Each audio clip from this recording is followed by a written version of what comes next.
Okay, well, they're shaking their heads, so we'll put it back on. Okay. Thank you, Mr. Secretary. All right. So we are back on the motion, F1, G1, I1, J1 through J4. Thank you very much for being here. Appreciate that. We are ready for a vote. All in favor signify by saying aye. Aye. Nays? That motion carries. Thank you. I would now entertain a motion to accept the director's recommendation on F1, G1, I1, J1 through J4, the consent list. So moved, Mr. Chairman. It's been moved by the auditor. Is there a second? Second. It's been seconded by the superintendent. All in favor signify by saying aye. Aye. Those matters are attended to. Madam Director, back to you. Thank you, Mr. Chairman. So the next item on the agenda, we have a couple of policy matters under C1 and C2. First one, C1, is to consider adoption of regular rules to amend Chapter 2, the Wyoming Joint Powers Act loans, Chapter 14, fees for administrative services and interest rates, Chapter 37, student dormitory capital construction loans, and Chapter 38, capital construction loans of the State Loan and Investment Board's rules.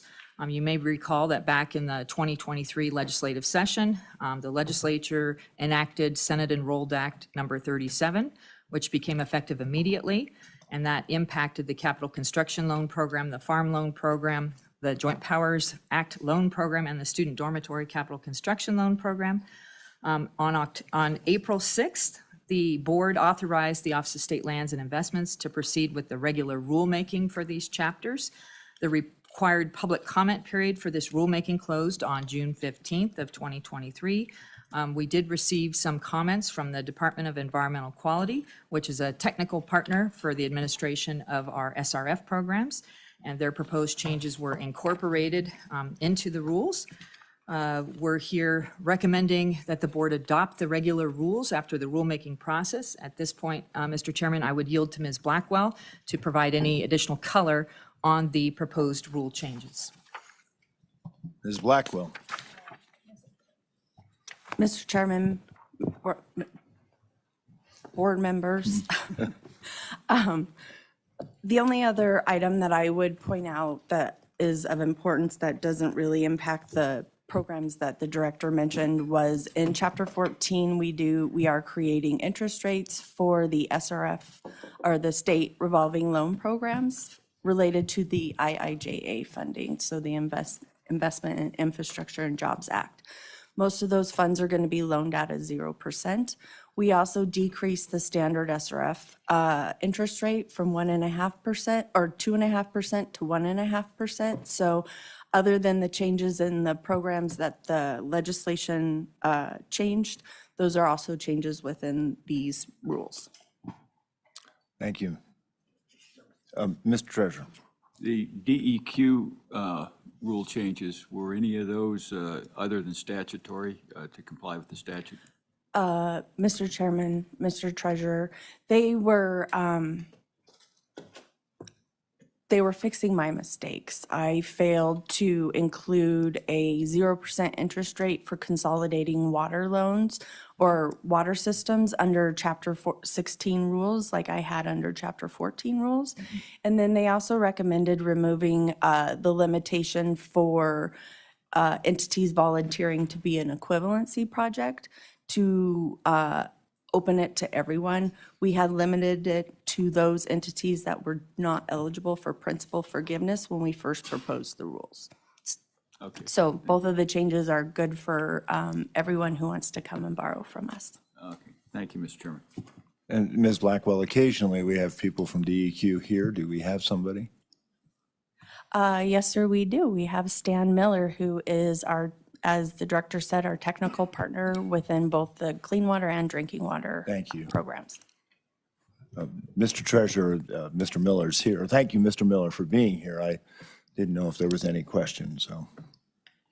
No, I guess I'll just say thank you for those rule changes, especially getting the broader aspect of eligibility.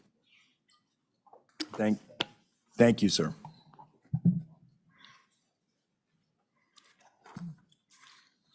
Are there any questions? Ms. Blackwell? Any further comment? What's the pleasure of the board? Mr. Chairman, I would move the director's Mr. Chairman, I'd move the director's recommendations on policy matters C1 and C2, Just C1. just C1. Just see one. C1. Thank you, Mr. Treasurer. That motion has been made. Is there support for the treasurer's motion? Second. It's been seconded by the superintendent. Any discussion? Hearing none, all in favor signify by saying aye. Aye. Nays? Abstentions? Mr. Secretary, I didn't hear your vote. You're an aye. Okay, thank you. Mr. Chairman, thank you. The next item on the agenda is to consider administrative policies for Chapter 7 Farm Loans and Chapter 38 Capital Construction Loans for the State Loan and Investment Board's rules. We're hoping to facilitate a little discussion here. The staff is looking for a little direction and guidance from the board. Again, during the 2023 legislative session, the Wyoming legislature enacted Senate Enrolled Act number 37, which became effective immediately. They did impact the farm loan program and the capital construction loan program, as I mentioned previously, but there were some unforeseen consequences with the adoption of these statutes. The intent of the farm loan program has historically been not to compete with the commercial banking industry. It's been considered a safety net for the agricultural industry when interest rates have gone high and making it difficult for farmers and ranchers to afford funding to continue operations. And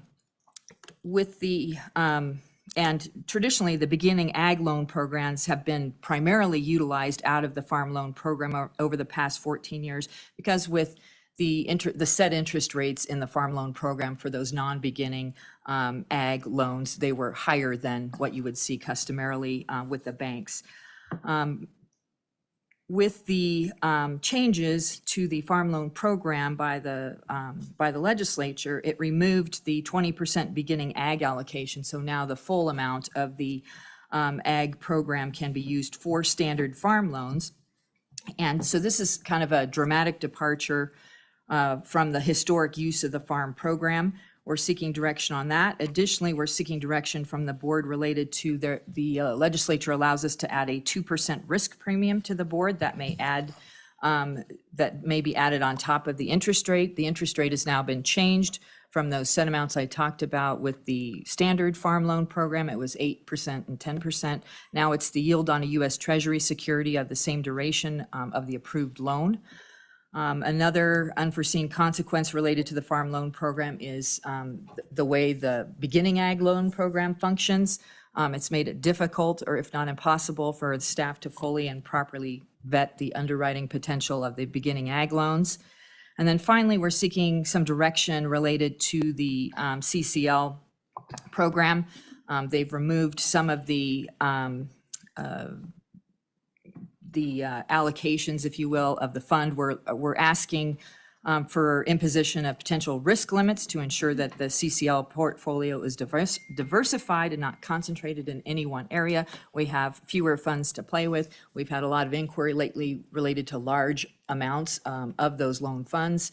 And so we are concerned about putting all of the eggs in one basket. We weren't sure if the board might be interested in limiting some of that. Ms. Blackwell is here. She has proposed, I think, in the board matter, some of those risk limits for the board's consideration. Ms. Blackwell has also provided the board a list of bullet points for consideration, some ideas that staff had. And so with that, Mr. Chairman, I would yield to Ms. Blackwell to talk about these in a little more depth. And Ms. Blackwell, as a point of personal privilege, as somebody who used this program back when interest rates were above 18%, and the rates were at 8%, it was an incredibly valuable safety valve. I don't see Mr. Magagna here today, but Mr. Magagna always testified to the fact that this was intended as a safety valve, not as an ongoing loan program. I don't know if Mr. Meyer, Scott Meyer for the Bankers Association, will be able to attend today. I did see him yesterday. He was elsewhere and said he would try to Zoom in, but he did send me a notice, which I can forward on, if I can find it within a short time, of the challenges this presents to the banking industry. And mostly what it does is it limits the existing bank industry to operational loans, which are not particularly well secured. So it undermines really our local banks, most of whom are community banks and pillars of the community. And, you know, to the point that the director made, we were never intended to be a competitor. So those are just some observations from that. I will note that I did veto this bill for this reason. I think the other changes were perfectly proper, but this one bothered me.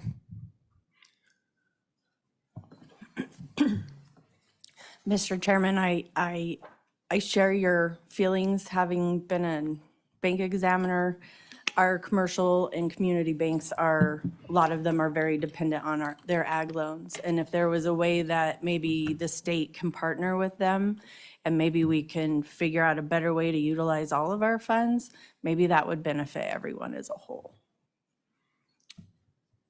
Ms. Blackwell and Mr. Treasurer, you know, and I don't know what the practice is today, but for a while there was always the intent to sort of make these funds available so they couldn't be invested for the long haul. And I think probably Ms. Blackwell can tell us it was not particularly well used over the years, which is I think one reason that the impetus was put in place to make it a more usable tool, but I think it was ill-advised.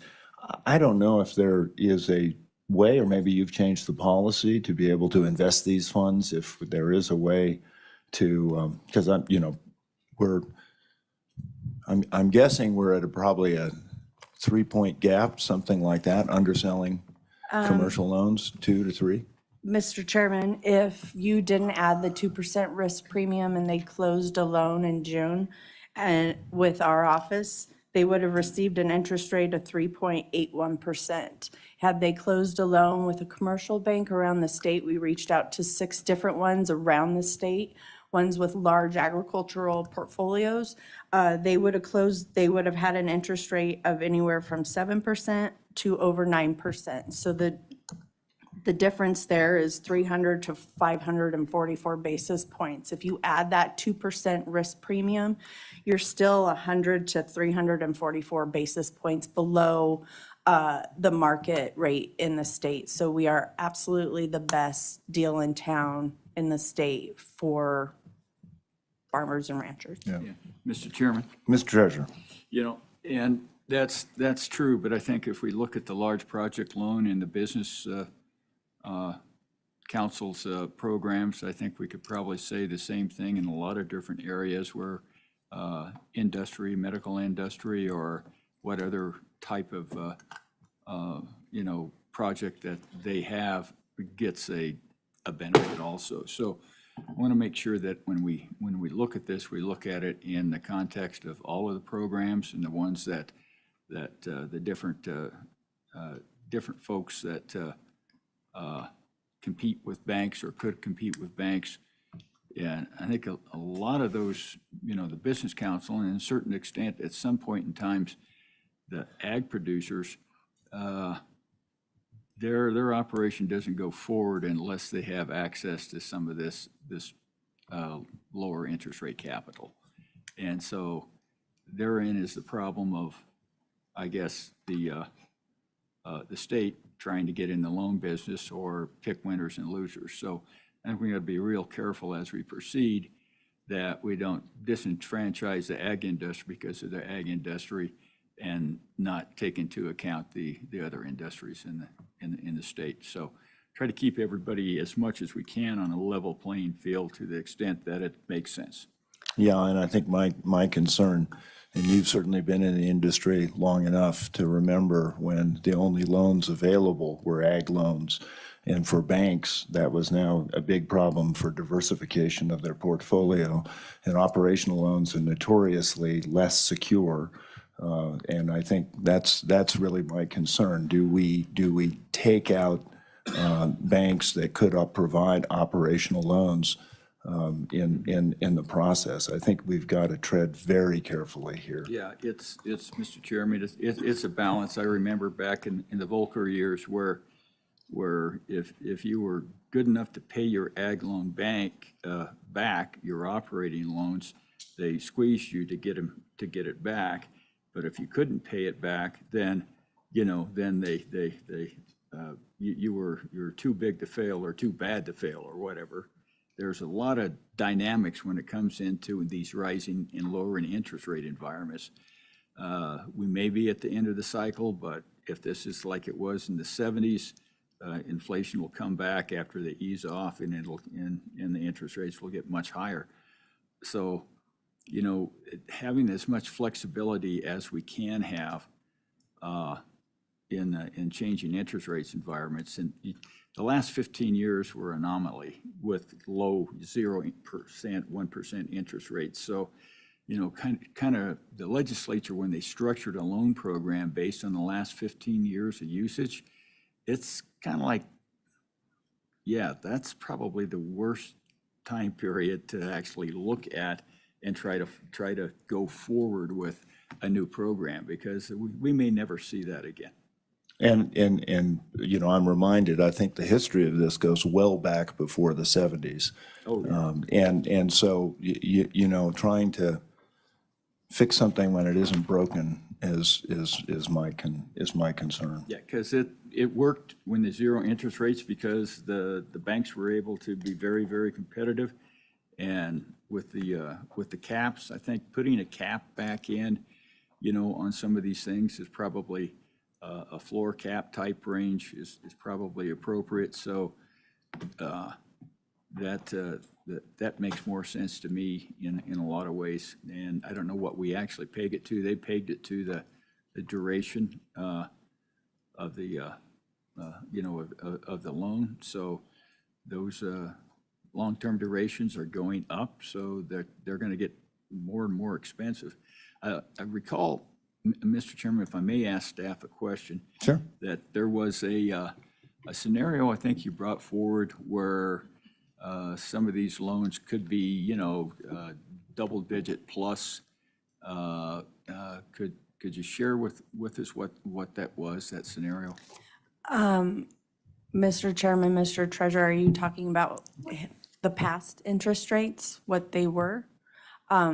Because No, something about I don't know whether it was the beginning loans or the regular loans where you could get up to establish some kind of almost a 20% interest rate or something.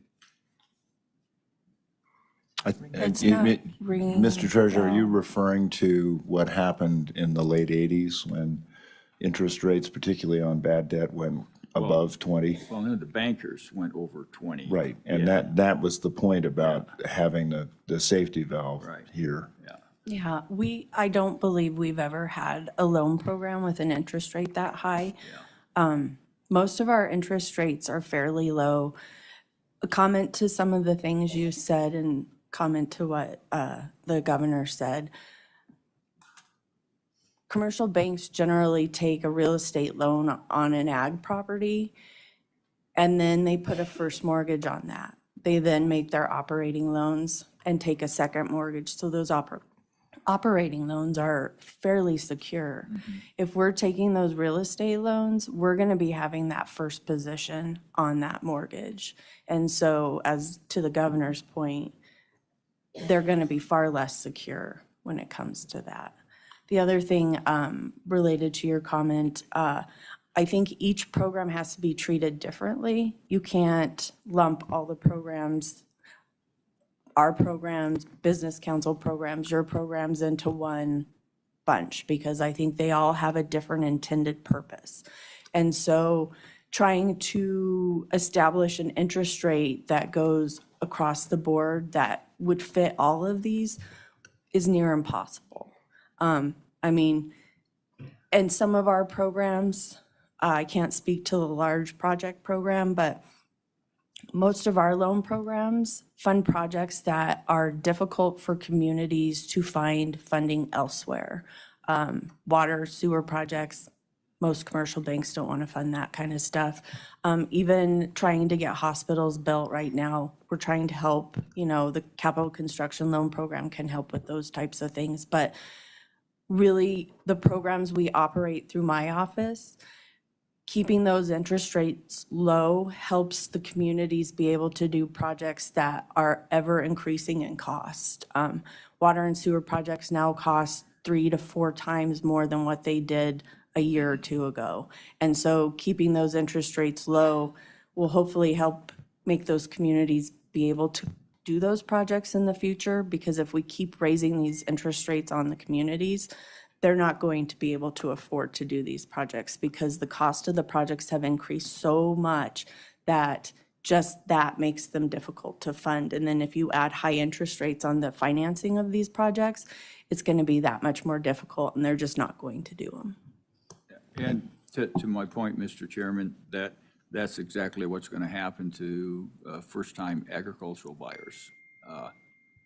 So we have to be, I think, cognizant of trying to keep a cap that's not too high, and then making sure that in operational loans that we have, we try to stay out of those as much as possible, except for perhaps your first time beginning farmers. So, Mr. Chairman, Mr. Treasurer, we do not do operating loans. Yeah. They are real estate So based. that's good. We're not competing.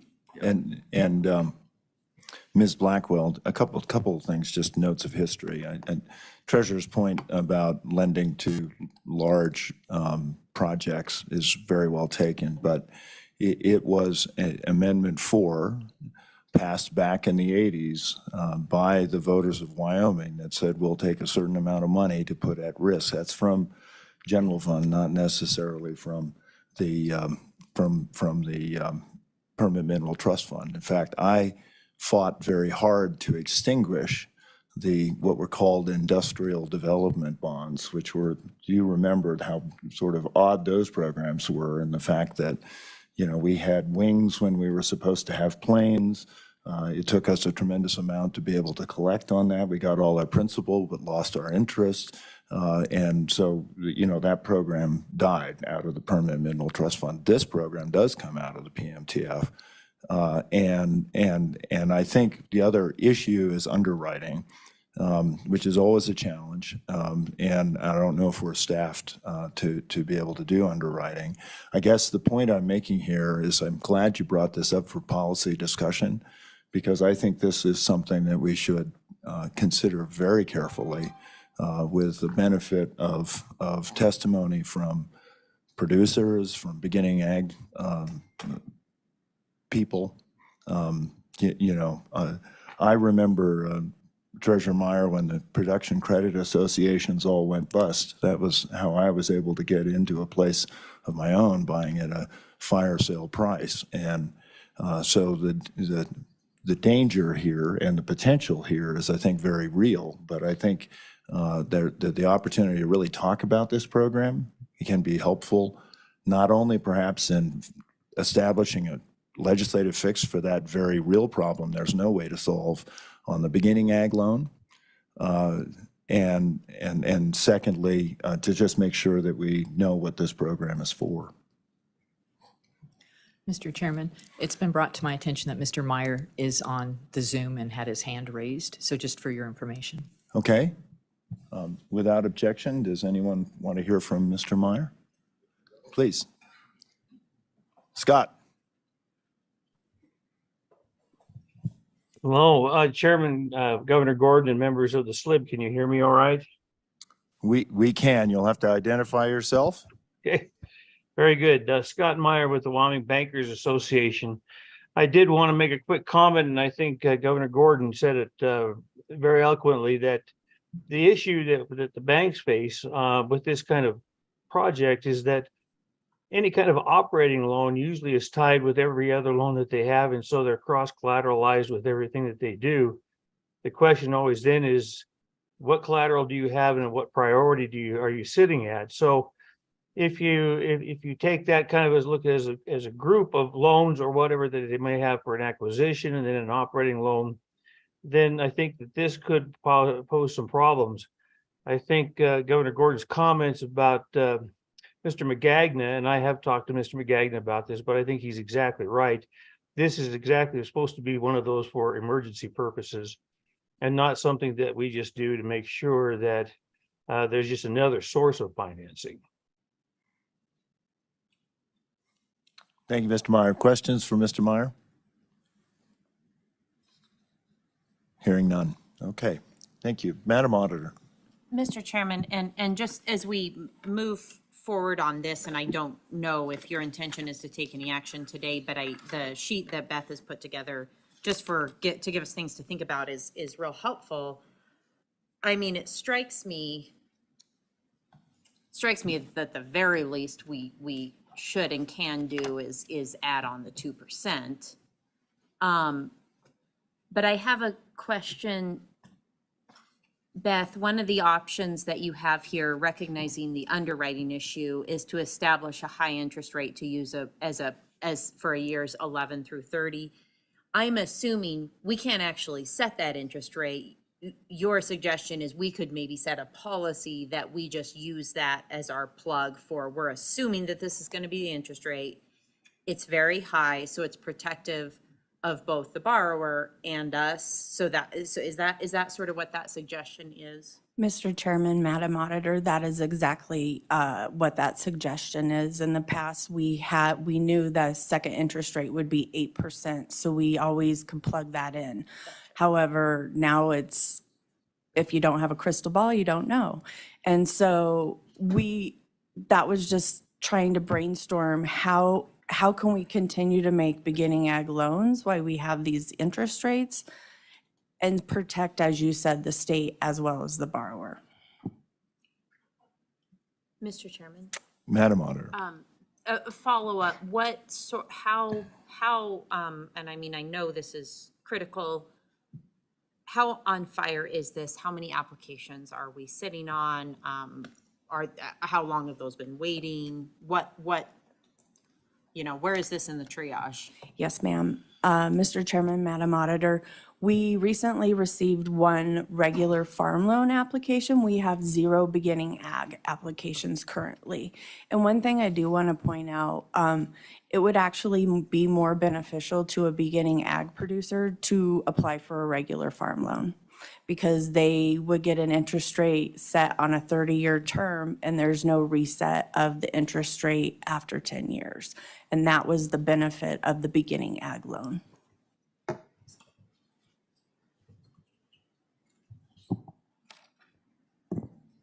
Mr. Chairman. Madam Superintendent. Thank you, Mr. Chairman.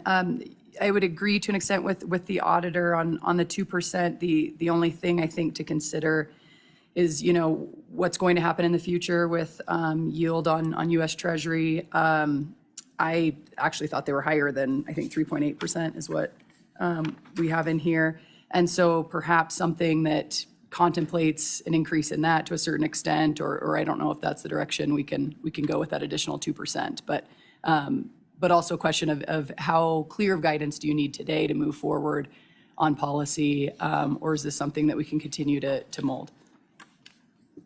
Thank you, Madam Superintendent. Please, Ms. Blackwell. Mr. Chairman, Madam Superintendent, with the farm loan we recently received, we will still need to have staff appraisers go out and appraise the land.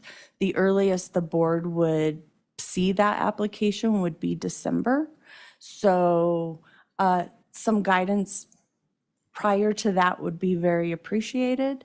The other thing we're looking for is maybe being able to provide guidance when we're getting phone calls, so that we don't have people preparing applications, submitting applications when at the end of the day, the board's not going to approve them or something. We just really want to put the information out front so people know what the situation is. Madam Director, just to posit here, is there an opportunity to put together perhaps a hearing and some comment about the program? I think the statute's pretty clear on how it's supposed to go. And to do that as a preliminary for establishing rules, which we would have to do, we can do that on an emergency basis, and then take further comment as we get. But I just think to inform that process more broadly, I think everyone wants to make sure our ag sector is well taken care of, especially because that's such an important industry to our state. But I think there are unintended consequences here that are not fully understood that may actually harm the ag industry down the road, and that is my concern.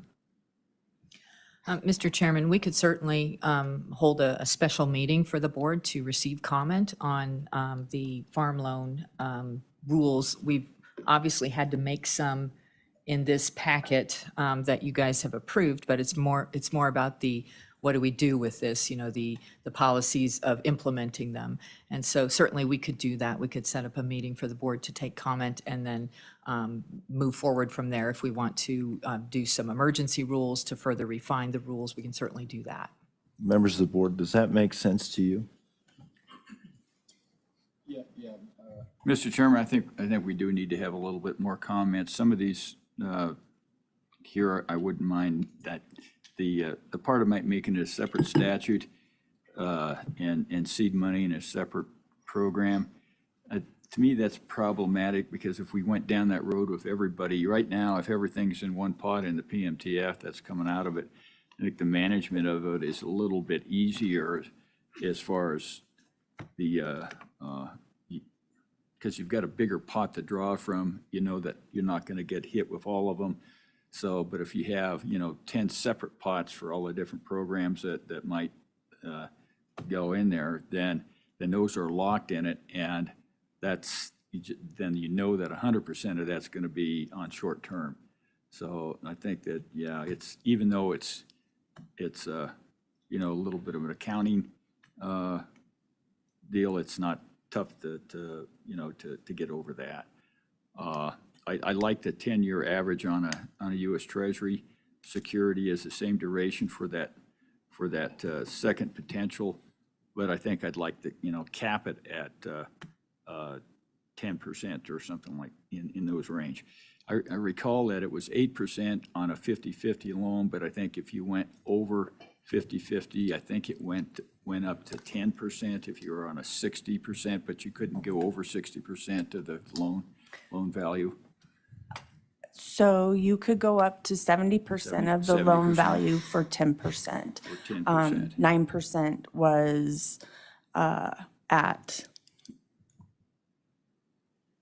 sorry, it just went blank. So if 70% of loan to value was 10%, 60% was an 8%, and 50% was an 8%. Yeah, so 10, 9, 8 as you go down. 10, So 9, the lower your loan to value, the lower your interest rate. And Mr. Chairman, I think what might help the bankers is that, if we only had loan value on the first at 50% and didn't have the other options, then they'd have a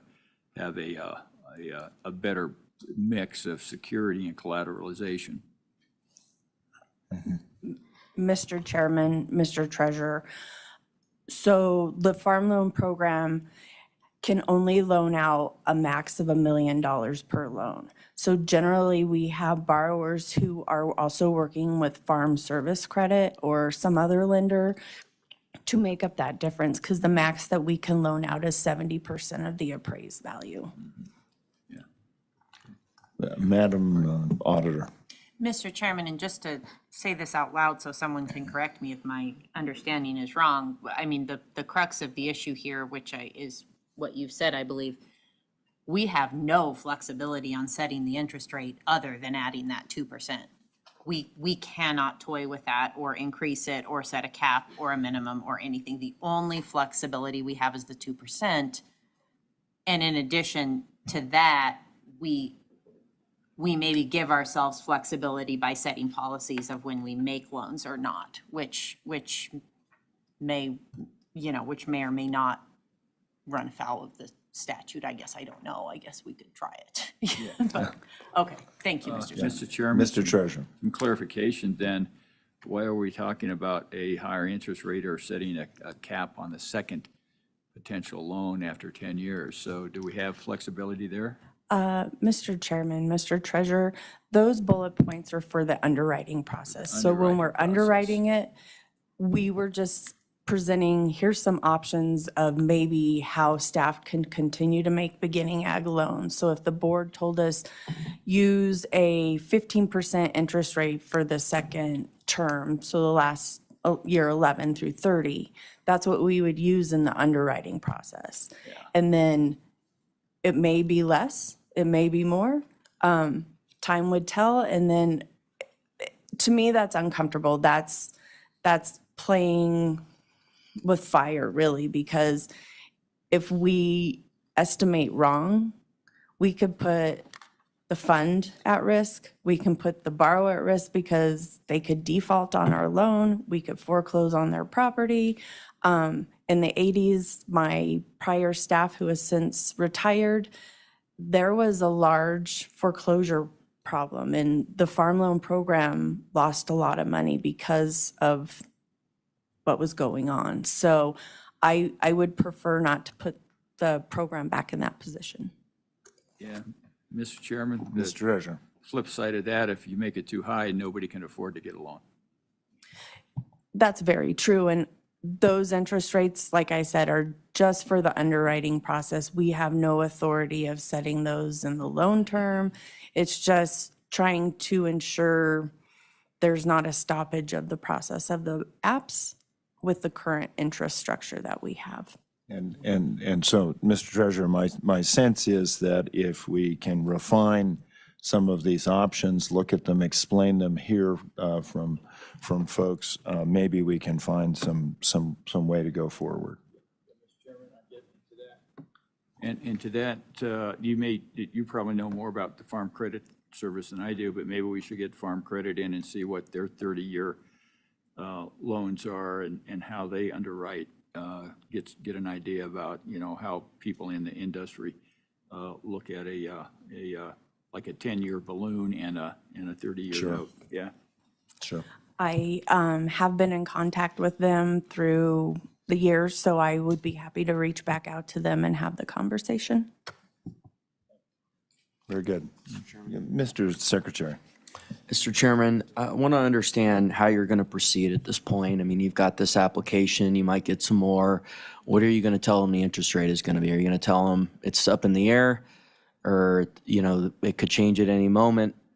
How are you going to proceed with these applications in regards to the risk premium if we take no action today? So, Mr. Secretary, I think Ms. Blackwell can probably explain when that might come to us. So, Mr. Chairman, what we have been telling people when we have inquiries is the facts. This is the interest rate now. The board may add a 2% risk premium. That's what we tell people. We can't tell them anything else because that's what we're held to. I would think that you would see the current application we have in either December or February, depending on when the appraisal can be completed, as our field staff is very busy during the summer months.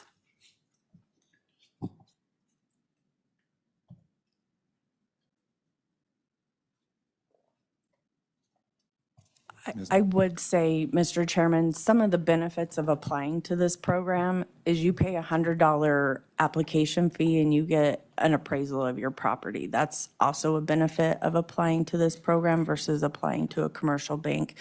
At a commercial bank, you would be paying for your own appraisal. So it just takes a little longer with us.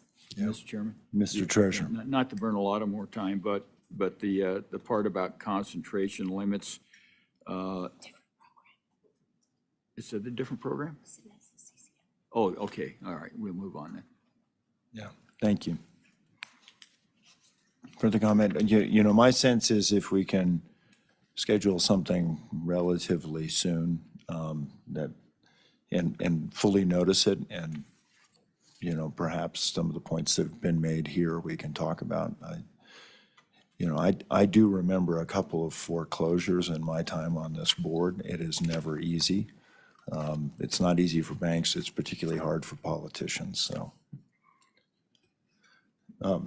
Madam Auditor. Mr. Chairman, I apologize for belaboring this. I think, and I am just one member of the board, but I think I am very inclined, for what it's worth, for those listening, to, at the minimum, add the 2%.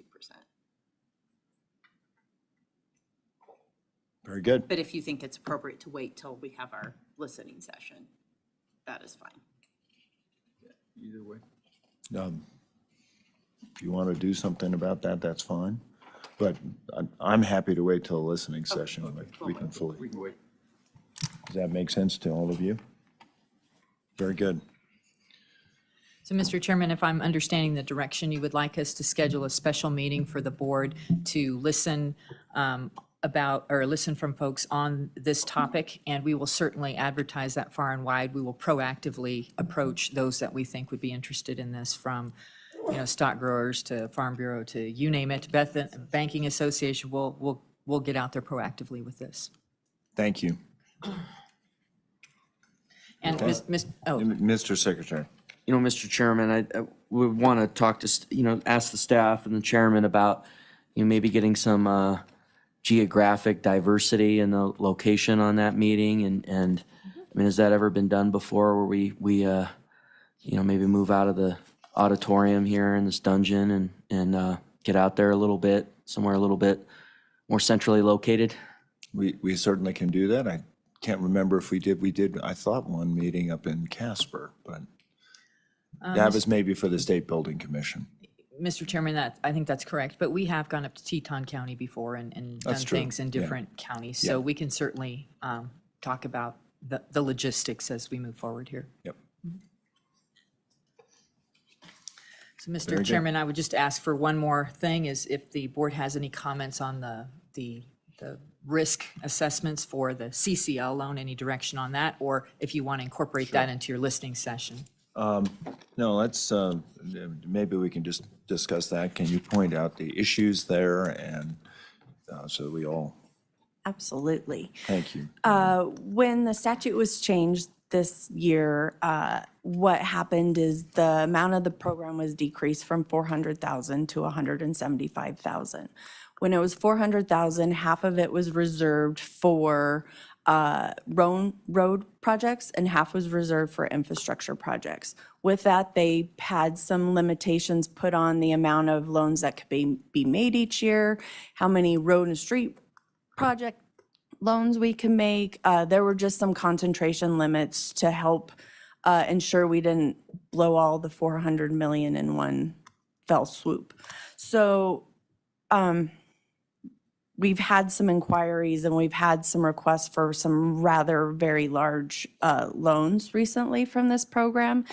And it got me thinking of, well, we could put all this money in one county and it could cause a really big problem for the program. So what I'm suggesting is just implementing some concentration limits, similar to what the banking industry does within their lending portfolio, to ensure that, say, the economy goes bad in one area of the state, all of our eggs aren't, all the money's not invested there. Say an industry within the state goes bad, we're not completely invested in that. It's just ensuring that this investment of the state funds stays diversified, and that hopefully there aren't any losses and any hardships felt by this program, since it is funded through the Permanent Mineral Trust Fund. Thank you, Ms. Blackwell. And I don't believe there's any provision to write off bad debt. Is that correct? With loans through the Permanent Mineral Trust Fund, so this includes farm loans, if a loan goes bad, we must make the corpus whole. So we must reimburse the Permanent Mineral Trust Fund for the principal amount that we loaned out. We do have a very small loan loss reserve account. However, we would have to go to legislature to ask for the additional funds from the general fund to make the corpus whole, because our allowance is not as large as the amount of loans that we have out. Thank you. And I think, Mr. Treasurer, you and I shared that concern with roads. And my concern that really came to, that's, it's wonderful to say we've got a great loan from the state to build a new road, but if we can't pay it, then it's a tax. And that was always my concern, was a blind tax on our residents. Yes, sir. As you may recall, and the treasurer may recall, it took us a while to make our first loan from this program. I think the first 4 or 5 applications we received, they were denied because it didn't, it just wasn't a prudent loan to make. There was either issues with cash flow or something just wasn't correct. So it took us a while to make a loan from this because staff takes it very serious that these funds are coming from the Permanent Mineral Trust Fund. And my philosophy is if I wouldn't give them my money, I wouldn't give them the state's money.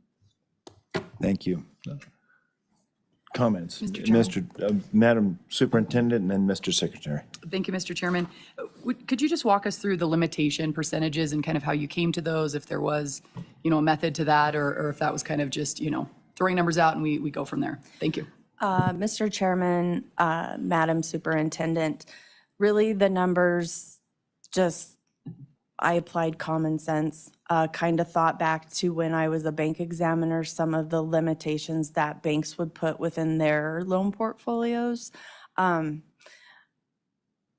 just try to be very conservative in the sense of what happens if this goes bad? What does this look like in the portfolio? And I kind of looked at what we have in the portfolio right now.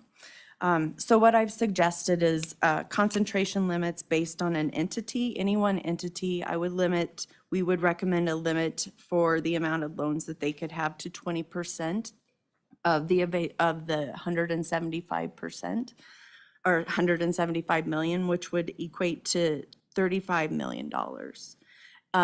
In any one county, it would be 25%, and that's $43,750,000. Any geographical area, which would be 2 or 3 more counties, general area, we would limit that to 30%, which is $52,500,000.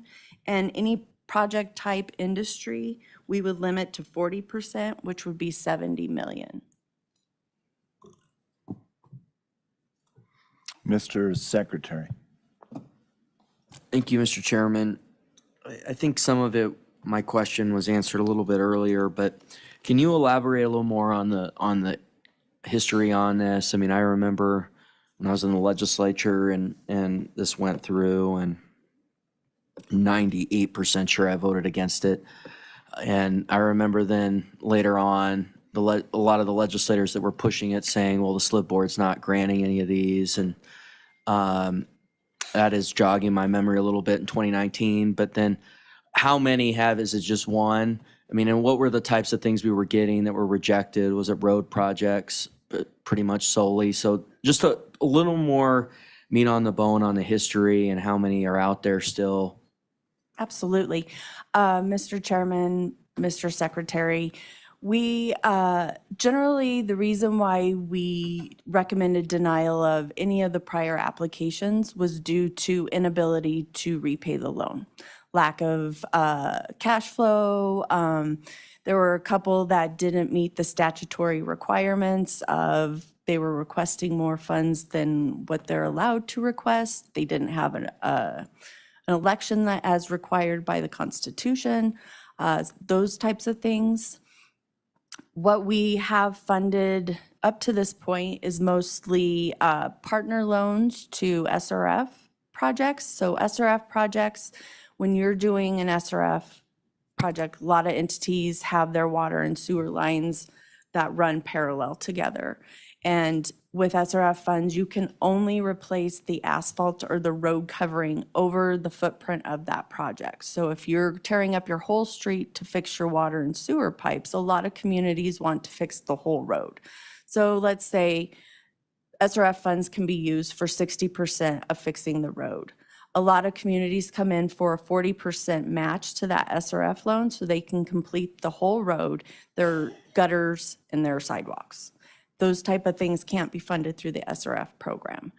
We also have a loan, we just made a loan to the Teton County School District for affordable housing. You approved that loan, I believe, in June for $16 million.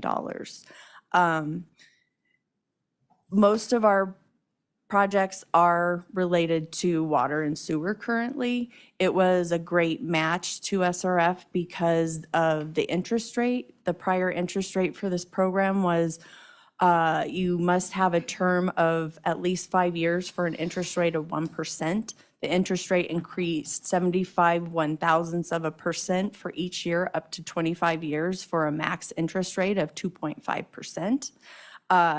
So it mirrored what the interest rate was with SRF. So it was a great partner for that. We have 12 loans outstanding currently. The largest loan we made was to the town of Gillette related to their wastewater treatment plant. It was $20 million. Most of our loans, we've had a few that are in repayment. Some of them are still dispersing. So it's, being that it was created in 2018, it's truly in its infancy when it's compared to other loan programs, such as the farm loan program that came into an existence in, I think, 1921. Please. Well, thank you, Mr. Chairman, and maybe Mr. Fleming could be helpful on this, but have we calculated what the opportunity loss on this amount that we've got set aside for this? Mr. Chairman, Mr. Secretary, our office has not. I believe that was probably a consideration of the JAC when they made the interest rate change based on conversations had. But I don't want to put words in the legislators' mouths.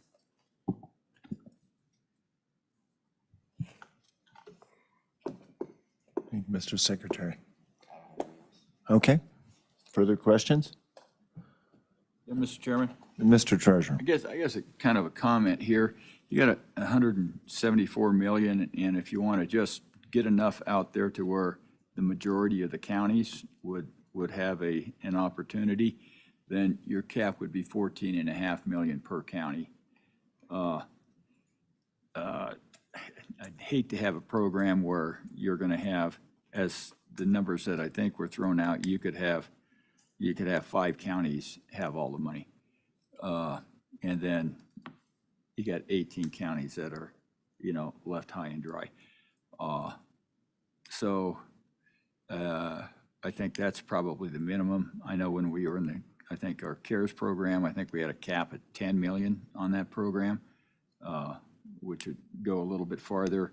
But when you get into infrastructure, which these things are, infrastructure projects are expensive. So you have to realize that you say to yourself, is this going to be all of the funding? Is it going to be part of the funding? Is it 50% of the funding? I don't know where 14.5 would get much done. Some places it would do a lot. Other places it probably wouldn't. Big projects wouldn't go very far. But there are infrastructure projects that would take every nickel of this.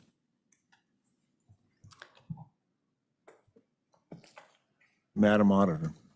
Mr. Chairman, and I appreciate the treasurer's comments. I don't mind these limits, but I wonder if through, and I guess one of my questions, Beth, is what you sort of see the phone calls that haven't come in as applications. Are you seeing a lot of concentration in certain areas? Because my initial knee-jerk reaction is that we can sort of eyeball as they come in and kind of like we did with CARES. The $10 million was a project, but we as a board said, gosh, Fremont County, you've got $15 million. Like we're cutting you off, even though we haven't put that into place. And I think we're good at that as a board.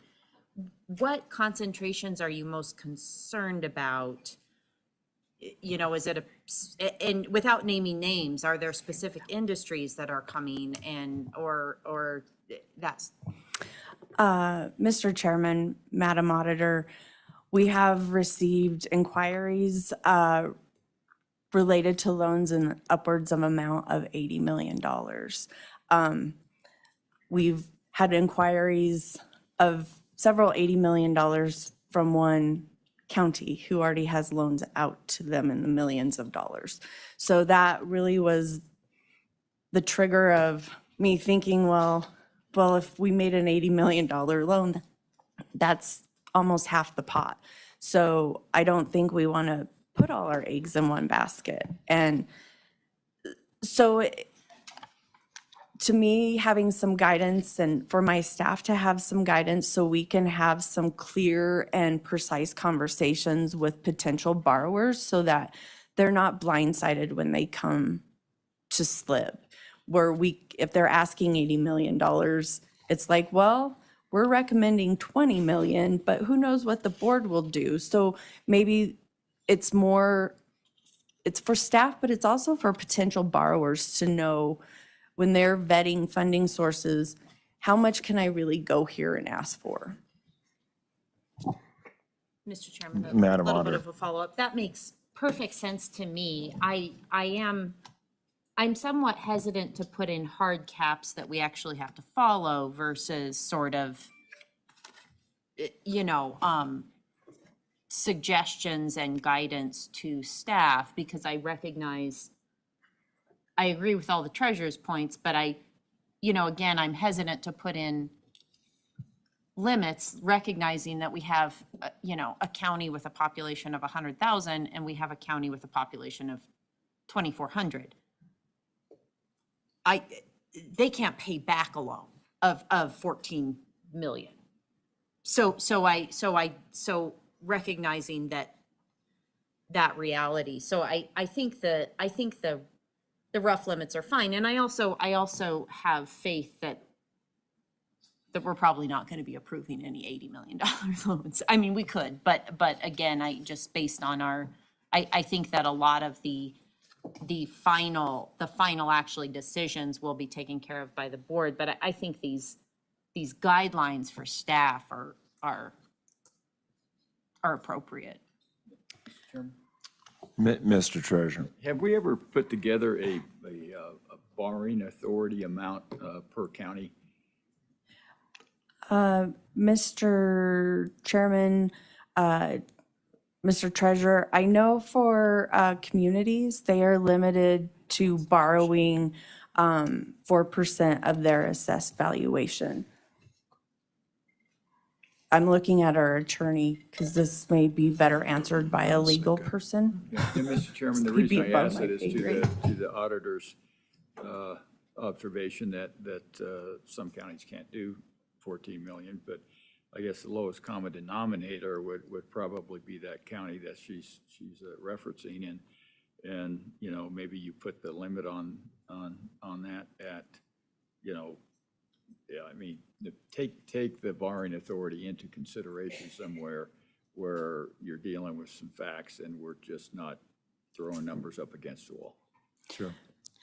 Thank you. One thing I Ms. do Buckwell. want to make very clear is every application we receive, we do a thorough analysis of their ability to repay. And some of these applications come in with a past spet tax to repay the loan. And so sometimes that, that's a little different too, but even when there's a spet tax, we also try to review and make sure that if that doesn't come in quick enough, do they have a secondary source for repayment so that they're not put in a hardship? Because if they default on any borrowing within our office, they're not eligible for any funding, and that includes emergency funding until that default is addressed. Mr. Secretary. Yeah, Mr. Chairman, I think the concentration limits are fine. I mean, it's only within this program, and I don't understand why you'd want to go above 25% in any one.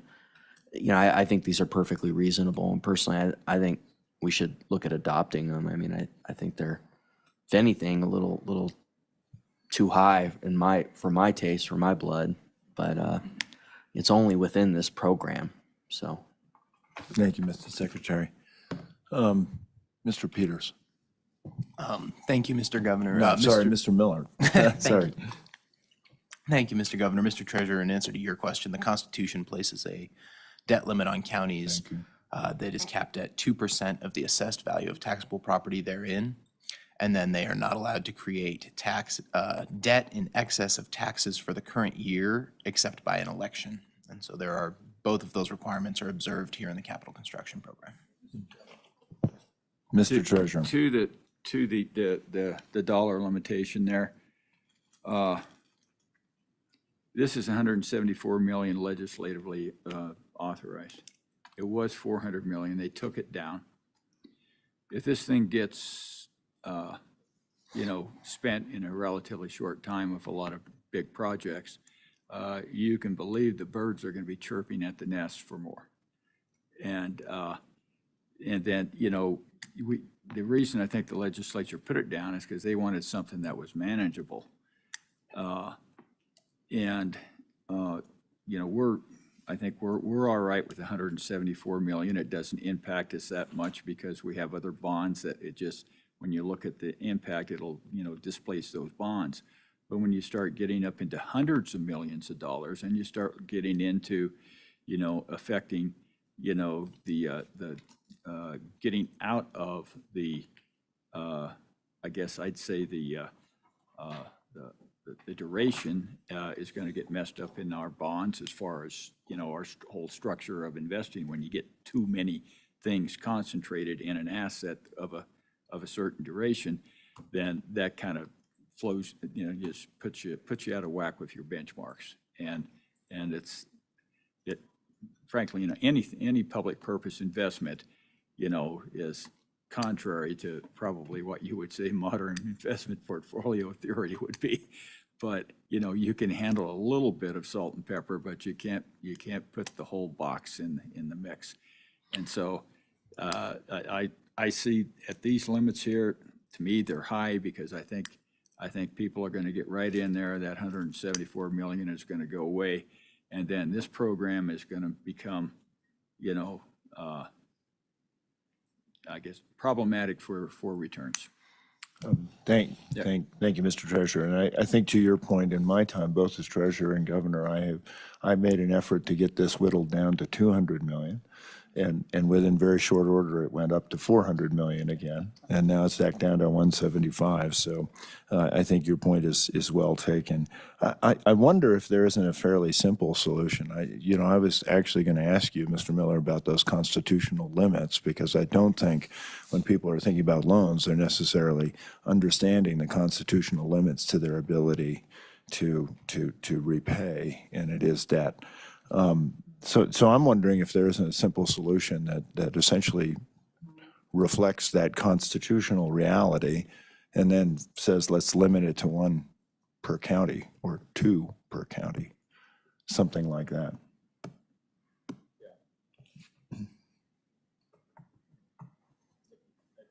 I think, Mr. Chairman, that's reasonable. 1 bite of the apple, so to speak, or 2 bites of the apple, but after you've had that, then, and when your loan's paid off, you can come back. Mr. Chairman. Madam Superintendent. Thank you, Mr. Chairman. I would tend to agree and feels a little less arbitrary perhaps than kind of throwing out these numbers and limitation numbers. And so I would be supportive of that as well.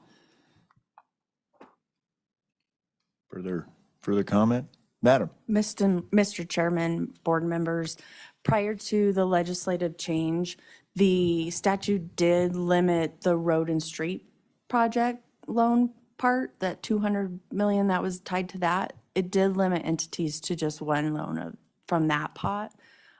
So that is an idea. However, we do have several entities that have more than 1 outstanding currently.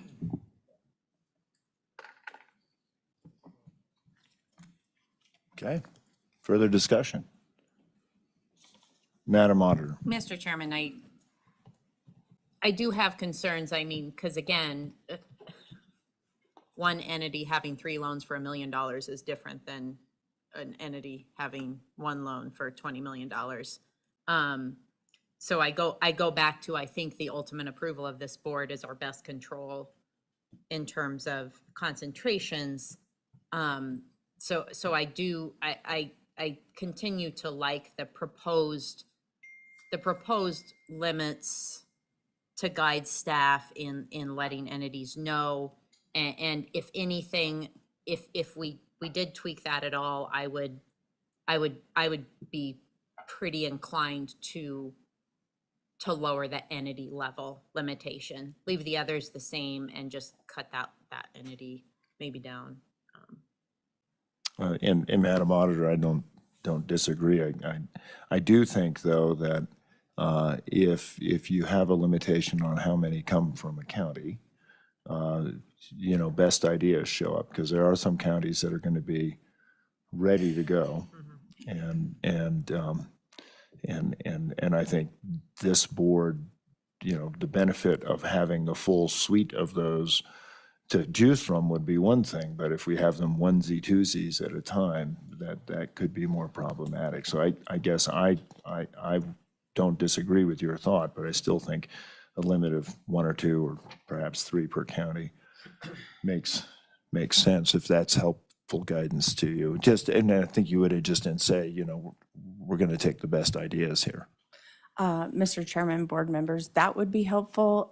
Something else that staff could do between now and the special meeting that we have, we could start gathering information related to what's outstanding in the portfolio, what we've declined, gather some more information for you so you can see what's currently in that loan portfolio, how it stands, who has what. That may be helpful for you when you discuss this. Mr. Treasurer. And something that might be functional is say that, preference will be given to entities or counties or maybe counties or projects within counties who have not yet received a loan for the last 5 years. And that way, the people that have received the loan, they'll have made payments back into the fund for 5 years, and then you'll start getting the revolving nature that might kick in and help kind of defray the I guess the need for more funds from the PMTF. So you get the preference, but you do it on a time schedule, so you get payments that'll come back in and help fund it before there's need for more from the for the legislative process. Okay. Well, members, yeah, Mr. Secretary, and I want to kind of move on because I think we can kind of come to some ideas, but Thank you, Mr. ahead. Chairman. I mean, are you going to come to us with a rule or a policy that can formalize this? Because I think we should formalize it. And I'm fine with concentration percentage limits and project limits. I'm fine with both. I think you can do both. But how do you think you're going to proceed on this? I don't think I just want a guidepost. I'm not for just a guidepost. I think we got to get something down on paper. Mr. Chairman, Mr. Secretary, I think between now and that special meeting, staff will work on gathering the information and drafting some kind of policy for the board. I would defer to Pat Miller as to how a policy would be fine, as we've done that in other programs, to document the board's wishes to administer the programs. Mr. Miller, and I guess Ms. Blackwell, this seems to me like there's some probably coming closer to a consensus, to some specific guidance if you want to have that. Maybe you have enough of a feel for consensus, but that's putting a lot on you. I think if there is guidance that this board wants to give, we can do that overtly, and then comments can be received about that during that special meeting. But it's up, I guess the question is for you, because I think whatever we do, Mr. Miller, you're going to have to kind of review in any event anyway. Mr. Secretary. Mr. Chairman, I'd move that the board ask staff to prepare a formal policy for the upcoming special meeting around some concentration and other limits to the capital construction loan program that we'd have before us for that upcoming meeting. Thank you, Mr. Secretary. Is there support for the Secretary's motion? It's been seconded by the superintendent. Any discussion? All in favor signify by saying aye. Aye. Nays? That motion carries. Members of the board, we've been at it for a little bit. I'm mindful that occasionally we want to take a break. I know we're going to dive, I think, into a fairly long discussion about matters under D, if that's correct, Madam Director. Does it make sense to take a 5 to 10 minute break here? Mr. Chairman, I think that would be great. Yep. Okay.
Madam Director, I see Ms. Blackwell is here as well. I know she got waylaid on her way out the door, so apologies. Will Okay. call us back to session. Thank you, Mr. Chairman. With your leave, I was hoping we could do something out of order and take the mineral royalty grant matter ahead of the treasurer's D matters. I understand the D matters are going to take a little time, and I thought perhaps we could quickly address H1 and then let Platte County be on their way. Very good. Thank you. Okay. Without objection? I hear none. That's fine. Mr. Chairman, we are on H1, which is to consider 2 applications for a Chapter 3 Emergency Mineral Royalty Grant funding for Platte County, Wyoming. The county submitted 2 applications requesting a total of $146,725 in emergency grant funding to purchase and install a backup generator and a new electrical control system. OSLI staff believes the Platte County projects are good projects, but we believe they fail to meet the definition of an emergency as required by the program. It's our understanding that it's been more than 6 months since the generator failed. If the generator had created an emergency situation, we would have expected to hear about it sooner than this.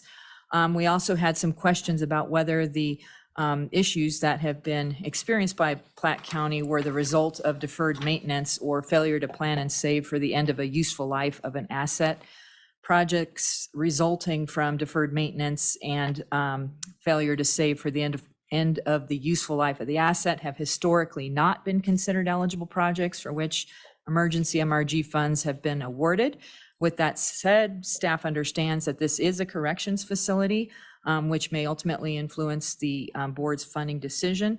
Mr. Chairman, I would yield to Ms. Blackwell at this point to provide some additional information on this matter. Thank you, Ms. Blackwell. Mr. Chairman, board members, as the director stated, Platte County has submitted 2 emergency applications. The 2 assets they're requesting funding to replace are both original to the detention center. The detention center was built in 2000. It opened in 2001. Per their application, it states that they did annual maintenance. They were able to provide some maintenance documents. Last night, they did provide some maintenance documents related to the generator, and during your briefings, we provided you the maintenance documents related to their electrical control system. In both of these documents, they go back to 2019. There is a lull in the maintenance documents from 2000 and 2001. The conversations with the county, while they have a maintenance plan in place, it is not formal. The other items that I would like to point out or reconfirm is the fact that the generator quit working 6 months ago, more than 6 months ago. Generally, emergency situations you have to address immediately. You're not able to wait 6+ months to address. Secondly, the electrical control panel. Some of the outages that were experienced with the electrical control panel were due to plumbing issues and water getting into the system, and not necessarily the system failing on its own. Through the maintenance documents with the system, there's regular recommendations to update things. They did do a $4,000 upgrade to the system in 2019. However, as the director said, this just doesn't rise to the level as an emergency for staff. That threshold is very large. Generally, emergencies are things you can't predict or plan for. The end of a useful life of an asset is something you can predict and plan for. And most entities, that's part of their standard processes, funding a depreciation account so that there are funds at the time that these assets hit the end of their useful life. I did search what the useful life for a generator is. If it's maintained correctly, it's anywhere from 20 to 40 years. So this was at least 2 years past its useful life. And as the director stated, this is a difficult one for us because it is a correctional facility and it does bring in other questions. However, it doesn't negate the fact that they should have planned for this. And based on our reviews from the outside agencies, which was the Department of Corrections and the Wyoming State Budget Department, they recommend the generator, if the board were to fund one, as the primary asset to fund. That request from the county is a 50-50 request, and it's approximately $41,000, $41,725. However, the county's preferred asset to be funded would be the electrical control panel, which is $105,000. However, as I stated, we've established a very high bar for determining a project to be an emergency, and staff just doesn't feel that this meets that bar. Therefore, we do not recommend the board approve either funding requests. Okay, thank you, Ms. Blackwell. And just, I thought I heard you say maintenance records are missing from 2000, 2001.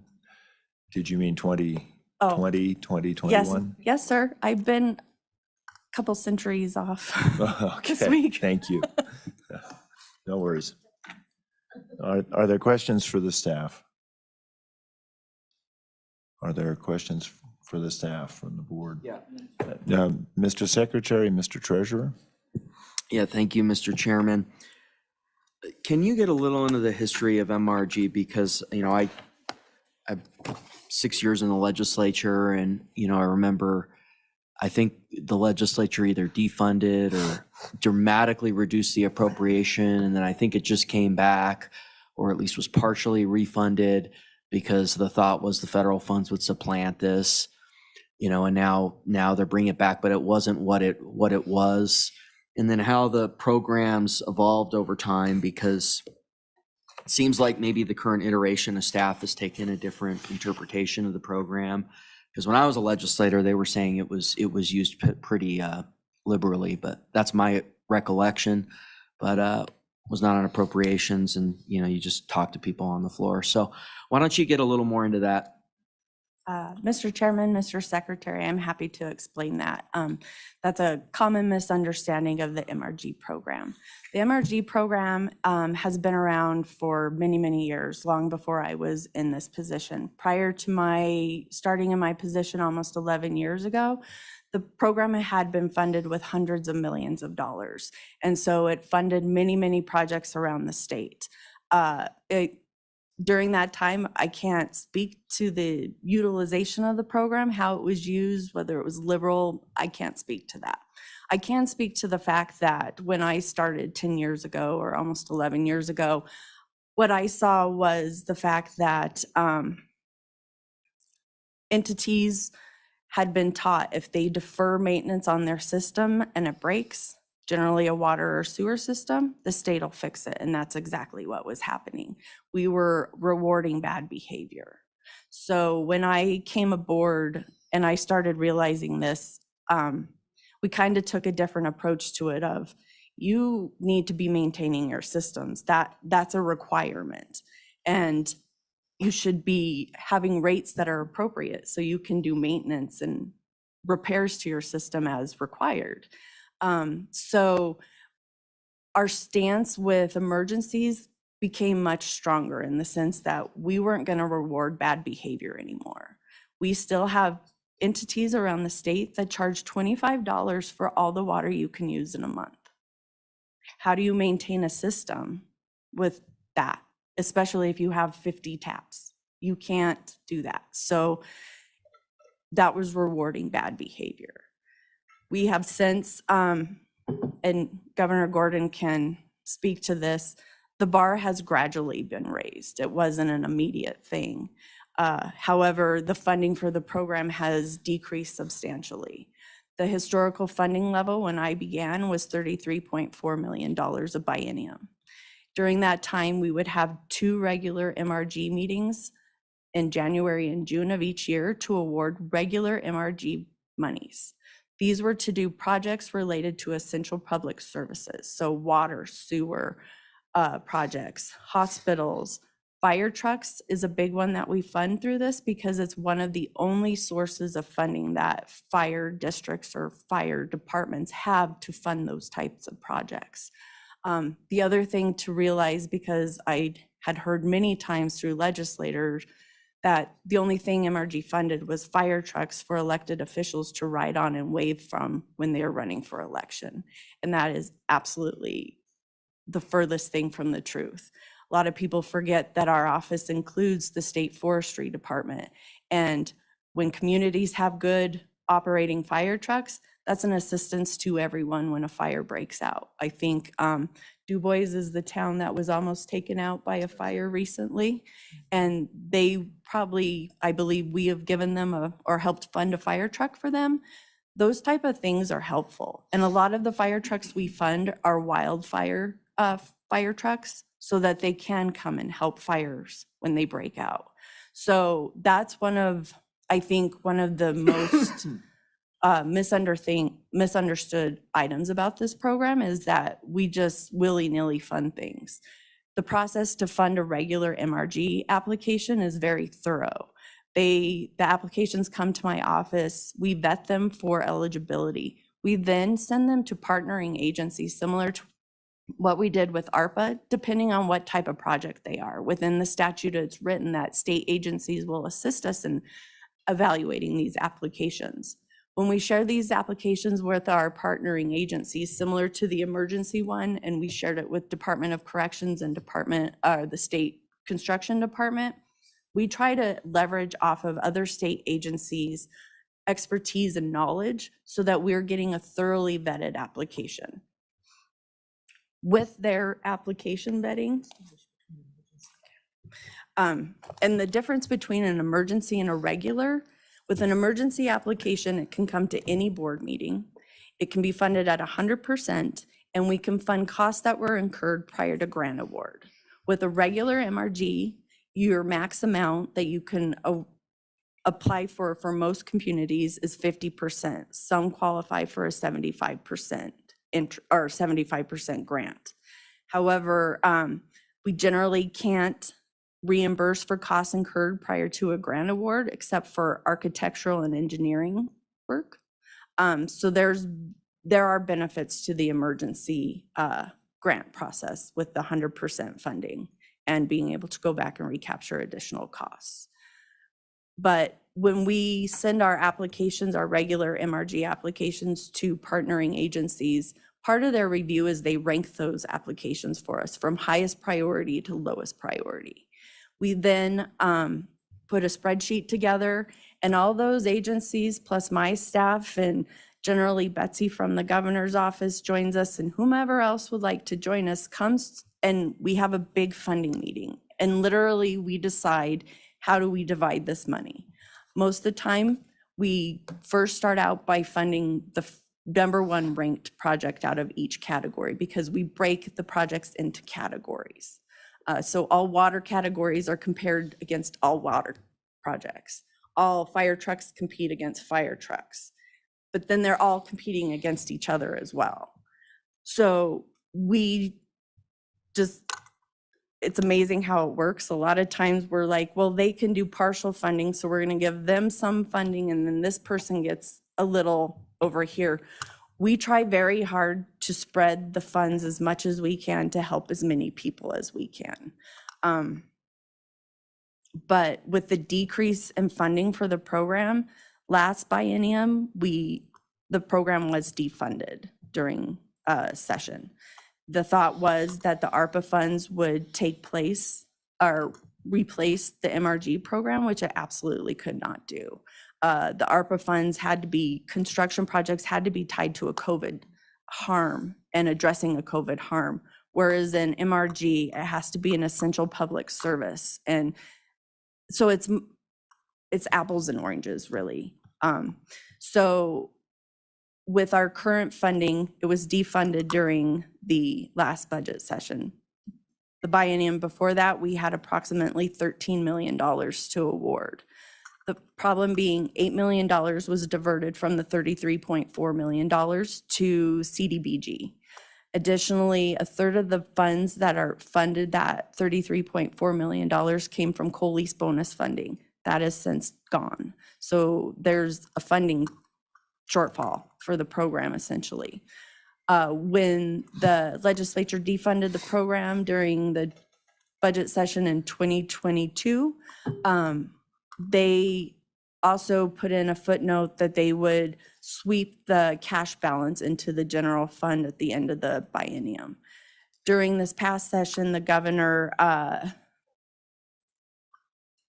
requested $4 million from the general fund be added to the MRG program, in addition to the funds not being swept from the cash balance, and to have those available for awarding grants.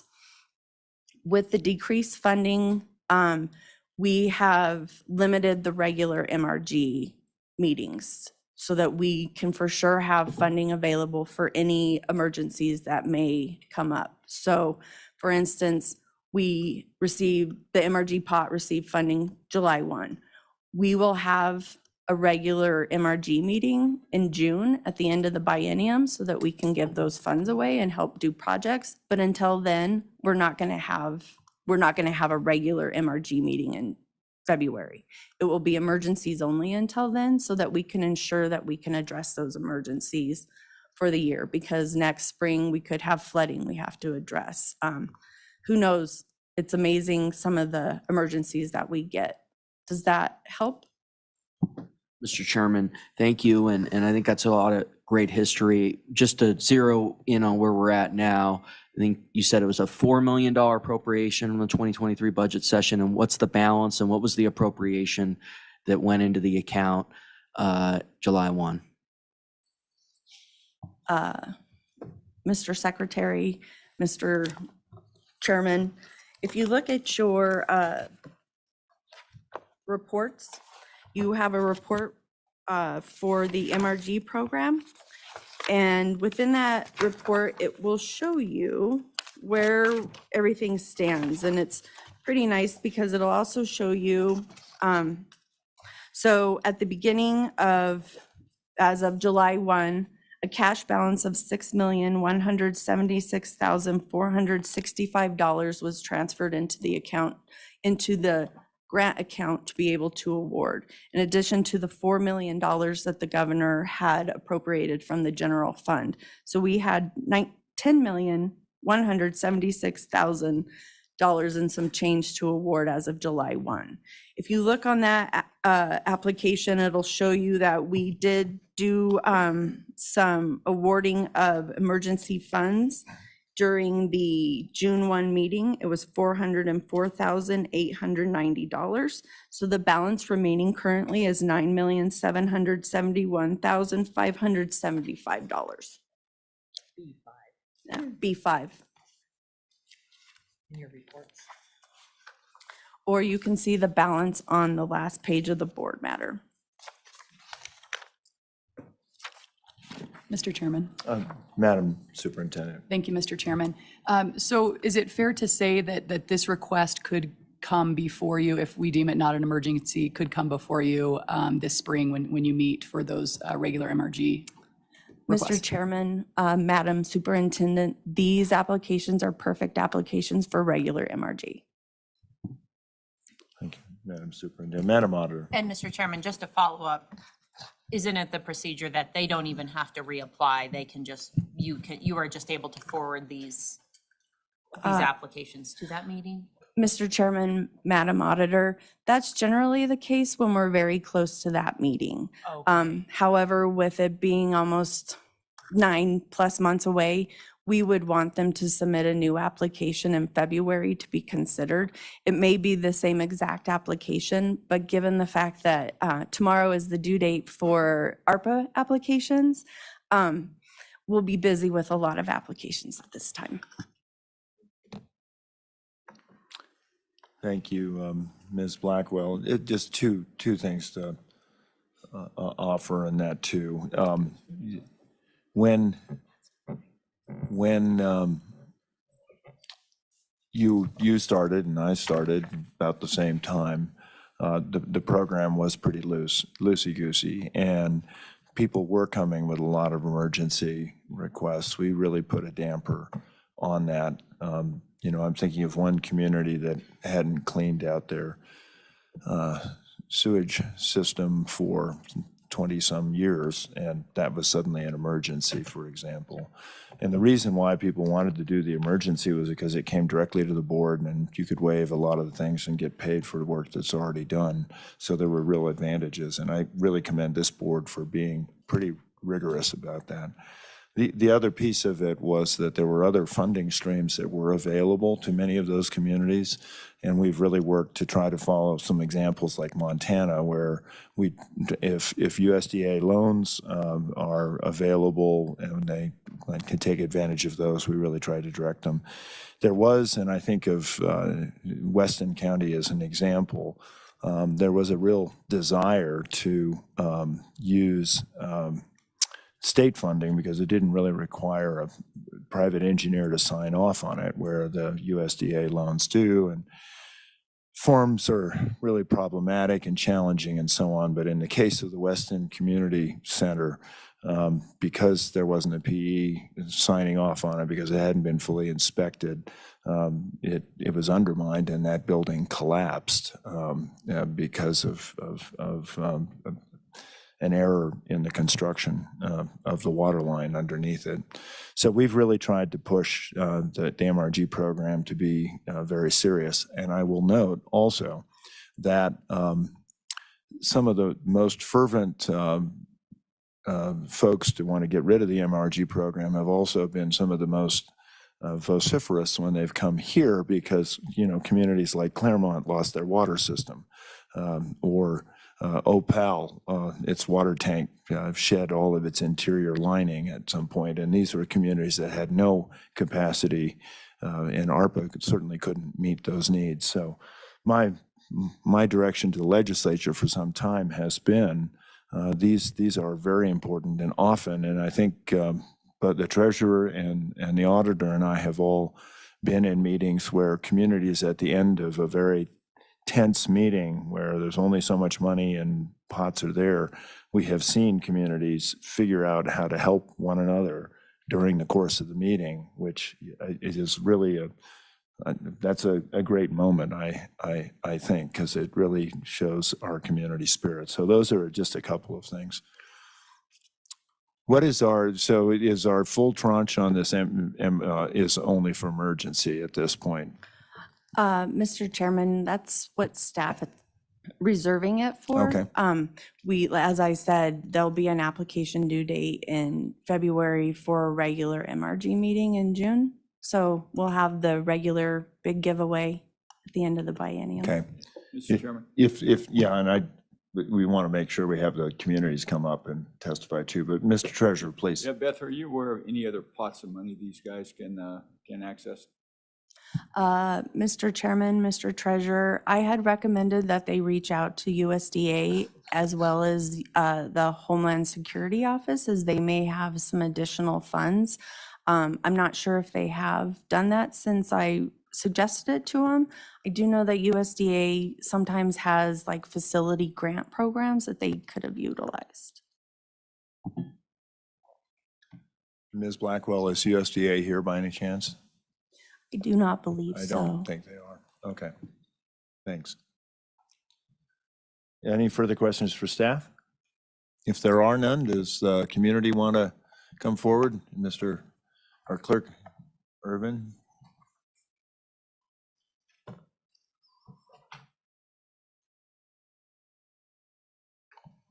Mr. Chairman, members of the board, thank you. My name is Malcolm Irvin. I'm the Platte County Clerk, and with me today is Sheriff David Russell. He's the Platte County Sheriff, and he'll be able to answer questions specifically about the facility. I think in reading the report, there are two primary concerns. Number one, applicability to the program. Do these meet the high bar? Do they constitute a direct and immediate threat to the public? And then number two, this notion of deferred maintenance, which we'll push back a little bit on during this. Number one, applicability to the program. In Director Shannon's letter, he says, quote, both grant requests pose a direct and potential immediate threat to the health and safety of Platte County employees, inmates, and local citizens. Mr. Chairman, we would agree with Director Shannon. And primarily, these are unique because we're talking about detention centers. If we were asking for the library, the courthouse itself, public health, we would agree that these do not meet that high bar. But Mr. Chairman, these applications are for a facility where the folks inside of it have no option to leave, no option to figure it out. And when the power goes out, we lose heating and cooling. We lose the ability to prepare food. We lose the ability for their oxygen equipment to work if any of those inmates are hooked up to oxygen. And Mr. Chairman, one thing that people often forget is when somebody's in jail, they're in our care. We're tasked with making sure they're healthy. And whatever they're accused of doing doesn't matter. We have to keep them safe. So we believe not having power obviously creates a direct and immediate threat to those individuals. On the electronic control system, Mr. Chairman, you'll hear me and the sheriff refer to it as the integrator. That's just the piece of equipment itself. The integrator really is the direct line of communication between the detention deputies in the control room and inmates. It allows detention deputies to open doors in advance of deputies who are going in to either break up a fight, tend to a medical emergency. And so that integrator really provides for greater safety within the facility. In the event of some sort of issue, the deputies have the ability to lock down the facility, have all of the inmates go to their cells, lock those doors before the deputies come in. Without the integrator, we do not have that ability, Mr. Chairman. Number two, throughout the report, there's this notion that we've deferred maintenance on these items. They've undergone routine maintenance. The generator itself, an annual assessment and service, the integrator as needed. And as Beth noted, we did provide documentation that those UPSs were replaced after they failed. So we've done our best, Mr. Chairman. And when we talk about useful life, the age of the equipment is one thing. The generator, specifically hours, are another consideration. I drive a 2004 Ford, but it only has 69,000 miles on it. Because it's 20 years old, does that negate it being a good, reliable vehicle? No. This generator has 264 hours on it. That is all. Useful life of a generator, 1,300 hours minimum. And so, Mr. Chairman, it failed long before its useful life was over. And so we would ask that the board really consider these. We believe that they rise to that level. We agree with Director Shannon that both of these meet that high bar. But I really want to commend and thank the Beth and her staff. The amount of attention that they give, it was truly remarkable. And so I appreciate how fervent they are to make sure that these funds are spent appropriately. And I really applaud them for that. And Mr. Chairman, we would entertain any questions. Thank you, Clerk. Mr. Treasurer. What actually failed on a piece of equipment that's, on a tractor? If I buy one of 264 hours, I think I got a new machine, you know? Mr. Chairman, Treasurer Meyer, in Platte County, a piece of equipment with 264 hours on it is a brand new piece of equipment. But when the head gasket fails and oil's in the coolant, there's little that we can do from that point on. And so, Mr. Chairman, at this point, to that question, it's limping. We can manually turn it on for a very short amount of time, but it is only a matter of time before that actually ruins it as well. So right now there's oil in the coolant. So I want to make sure there's oil in the coolant, but there's not coolant in the oil. Mr. Treasurer Meyer, or Mr. Chairman, Treasurer Meyer, I'm sure that it's both ways. And I apologize that I don't have our maintenance individual here to speak to that fact, but I know last week he was really chomping at the bit and asking if he could order a generator. And I think the sheriff would echo those. Yeah. So have you had Goshen Diesel or somebody come over and take a look at it and give you an assessment on as far as a fix in place? Mr. Chairman, Treasurer Meyer, I'm not sure if the sheriff can elaborate on that. I do know that the company TWE is who we generally go with, but with your permission, Mr. Chairman, I'd like to defer to Sheriff Russell. Thank you. Please, Sheriff Russell, welcome. Thank you, guys. So we have had TWE, as the clerk has said, come over and look at it. And at one point they had told us due to the age of the equipment, it would cost more to repair it than it would be worth. It's basically how they explained it to us, because there's multiple things in it that are failing. That is just the most catastrophic one at this point. And Sheriff, just formality for the record, just state your name. I'm David Russell, Sheriff of Platte County. Thank you. I don't know, Mr. Chairman, I had an old Massey backhoe and we had problems with the head gasket going out. I took the head off, put some JB weld in the place where it was leaking. The next day I put the head back on and ran it for another 400 hours. So I don't know. It seems like you guys, it seems like there could be a fix. I do agree it's probably an emergency because of the situation, but I would think there'd be an emergency repair rather than replacing the whole thing. I don't know. And Mr. Chairman, I apologize if one thing I really neglected to say is through the report, there's this mention that the county should have had funds set aside for this purpose, and we would agree with that. Annually, the county appropriates approximately $200,000 towards detention center maintenance.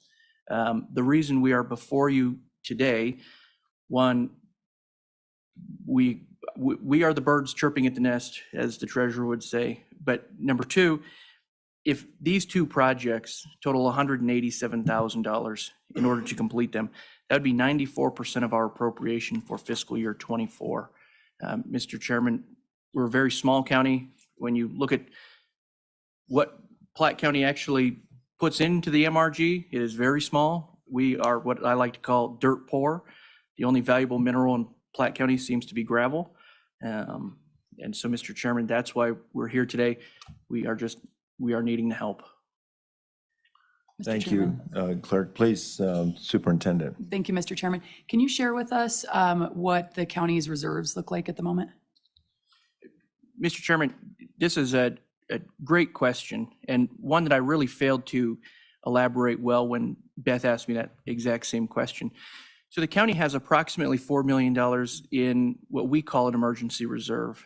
Growing up in Platte County, one of the biggest concerns I've heard since I could really realize it was that the useful life of a coal-fired power plant is approximately 50 years. And the Missouri Basin Power Project coming up on that, they continue to make improvements. It looks like its useful life is extended, but the horror story or the doomsday scenario for Platte County has always been if that major economic driver all of a sudden is gone, the county is really going to be in a lurch. And so 4 years ago, I asked the Board of Commissioners if we could establish a fund so that in the event that something catastrophic were to happen in the county to our overall assessment, namely the Missouri Basin Power Project, that the county would not have to make draconian cuts on July 1. We could prepare county staff. In 6 months, we will have to make these cuts, line them out, and allow those individuals some sort of ability to find other work. And so, Mr. Chairman, that's really the purpose of that reserve. We also have about $2.5 million worth of what we call operating reserve. That just makes sure we can meet our monthly obligations between revenue collections. So, Mr. Chairman, we're running at about $1 million a month for what it costs to run the county. And so that $2.5 million is really just our buffer in the checkbook to make sure that we aren't overdrawing when it comes time to make payroll.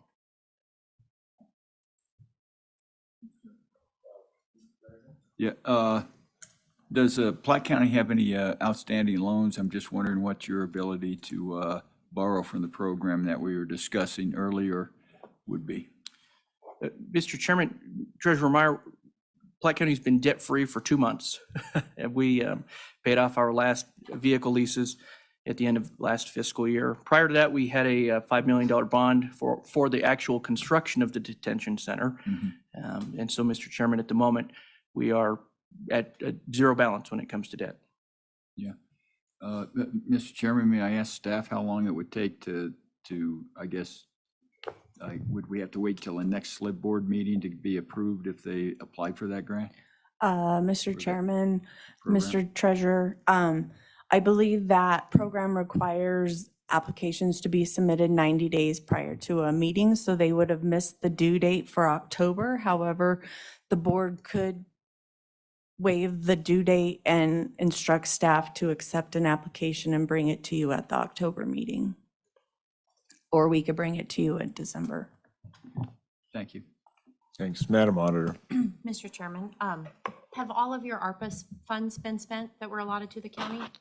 Mr. Chairman, Auditor Racinas, allocated yes, spent no. We have 2 snow plows that we've ordered. That's the only thing that we're holding out, is ordered to pay for those 2 snow plows. And the 2 together, approximately $450,000 out there. So allocated yes, physically spent no.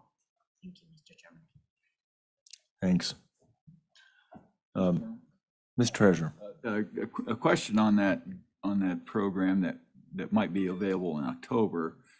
Does it reimburse any funds that were spent or utilized in any way?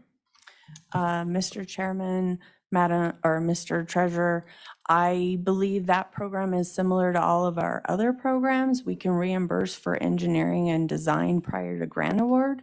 I do not believe we can go back and reimburse for purchases and things like that. Thank you, Mr. Treasurer. Further comment? Mr. Secretary. Thank you, Mr. Chairman. I want to understand what the threat here is in terms of the nature of the emergency. If there was a power outage, in terms of keeping those that are detained, what is the threat on that? I mean, I want to make sure on that what's the procedure on that, and are we 100% there even if the backup were to fail? Sure. Mr. Chairman, Secretary Gray, the danger in losing power in a detention facility is a number of things. Number 1, heating and cooling goes out. Number 2, that the ability to prepare food, we don't have that ability. That number 3, if any of the inmates are attached to an oxygen machine, obviously those are going to fail. But one of the things I did not elaborate on, and the sheriff would be able to expand upon further, when the power goes out, the lights go out, the cameras go out, the deputies are entering these pods, incredibly outnumbered, by themselves into a pod of inmates every 15 minutes to ensure everything's functioning well, make sure there's no medical or other emergencies. And like I said, the sheriff can elaborate further if you'd like, Mr. Secretary. Mr. Secretary. Yeah, so, and you're just on the generator side of it? Okay, so, yeah, I mean, if power goes out, like he was saying, we usually have anywhere from 1 to 3 individuals on oxygen. We have no backups other than the generator for that. Our water systems have pressure tanks that it has to pressurize everything, so they can flush toilets and those sorts of things. There's no backup lights. If those lights go out, they're all based off of when the facility was built off. Generator would always be there to back them up. The air handling system.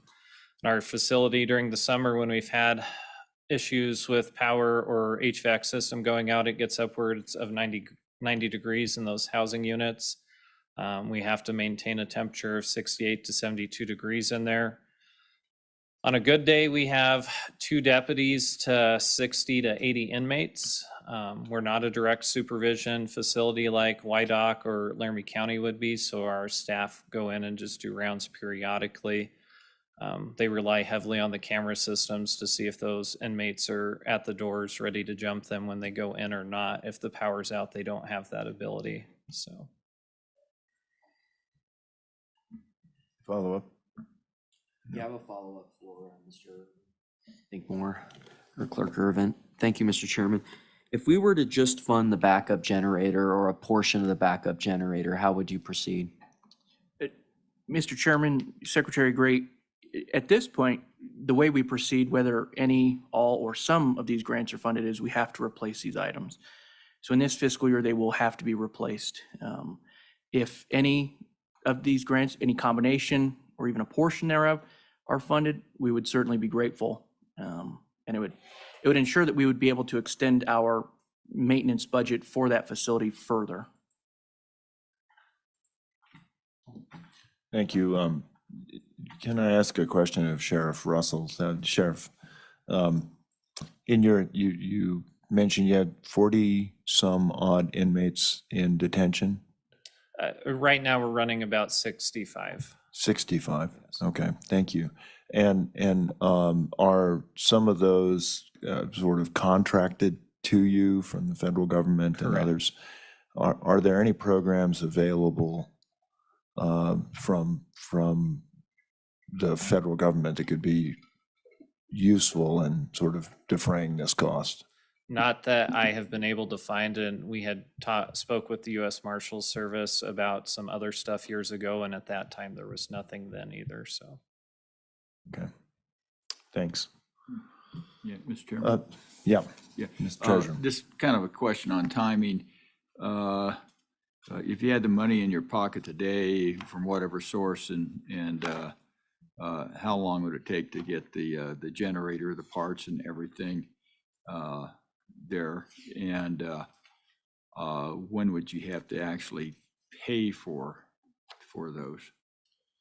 Mr. Treasurer, or Mr. Chairman, Treasurer Meyer, in speaking with maintenance, the generator would be able to arrive relatively soon. It's a fairly standard generator, should arrive fairly soon. On the integrator, I am not sure.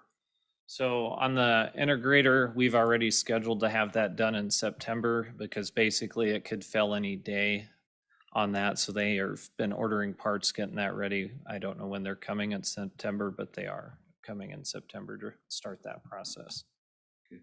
This is a question for the staff as far as what's reimbursable. Is it reimbursable on something that's ordered but not paid for, or it becomes reimbursable? Or, I mean, like, they can order it and 3 months later they can pay for it if they get a deferred payment plan. Is it still reimbursable then? Mr. Chairman, Mr. Treasurer, I honestly cannot answer that. I would think we would not be able to pay for it if the invoice date is prior to the grant or loan award.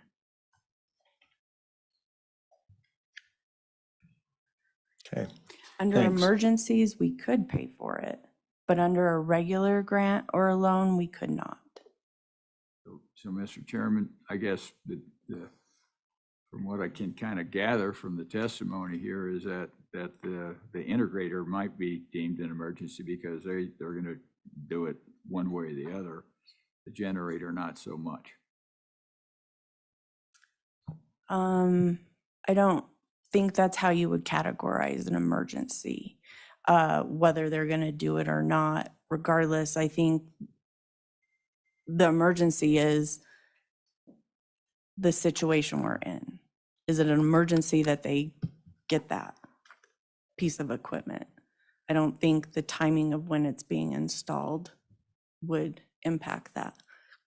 The one thing I would like to point out to the board that I just remembered is the board did direct staff, I believe a year or 18 months ago, to amend the MRG rules to allow for loans from the MRG program for instances like this. We had several emergency applications where it was this instance where it needs to be done, but it doesn't really rise to that level of an emergency.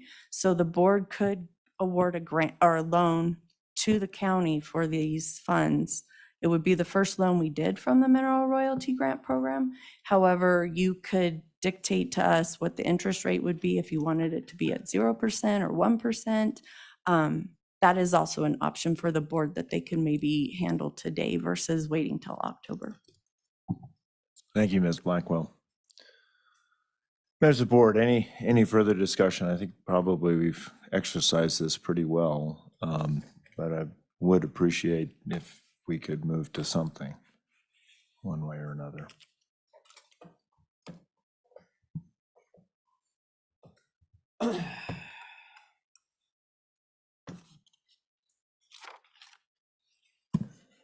Madam Auditor? Mr. Chairman, I'm assuming a motion would be timely? Motion would be most respectfully received. And Mr. Chairman, not to make light of a very serious situation, but I do feel like we were hearing a little bit about what life might have been like in the Frontier Prison in Rollins originally, which none of us want. So, Mr. Chairman, I would move approval of 41,725 for out of emergency MRG funds, just for the purchase of an installation, purchase and installation of a new backup generator. Second. Okay, it's been moved by the auditor, seconded by the secretary. Is there any discussion? Any discussion? Any discussion? Hearing none, all in favor signify by saying aye. Aye. Nays? Motion carries. Congratulations. Mr. Chairman, Yes, Madam Auditor. did you want to discuss the next item separately, or should I go ahead and make? No, you can make a motion. if you Mr. Chairman, I would move director's recommendation on the request for the new electronic control system. Is there a second? It's been seconded by the superintendent. Is there any discussion? Any discussion? Any discussion? Hearing none, all in favor signify by saying aye. Aye. Nays? That motion carries. Thank you, Madam Auditor. Thank you. Madam Mr. Director. Chairman, we are on the D matters now, which are the state investment matters through the Treasurer's Office. So I would yield to the Treasurer's Office. Thanks. Thanks for your patience, everyone. Yeah, thank you, Mr. Chairman, Madam Director. I guess D1 is the first one there. I'm gonna have Patrick and the crew walk through these ones, and without, I guess, any interruption, if it's your pleasure, Mr. Chairman, is just to turn it over to the team, and we can try to move through these as fast as possible. No, that's fine, Mr. Treasurer, and I really do want to commend your staff for briefing each of us individually, so thank you. Mr. Fleming. Thank you, Mr. Chairman, Treasurer. My name's Patrick Fleming. I'm CAO for the Treasurer's Office. And as the governor just alluded to, just for everyone outside, we have met individually with all of the electeds to go over these managers in detail. So this is just going to be a very quick summary of the managers, and then the managers are here themselves to present a very quick overview. As you all know, we've talked about this. This is one of the most exciting areas that we're looking for, more in the distressed area. As we know, interest rates are going up and is causing distress in certain instances throughout highly levered parts of the economy. So with that, I would like to comment that we did have extensive conversations as well with the IFC members, and the IFC members did vote unanimously on both of these managers. So with that, I am going to pass it over to Deputy Caleb Simpson, Deputy CEO Caleb Simpson, who is going to introduce our first manager, SVP. Mr. Simpson. Thank you, Mr. Chairman, members of the board. It's my pleasure, pleasure to be here today. My name is Caleb Simpson, Deputy Chief Investment Officer for the State Treasurer's Office. You know, this recommendation really is a culmination of months of work, extensive due diligence, canvassing the broad, distressed, and opportunistic fund offerings that are out there. It's a continuation of the private credit build-out that I've been bringing to you over the last 18 months. This would be the sixth fund in our private credit portfolio, and also would be bringing the total allocated to $675 million. And really fits within that opportunistic distressed vertical that Mr. Fleming discussed. And with that, I'm recommending the approval of Strategic Value Partners Capital Solutions Fund 2. This fund really represents a best ideas portfolio within the firm and leverages 100% of the firm's resources. The fund intends to capitalize on the firm's deep knowledge and success in the distressed credit markets, publicly traded securities, and non-corporate opportunities. And with that, in keeping in line with being brief, I'd like to introduce the firm. Mr. Chairman, just before we have the managers, Josh Keevan also is here with RBK, who just wanted to comment on their views of the managers as well before. Sure. Mr. Keevan. Thank you, Mr. Chairman and members of the board. I'll keep this very brief. I know you have our memo in your packet. Just wanted to note that we do concur with the staff recommendation to commit to the SBP Strategic Capital Solutions Fund 2. Three primary points that support our recommendation. Number one is the experience and tenure of the senior investment team at SVP. Number two, we like the flexible approach that this strategy plans to take.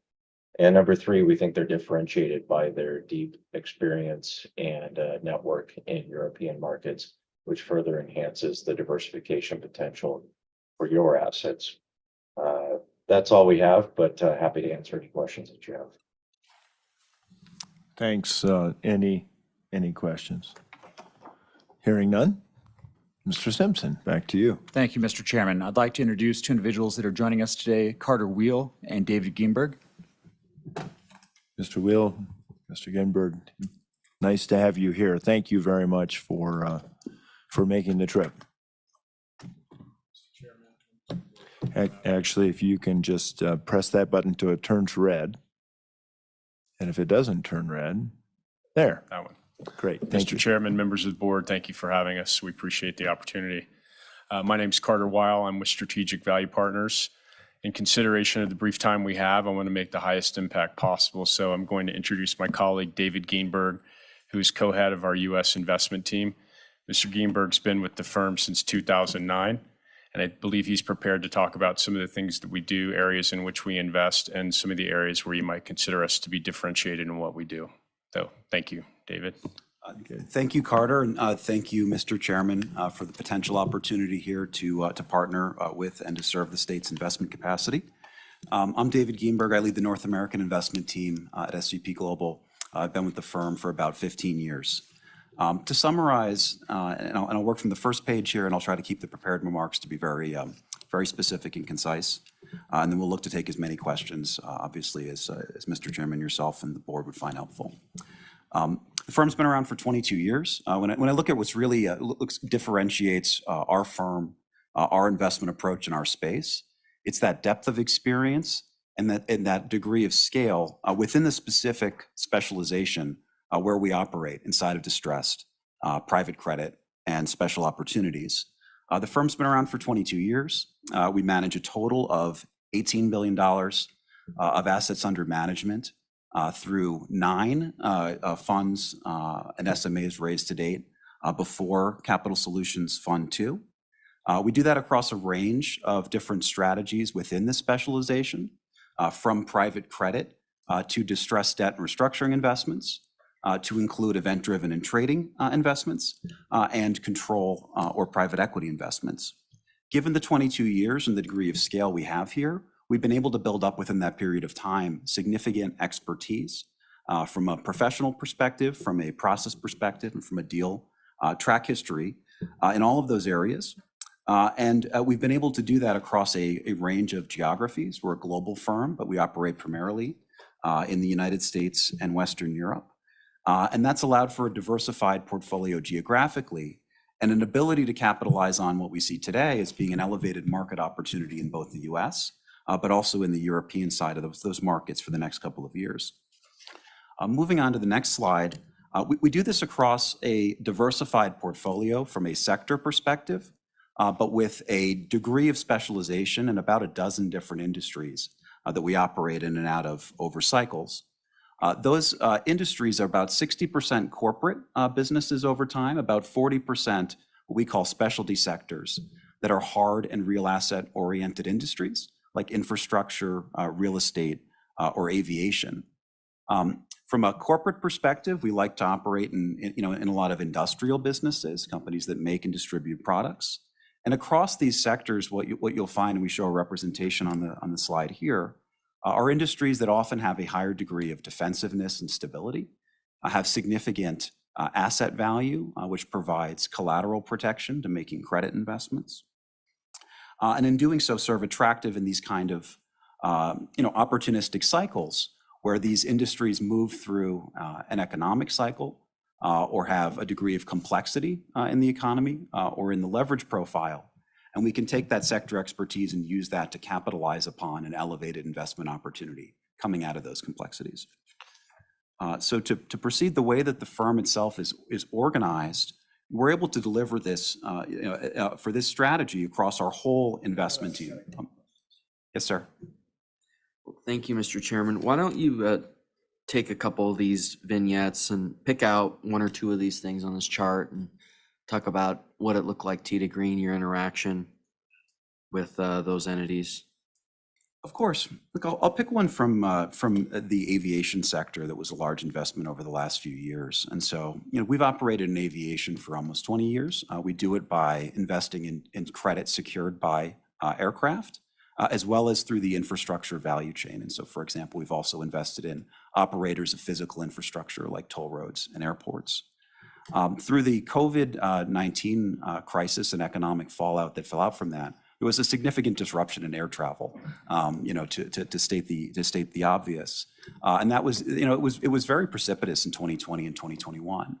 That affected companies in the industry. And one of those was a company called Swissport, where we invested in Europe and bought several $100 million worth of distressed loans, top of the capital structure, senior secured at a dollar price around 75 cents.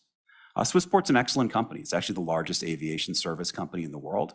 It's number one in its space by multiple. You'll see the logo here on the page in the aviation sector. By doing so, we were able to invest at a valuation discount of about 2/3 to the prior owners of the business, and an investment that could earn over a 20% return at an asset level. What's happened since? Aviation's recovered, right? We had a perspective that the social distancing and discrete impacts that were going to happen in years like 2020 and 2021 would alleviate over time. That this company as the top operator in the space would actually benefit from a market competitive position. And I think, as we all know from air travel, certainly my flight over here, the airlines are not lacking for being full on those planes today. And so as the industry has recovered, it's increased the value of our investment significantly. But that's an example, to illustrate here how we're able to tap into that sector knowledge, find a specific special situations investment, and look to earn those kinds of returns through a cycle. Yeah. Thank you, Mr. Chairman. And that happens to be the one we got in the briefing, so it must be one of the ones you're touting, which I appreciate. But why don't you pick another one? I mean, and I agree, the aviation space right now it's incredible, the amount of demand and the lack of supply to meet it. But what's this Flighterer? Who was Flighterer? Maybe that one. Yes, sir. Yeah, we could do Flighterer if you like. I manage our North American business, so I can speak in the most depth of some of the U.S. ones. But if you like, I can speak to Flighterer. I would have suggested even one of the most recent ones that isn't on the page yet, but we've bought about $300 million worth of debt this year in a U.S. business in the automotive aftermarket space. But it's please. Yeah, that one's fine. That one's fine. Questions as you like. But this Flighterer, I look it up. This is a German. What is it? Some German laminate. Yeah, so it's a building materials company that operates in Western Europe, in Germany and Poland. It produces wood laminate products, and so think about wood fiberboard products for home surfaces, floors, and often cabinetry or other applications. How about the auto market one? Of course. So one of our large investments to date in 2023 is an automotive aftermarket business called Wheel Pros. Here we've purchased about $300 million face of debt, most of that senior secured bank debt of Wheel Pros at a price around 65 cents on the dollar and about a 20% yield to maturity. It's a good representation of the type of strategies you see us doing in the United States this year. Wheel Pros is number one in aftermarket wheels in the United States. It's got about 40% market share for trucks, Jeeps, SUVs, which are the higher growth market in wheels. It's even better. It's about 60% market share. So the company really is a category leader with a multiple of of its next competitor. The business was over levered in 2020 with $1.7 billion of total debt, but it's a very high quality business here that we expect to ultimately be able to service that debt and pay it off at par. And it's gone through a cycle here, and this is a combines a couple of large themes for us we see in U.S. markets today, where there's both been a kind of a post-COVID 2022-2023 cycle in this, where this company saw a big demand pull forward, a big benefit in 2021 as consumers were home and spent on their cars. And then over the next couple of years, that's pulled back to more normal levels. While at the same time, the company's seeing the manufacturing and supply chain challenges that we all see with respect to inflation and difficulty of operating in the current industrial market. That's allowed us to invest in this company at 65 cents and about a 20% yield to maturity for senior debt that we ultimately expect to be covered well north of par. And so, through that type of an opportunity here in a credit market that's actually quite weak in the loan market for opportunities like this, producing higher yields, we've been able to invest at those yields, and we expect this one's ultimately going to be a very successful investment. Thank you. Of course. If that addresses the questions appropriately, I'll proceed to the next part of the presentation. This is how we're organized. Up to this point, mostly been looking to give a quick recap of what we do. This is how we do it, and the team and organization itself. A couple of things we look to highlight and explain upon this slide. Our investment team itself is a set of different integrated skills looking to deliver value to each investment over the course of the investment life cycle.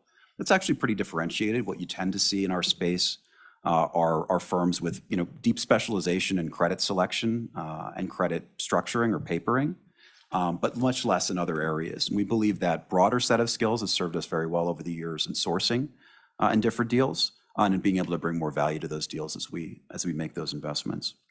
The second thing is scale. So with 84 investment professionals and about a 200-person firm focused entirely on opportunistic credit and special situations, we're among the largest on that dedicated basis.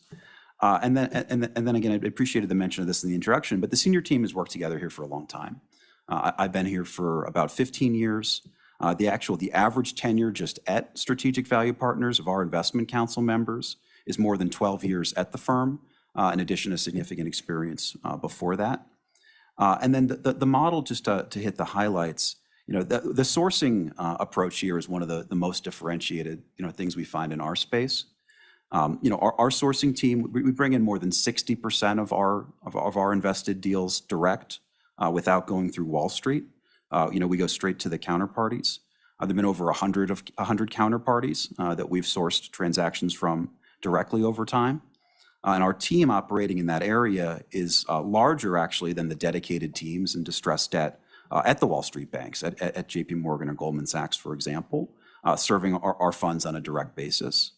That fund works in a really integrated capacity with an investment team that brings depth, experience, hard work, in the sectors and geographies where we operate, plus a set of specialized skills specific to these areas, right? Structuring this type of credit's really important. We have a 3-person legal team inside of the deal team, in addition to our corporate legal. And then finally, the operational management approach, which is a team of business improvement professionals from very blue chip business improvement backgrounds in private equity like Bain or Advent that come into play in helping us in those deals where we take a more active role. I'll look to kind of proceed here pretty quickly, but the next slide just illustrates the consistency of that approach over the funds. The bottom one I'd emphasize less, that fund's early in its investment period and not fully invested. But if you look at the 3 funds up above, we show you 5 different ways of looking at what the funds have invested in. But it's been consistent in a diversified portfolio of strategies, a diversified portfolio of sectors, and then an approach that is 50% or so, 50% plus United States, North America over time, 35-50% Europe, as those 2 economies offer relative opportunities. And then we've achieved these returns through 75% of the invested capital going into senior debt over the years, with the balance in junior debt and equity. The returns on these funds over time have been 13 to 15% net IRRs, to our partners and clients in those mature funds. And the last point I'd look to make is that, for this differentiated model, we're seeing an elevated market opportunity. The opportunity set today is we believe in the early innings of a sizable, positive, multi-year cycle. We've been in business for more than 20 years. We've found that in points of the cycle like this, our returns for the funds are elevated, and they're pretty consistent through all those cycles. These funds thrive on dislocation. Higher interest rates are good for these funds. It allows us to invest in credit at a higher return. Economic volatility allows us to come into situations on a senior debt basis with coverage and charge more, from a return perspective in that pricing or that credit. And today we see higher interest rates. That's paired with an economy here that is at the very least seeing slowing growth in the United States, and then a refinancing wall of leveraged loans in the LBO world that come up in the next 3 years. That's a really good environment for this strategy. And so what that's translated to in terms of our capital deployment and our leading indicators, right, our pipeline, is a sizably increased investment opportunity over the last 12 years. And we show some of those stats, but our pipeline's about tripled in size since the beginning of last year. Today our team's looking at over 110 investments and over $250 billion of capitalization. So for a fund here with a target, capital amount of $3.75 billion, we believe a pipeline of that scale should allow us to be very selective and achieve those types of targeted returns. The last slide here shows the last cycle, that the 2020 COVID cycle was very beneficial for our industry. Again, we expect to see, the early stages of another cycle here. There have been 5 large credit cycles in the last 20 plus years. And, we believe we're seeing that kind of an elevated opportunity here for the years to come. So, to wrap up our prepared remarks, we're very appreciative, Mr. Chairman, of the potential opportunity to partner with the state. We believe that we offer a differentiated approach paired with experience and a significant and consistent track record of performance across the funds. And we believe the market opportunity should support continuing that high track record for our current fund, as a way to serve our clients and partners. With that, I'll stop the prepared remarks, and please look to take as many questions as are helpful. Well, thank you very much.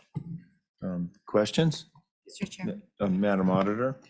Thanks for being here. So and I appreciate the long track record of the company, but I note that you have really sort of exploded in the last couple of years in terms of staff. It looks like you've doubled in the last 3 years, which is good, but sometimes problematic.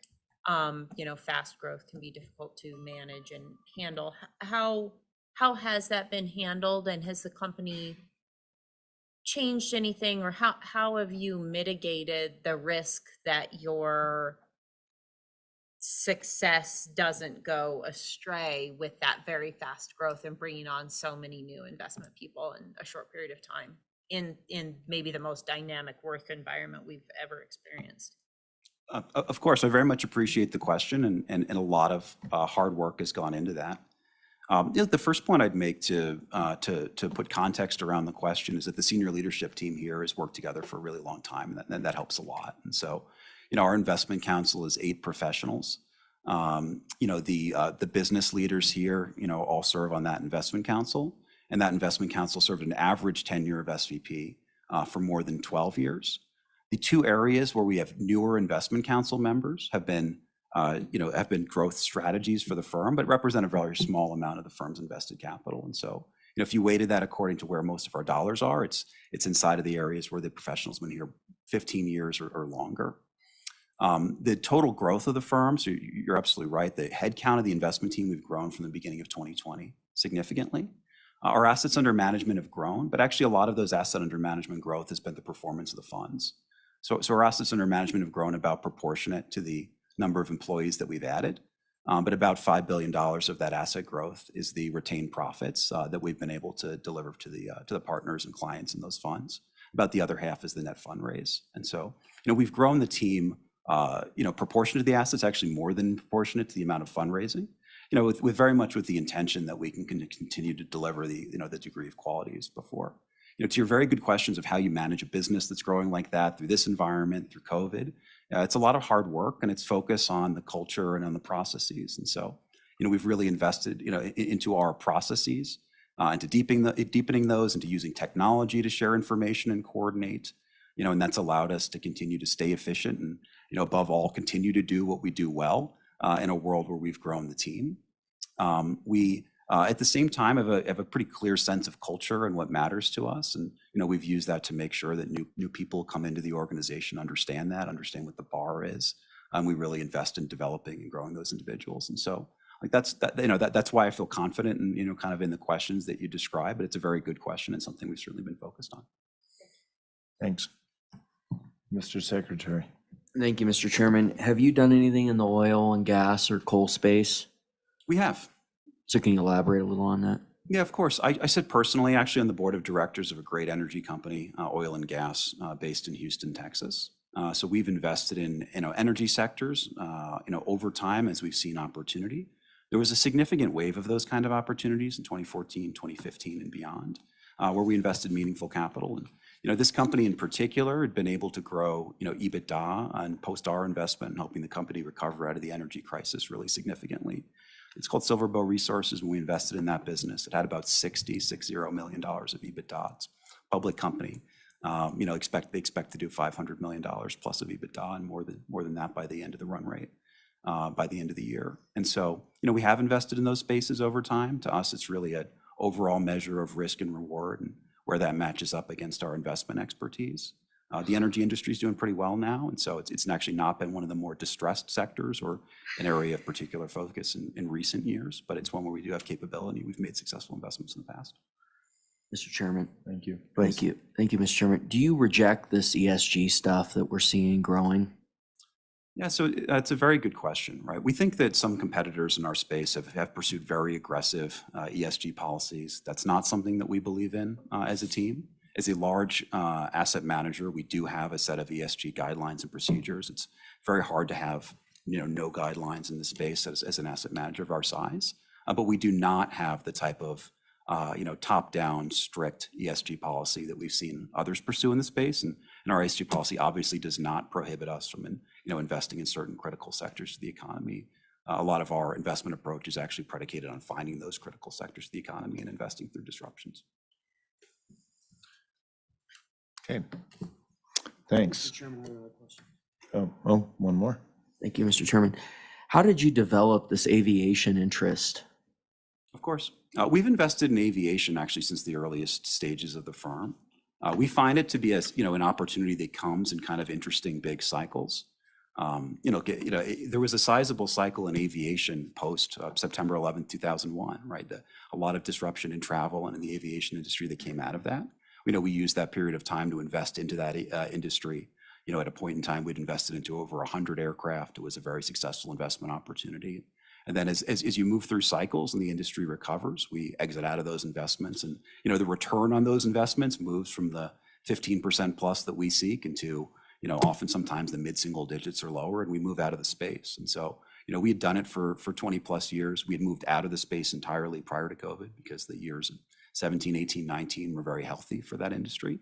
And then when you saw that disruption, it allowed us to go back into that expertise and that playbook and invest in the space in a large way. So, in the last few years, we've invested over $2 billion into the aviation industry, the 15 to 20% plus returns coming in close to the aircraft. And we've been able to do it into very new planes. The planes have actually been on average 5 or so years old. And so, that disruption creates that kind of opportunity. And, that had all, by the way, been managed by the same individual here going back to the early 2000s. Mr. Chairman. Madam Superintendent. Thank you, Mr. Chairman. Can you talk with us a little bit about if you have maximum exposure guidelines or what that looks like for the company? Of course. So, I'll give you what the exposures tend to be, and then I'll give you the specific guidelines that are binding around the funds. So we'll often find the top 20 or so positions in our funds to be 50 to 75 percentage points of the total exposure. So it is a diversified portfolio. The sector exposures tend to, be at the largest end, at kind of the 10% or teens. If we think the sector has more cyclicality to it, for example, we've often managed it to lower levels than that. And so we run a diversified portfolio with respect to, to company or individual line item exposures as well as to sector exposures. The hard limits on the funds are a little bit above that, right? So the individual hard limit for a specific single investment is around 10%. We've only ever done that when we found those investments to be at the lowest end of the risk spectrum when you're looking at invested capital. The fund limitations on a sector exposure, for example, are more in the 20% range. But again, we've managed our top exposures generally lower than that. Thanks. Further questions? Well, thank you very much, Mr. Greenberg. I think this was a very good presentation. Really appreciate your patience through the morning. I hope we haven't delayed you too much. So With that, Mr. Treasurer. Yeah, thank you, Mr. Chairman, and I thank you from the Treasurer's Office. Great presentation and very well prepared. You run a great company, and we're happy for you to be with us. So with that, Mr. Chairman, the State Treasurer recommends that the board select the Fund SVP Capital Solutions Fund 2 as a state private credit investment manager, conditioned upon the approval of material terms and successful contract negotiations. It's been moved by the treasurer, seconded by the auditor. Is there any discussion? Hearing none, all in favor signify by saying aye. Aye. Nays? Thank you. Congratulations. Thank you very, thank you. Now Mr. we get to the tough part, but go ahead. No, sir. Thank you, Mr. Chairman. Thank you very much to the board for your time and for the opportunity to partner with the state and serve its investment interest. Mr. Treasurer or Mr. Fleming.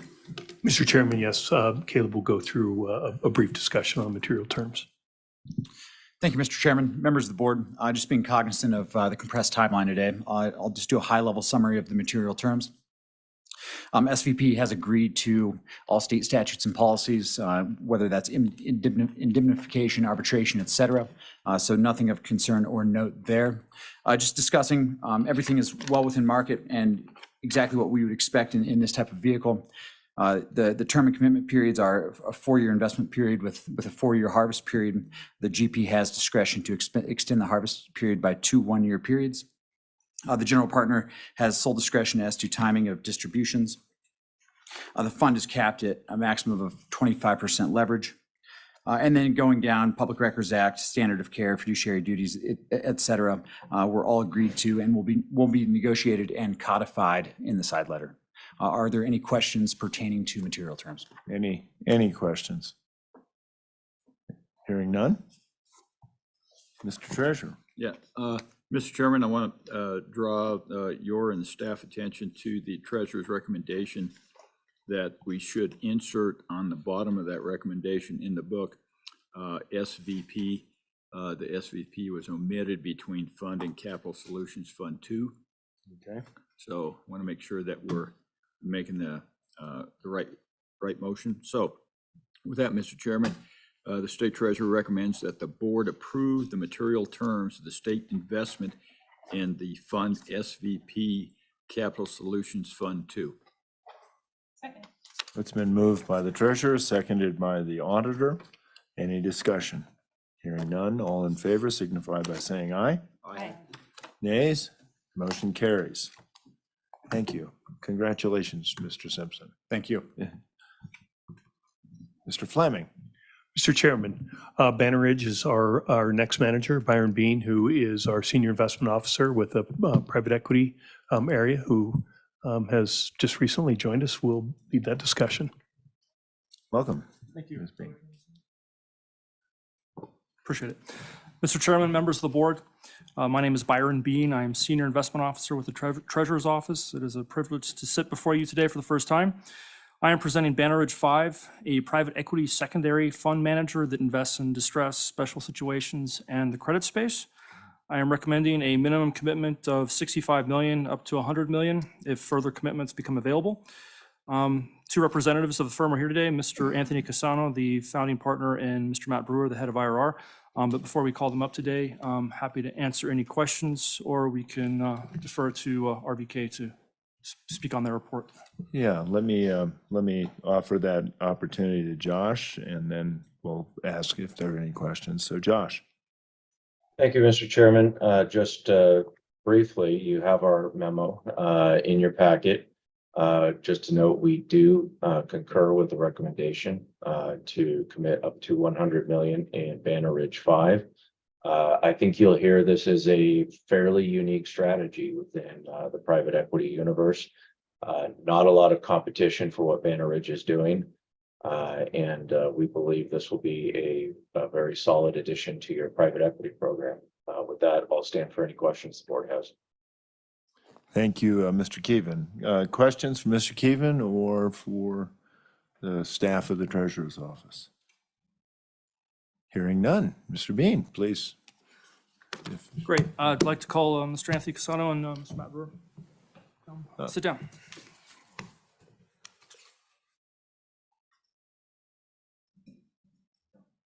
Thank you both for being here this morning as well. Yeah, of course.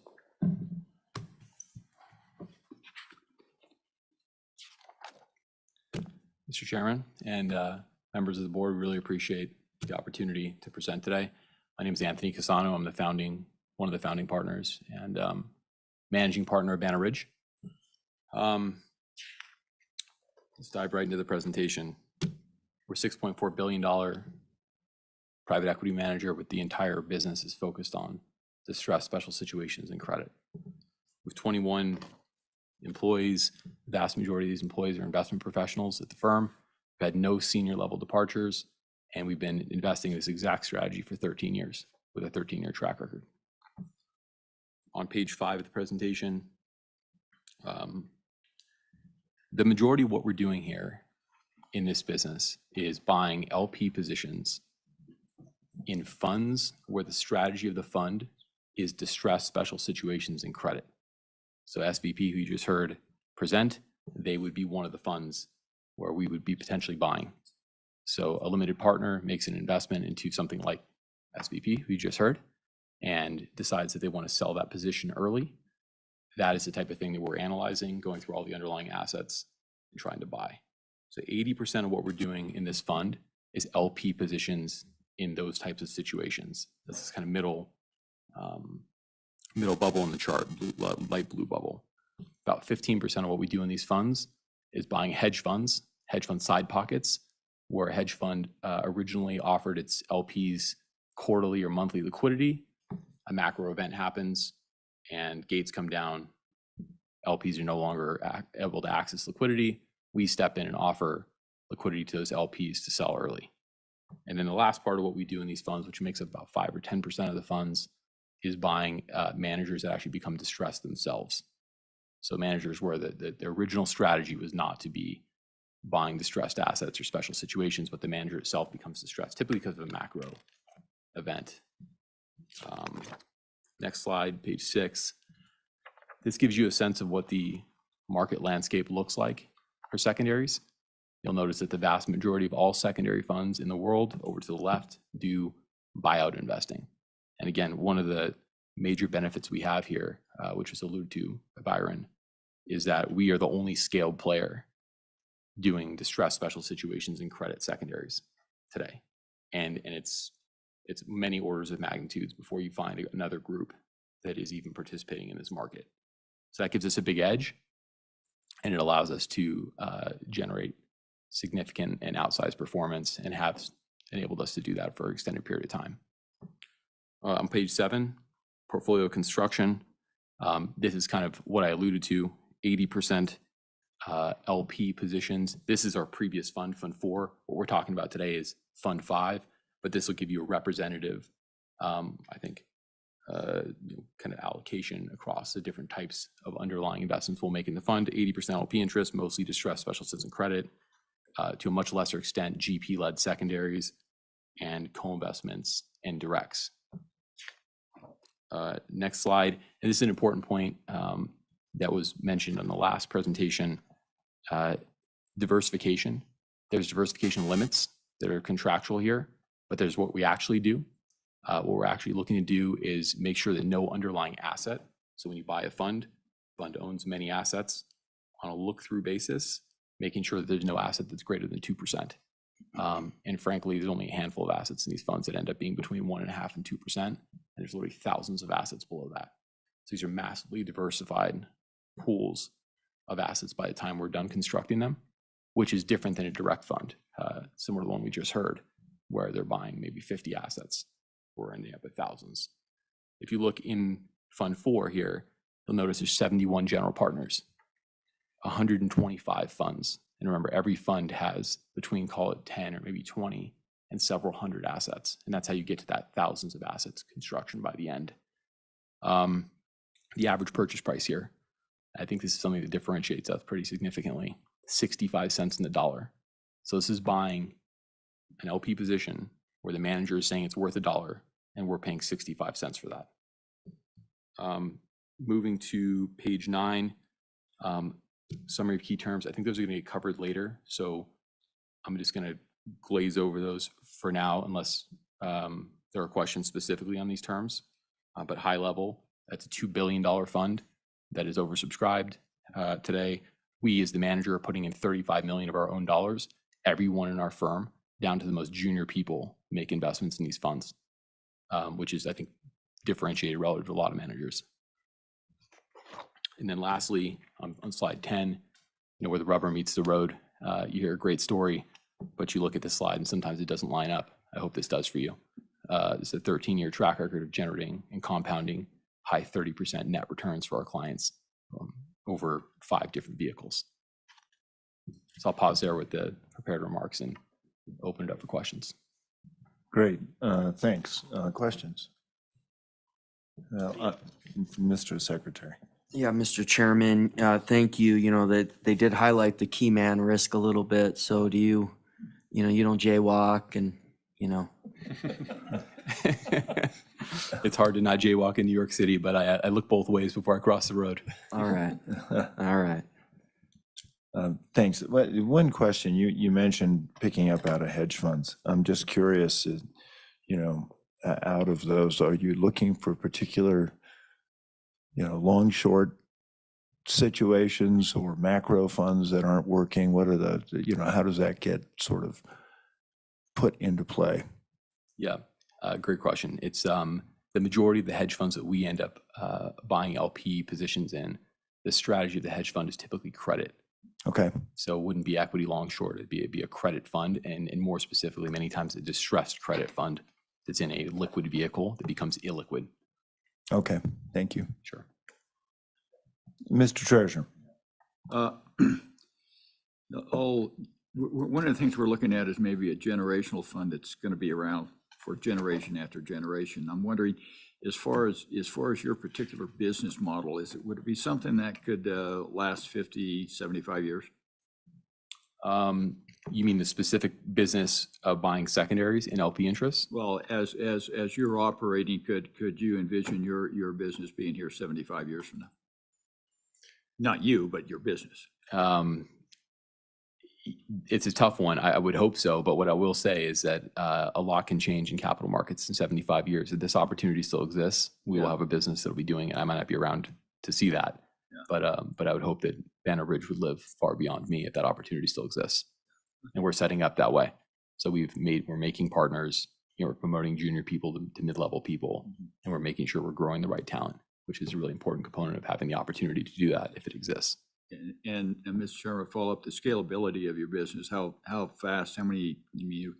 How fast do you think you could grow? And kind of goes to the question that the auditor had on the last group about what's your how fast can you actually grow and feel comfortable that you're not going to misstep?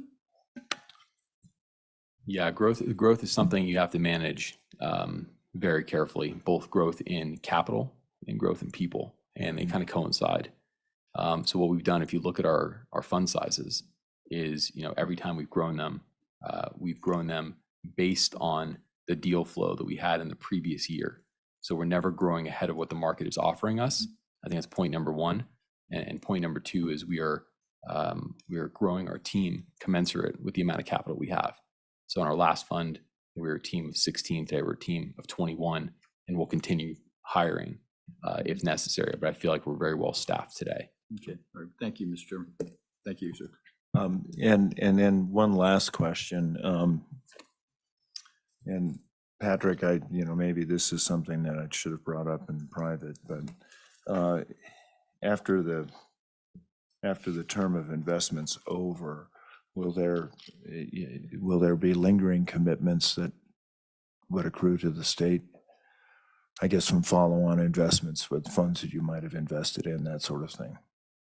Are you asking after the 10-year term is over, or after the investment period? After the 10-year term. After the 10-year term is over, technically, if the fund is still around, which, by the way, our previous vehicles were wrapped up way before that, then there would be up to your commitment size to meet in a few different circumstances. One being defensive investments, and another being uncalled capital. But I will say the majority of the funds we're buying them after their investment periods have already ended. So Okay. by the time we would hit 10 years of our term, they would be on 15 or 16 or 17 years. It's very unlikely that there would be capital calls at that point for those funds. Thank So you. it's possible, unlikely. Great, thank you. Any further questions? Further questions? Well, again, thank you very much for your patience this morning, and Mr. Treasurer. Thank you, Mr. Chairman.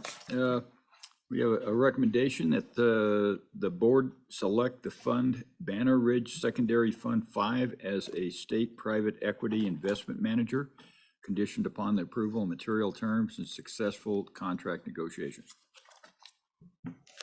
Is there support for the treasurer's motion? It's been seconded by the superintendent. Any discussion? Hearing none, all in favor signify by saying aye. Aye. Nays? Mr. Secretary, is that an aye? Aye, okay, thank you. Very good, thank you, congratulations. Thank you. Appreciate your time. Yeah, thank you. I don't know, sometimes I can't pick you up. My apologies. Mr. Chairman, Byron will continue with a brief discussion on the material terms and conditions. Fantastic, thank you. Thank you. We've had the terms and conditions reviewed by external legal counsel. They checked off on that. Banner Ridge has accepted all Wyoming side letter terms. The terms and conditions are very standard. I'll just briefly go through some of the main points. GP commitment is 35 million, potentially up to 50 million. The investment period is 5 years from final close. Harvest period 4 years plus two additional 1 year periods at GP discretion. The fees are 1.5% on commitments annually with a 10% step down after the commitment period. The carry is a tiered structure. It's 15% above an 8% preferred, and then after a 10% preferred, it's 17.5%. The waterfall is a European waterfall, which is a good thing. Great. Questions? Questions? Hearing none. Mr. Treasurer. Yes, thank you, Mr. Chairman. Mr. Chairman, the treasurer recommends that the board approve the material terms of the state investment in the fund Banner Ridge Secondary Fund 5. Is there support for the treasurer's motion? Second. Thank you, Madam Auditor. Moved by the treasurer, seconded by the auditor. All in favor, is there any discussion? All in favor signify by saying aye. Aye. That motion carries. Thank you. Thank you, Mr. Chairman. Next up will be Josh discussing our annual return. We have the June returns now, and he will be discussing the annual returns from our June numbers. Thank you, Mr. Keevan. Thank you, Mr. Chairman. I'll turn you to page 2, and I'll plan a very brief and high-level summary of performance in the interest of time, but please stop me if you have any questions. Just looking here at page 2, I point you to the left-hand side of the page and just compare and contrast the 2022 investment returns, where we've got each color representing a different asset class, and compare that to the numbers directly to the right, which is the first half of calendar year 2023. And you can very quickly see that they're almost the opposite of each other. First of all, last year, mostly gains this year. And the worst performers, which were the blue squares you see there representing global equities, were your worst performers last year. They're your best performers to the start of this year. Your best performers from last year, you see real estate and MLPs. Those are at the bottom this year. The one asset class that's that's generally been towards the bottom in both periods is core fixed income. Of course, last year was a historically bad year for bonds, as we saw a significant tightening of monetary policy. And rates have actually continued to have some upward pressure on them this year, but we at least now have a much better starting point from a yield and income perspective. And my last point on that is just one note on cash, which is the green 225 so far this year. In the first half of this year, we've now had a higher return on cash than we've had in any other year on this page, with one exception where we got 2.47 in the full year of 2019. So obviously, with the shape of the yield curve today being inverted, with continued tightening that we've seen by the Fed, returns on cash are at a level that's way more attractive than it's been in a very long time. Moving forward to page 3, just quickly, you see the snapshot of the asset values in total at 26.6 billion, and the division of that amongst the different funds below. Turning to page 4, at a total fund level, and keep in mind, these numbers are still a bit preliminary at this point as we're waiting on final valuations for many of the illiquid asset classes. But at the total fund level, you see net of fees outperformance against your total fund benchmark in the most recent quarter, in the calendar year-to-date period, and over the past year, which represents your entire fiscal year, to the tune of about 0.7 or 70 basis points. And just a quick glance at the asset classes below, you see the dark green bar representing your performance and the light green bar representing your policy benchmark. A couple places have really stood out. Small cap equities, you can see your managers outperformed by a wide margin last year.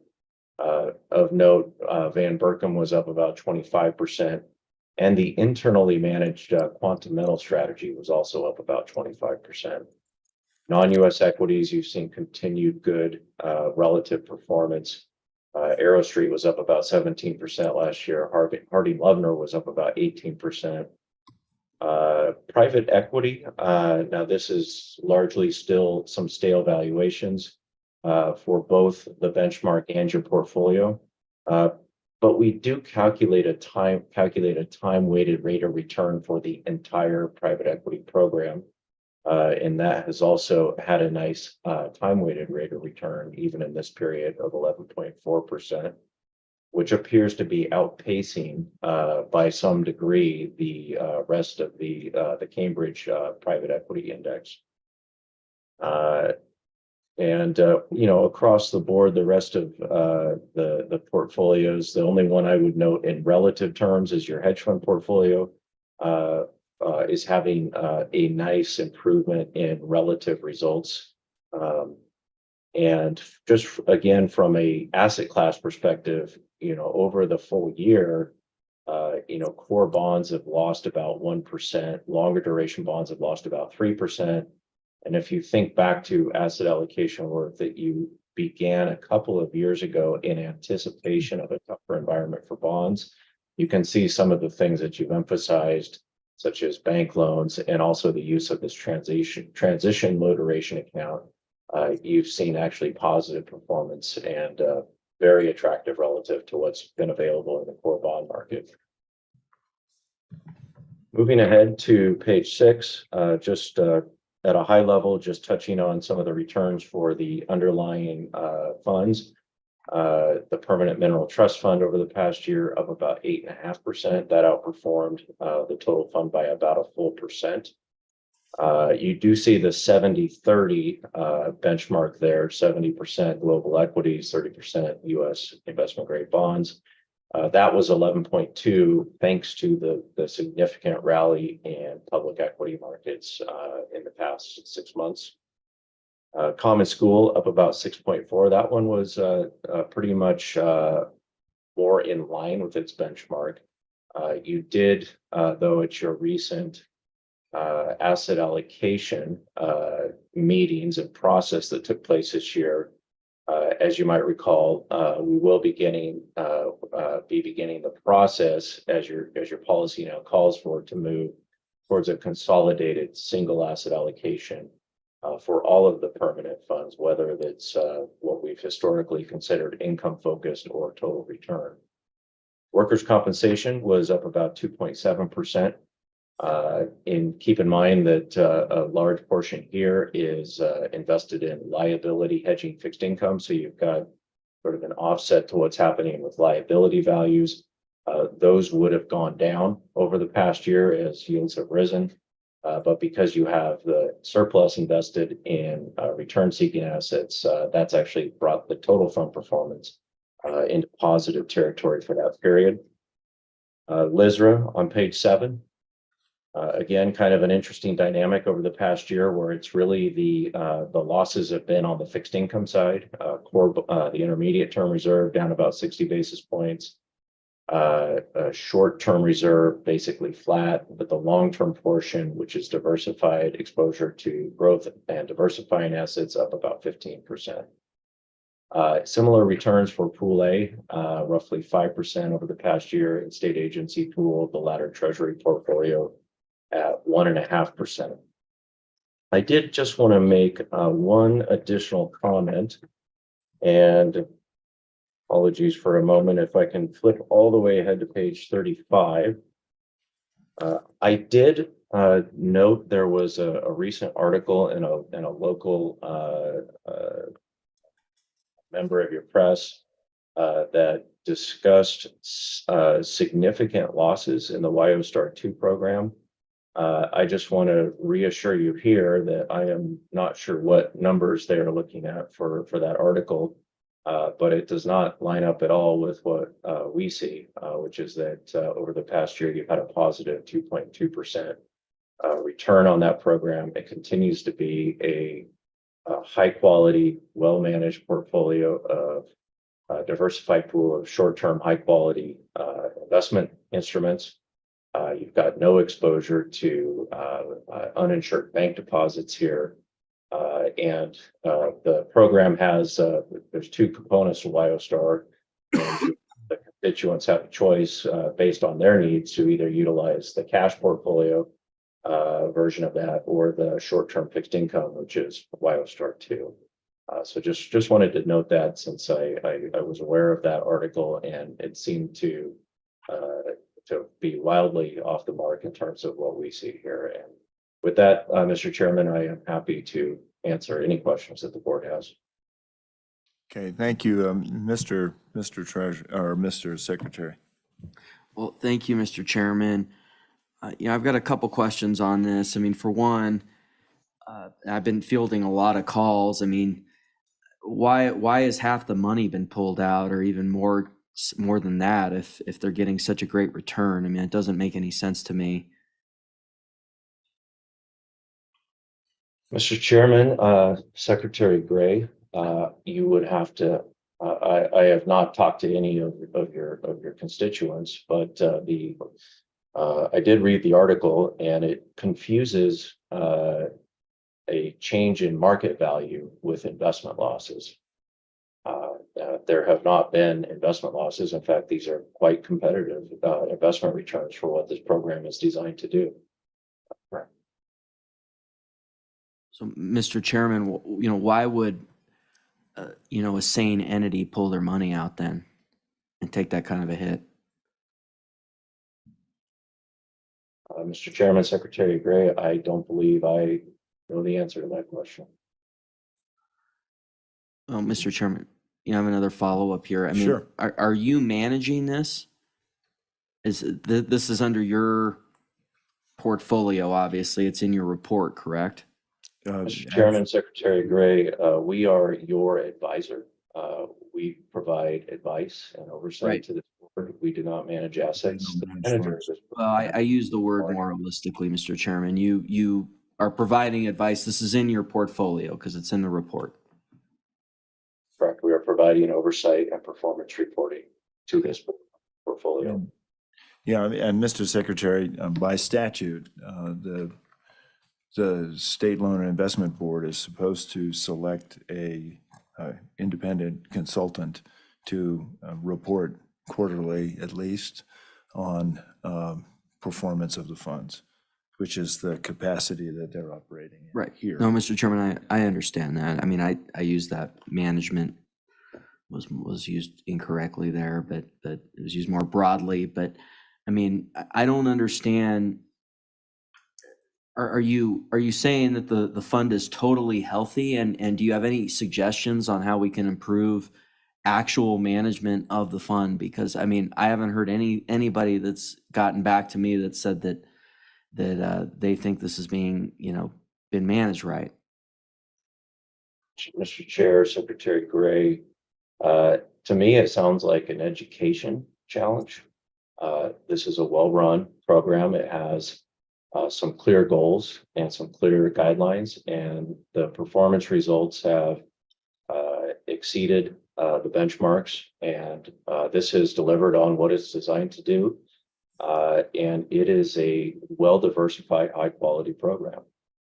If somebody thinks there's something wrong with it, it's a lack of knowledge, it's a lack of insight, and it's a lack of appropriate perspective. So that to me sounds like an education challenge. Mr. Treasurer, it's been a while since we looked at the WildStar 1 and then created the WildStar 2. It's my memory that that is an optional program that counties and towns and entities like that can participate in, and that there are others on the private side who have many of the same, correct me if I'm wrong, but many of the same sort of risk profiles, et cetera, who can participate, that they can participate with, that are not state-run. And it's possible that perhaps one of those did not perform as well. Well, Mr. Chairman, if I recall, I think that JP Morgan manages this. They're contracted to manage that. We at our office do it without any fees associated to the local entities. I think what the local entities, and this goes into a broader discussion that we'll probably have as far as the local entities being able to invest in long-term investments, that they're going to need to be educated. Because I think what they look at, Mr. Secretary, is that, well, why am I getting 2.2% on my bonds when I can buy bonds today, that are returning 4 or 5%? And the simple thing is, as Josh reiterated, it's the market has changed. And so they do not understand that when you have a 2% bond and it goes to the same, you can buy a bond at they're returning 4%. There's a formula, and Patrick can explain it to you, as far as the amount of time you have left on your bond and the duration, as far as what those bonds are worth. And essentially, it's all mathematically, at the end of the day, if you don't take that income and you continue to reinvest it on a 4% bond with the money that you get selling it, there's literally very little difference in the amount of money you're going to have at the end of I think the duration is 1.8 years on WildStar 2. At the end of 1.8 years, you end up with the same, except that when they go outside of the state, then they're paying fees on that. And so they have an expense ratio on everything that they do outside the state. So they probably are looking at the shiny object over there, aren't calculating their expense ratios, and didn't realize that they were going to lose some amount of money based on that formula.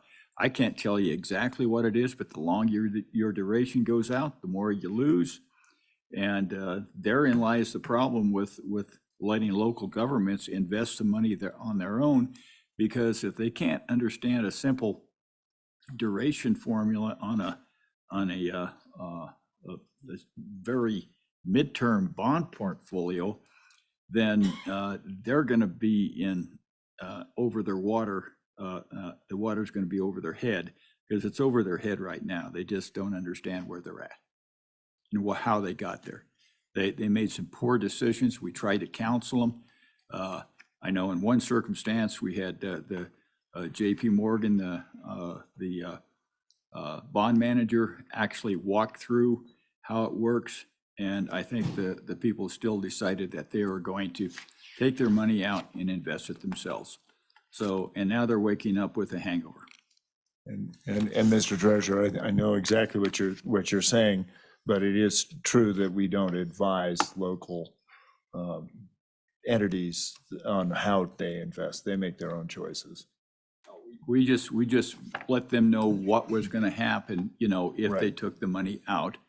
And it happened, and now they're wondering why.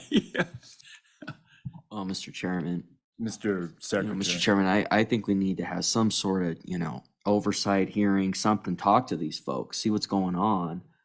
And, and maybe we roll it into this thing that we're doing up in, I guess it's gonna be up in Casper, somewhere on this other deal. I mean, look, we got this article with all sorts of assertions being made, and I understand your arguments, but we got to communicate here, and maybe the board can help facilitate that and at least help to have some oversight, some role in that process.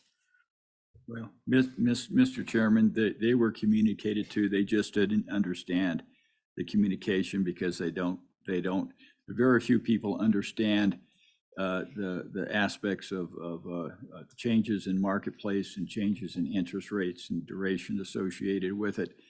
It's not that complicated if you have a tutelage on it, but I think there are some of the treasurers that in certain levels or whoever was managing the local dollars that thought that I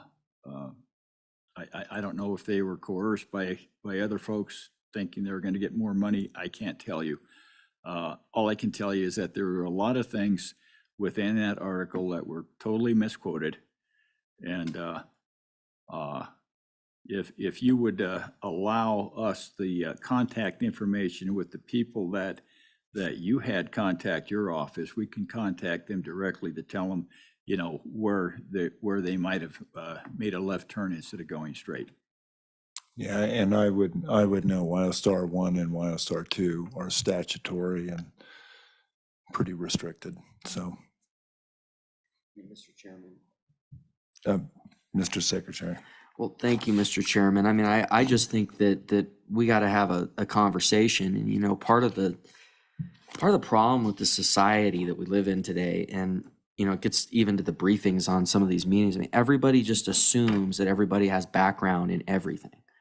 You have to help, and we all have to talk to each other, and take it tea to green. There's no bad questions, and that's, I think, something that we got to help facilitate.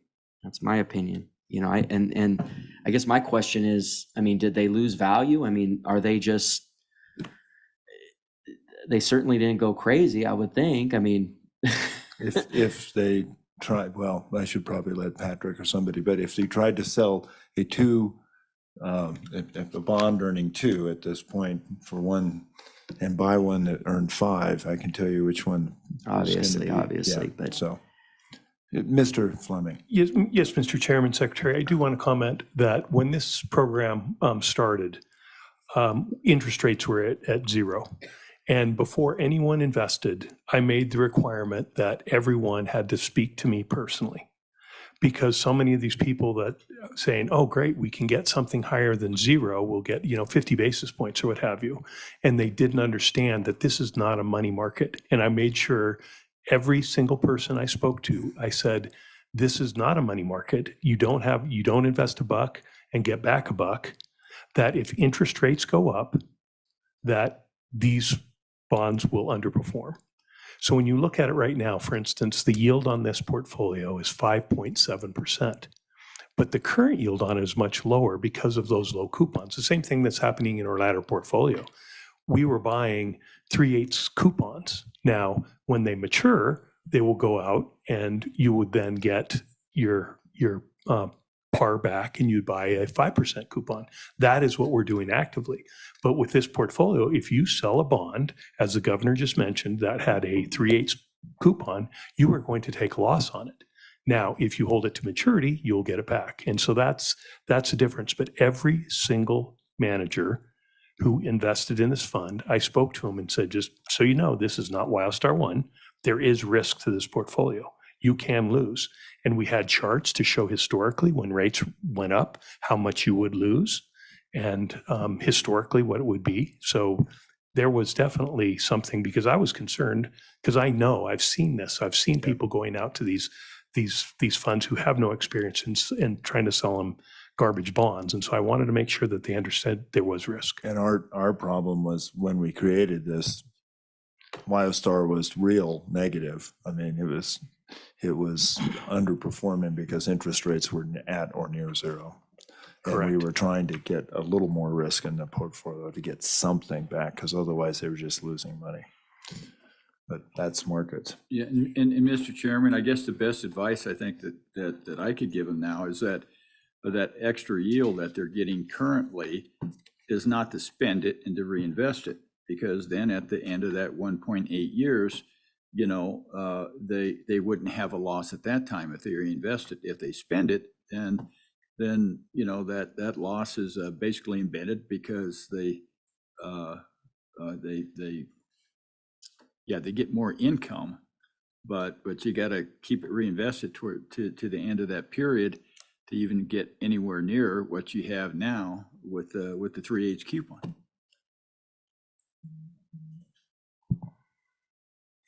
All right. Further. Mr. Chairman, just one last point that I would like to make. If you could turn to page 4, please, on the total fund performance. Yeah. I just want to highlight over the last 10 years, you know, what we've been able to accomplish. And I said, when I say we, you know, it starts with, you know, Treasurer Meyer and what he has done, the legislative body and allowing us to build up our staff, the investment funds committee, and all of you, of course, that have changed our asset allocation to be much more conducive to today's time and the investment opportunities. But if you look at the alpha production is what really we focus on. And the alpha, again, is the return above the benchmark. So if you go back 10 years ago, we produced 20 basis points above the benchmark. We're up to 70 now. And if you look at the progression, every single time frame in this period has been an improvement. So, you know, to put it in terms of 70 basis points, you know, is almost $190 million additional income above the benchmark. And I just wanted to, you know, do a shout out to everyone here involved in this team effort that we've done, and especially the investment staff that is, I just said, has done a tremendous job in improving this return. And hopefully, you know, we want to continue to grow that alpha and create more money to the state. But I just want to highlight that, you know, hopefully it will continue on. You know that there's going to be some bad years, but so far so good in what all of us have done and what we're trying to achieve. Thank you, Patrick. And on that note, just so that you have a chance to, I note that both of the International Equity Custom Index and the Emerging Market Debt Custom Index, the differential is pretty sizable. Is there any comment you want to make about that? In the emerging market? Yeah. On what page is that? That's page 4. On the performance. Emerging markets. We've had a very positive performance on the emerging market managers this year, when historically, as you know, before we've had some weakness. But as you know, on the cycles, we've just had certain areas where it's been very positive and very negative. So for instance, right now, our bank loan area has really struggled. And also with core real estate, you know that with many issues that we have on the real estate area, we've had some issues on that one too, where we can't get in and out of the various funds. So that has been you know, a couple areas that we've been focusing on. But yeah, the EM in this cycle has gone up, where with the bank loan, this has been a bad year for the performance on the bank loans. Okay, thanks. Mr. Chairman, I've got a couple questions. Sure, Mr. Secretary. Mr. Chairman, you know, I mentioned this at the end of, I believe, last meeting, and you know, I want to, you know, explore how we move forward with, you know, starting to look at this. But I really think we need to look at having more Wyoming-based managers. I mean, we've got a lot of expertise in this state. You know, if we were to set aside 3 to 5% of the permanent fund and have it managed locally, I think you get diversification risk. I think, you know, there's a lot of upside here to doing that.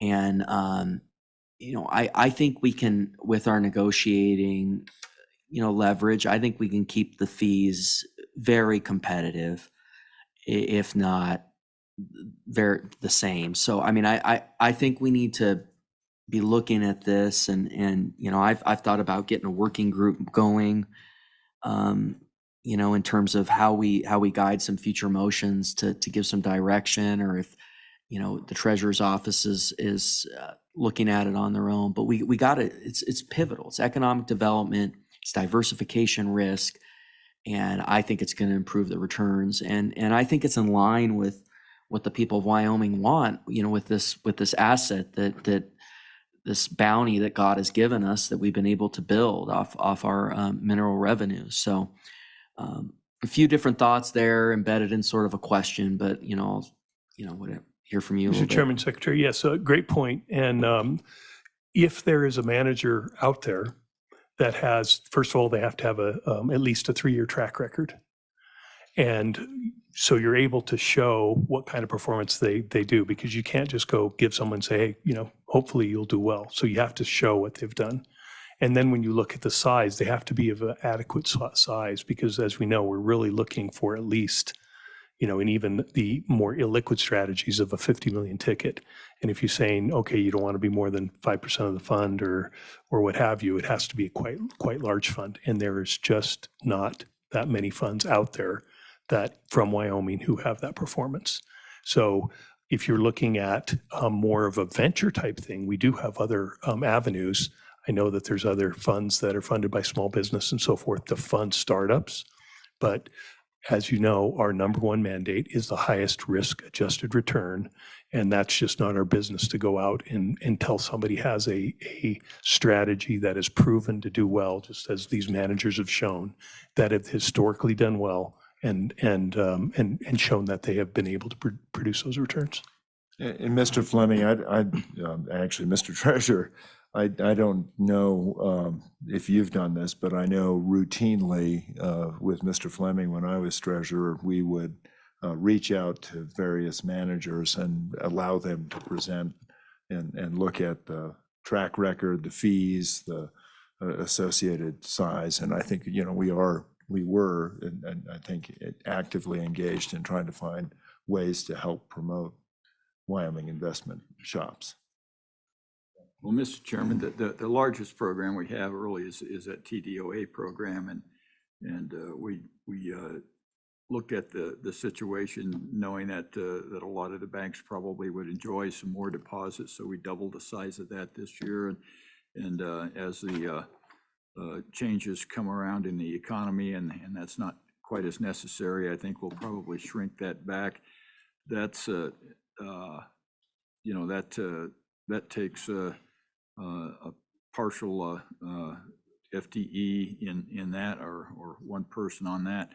This program, if you put forward some kind of an internal investing thing, I think you want to make sure, as Patrick said, that we use the same standards. That if you had a broker in Wyoming that only had 100 million of assets under management, we couldn't extend more than $5 million to them, because you don't want to risk anything more than a certain percentage of what they have under management, because that's just a good business practices to look at those from that certain areas. There's some certain parameters that in benchmarks or whatever that we put back in. The first thing that we look at is, are they in the top quartile? And so, you know, and I mean, sure, there are some ancillary things that you can look at, I think, Mr. Secretary, as far as business development within Wyoming, that's positive. But at the end of the day, we're trying to move everything at least into the top quartile.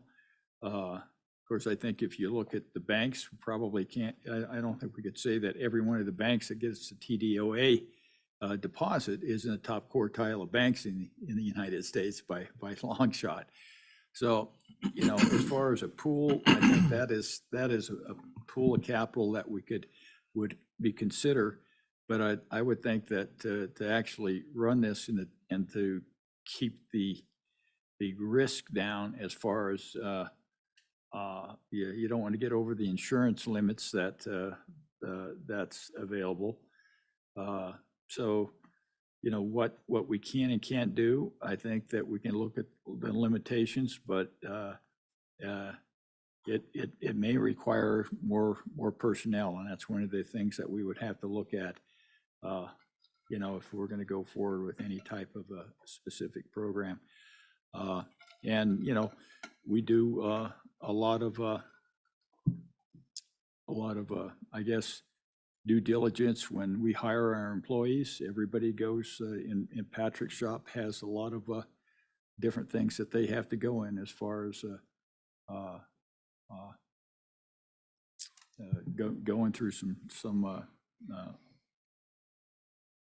background checks and different things. So, you know, it would be an extensive review in a lot of different areas just to make sure that we don't get ourselves in any type of problems. But the cost benefit relationship of running a small shop like this, it's per cost per capital.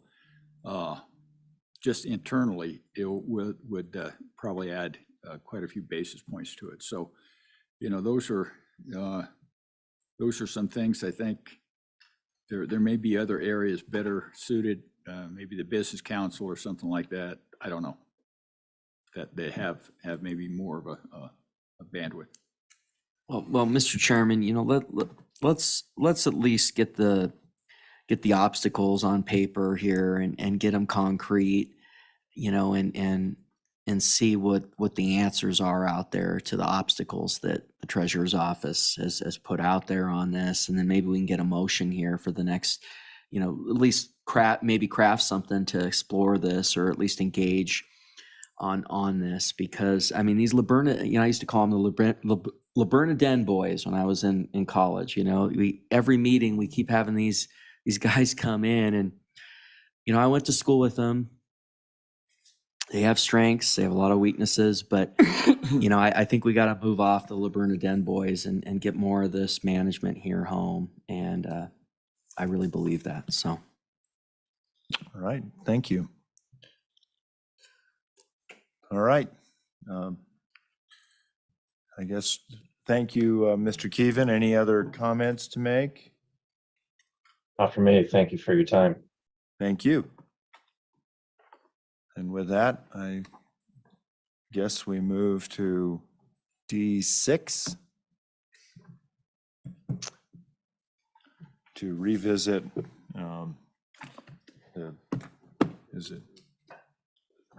Chairman, I guess this is back on the ESG stuff. I think I gave everybody a packet and a handout on that.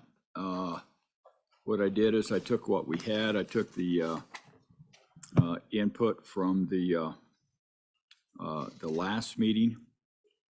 I did. There were some conversations. I think at the last meeting that they're going to try to change what ESG was, you know, into something else and rename it. So I added the language or subsequent non-pecuniary based investment criteria. I saw that BlackRock is already calling they will no longer use the term ESG, but they'll use other terms that will essentially say the same thing.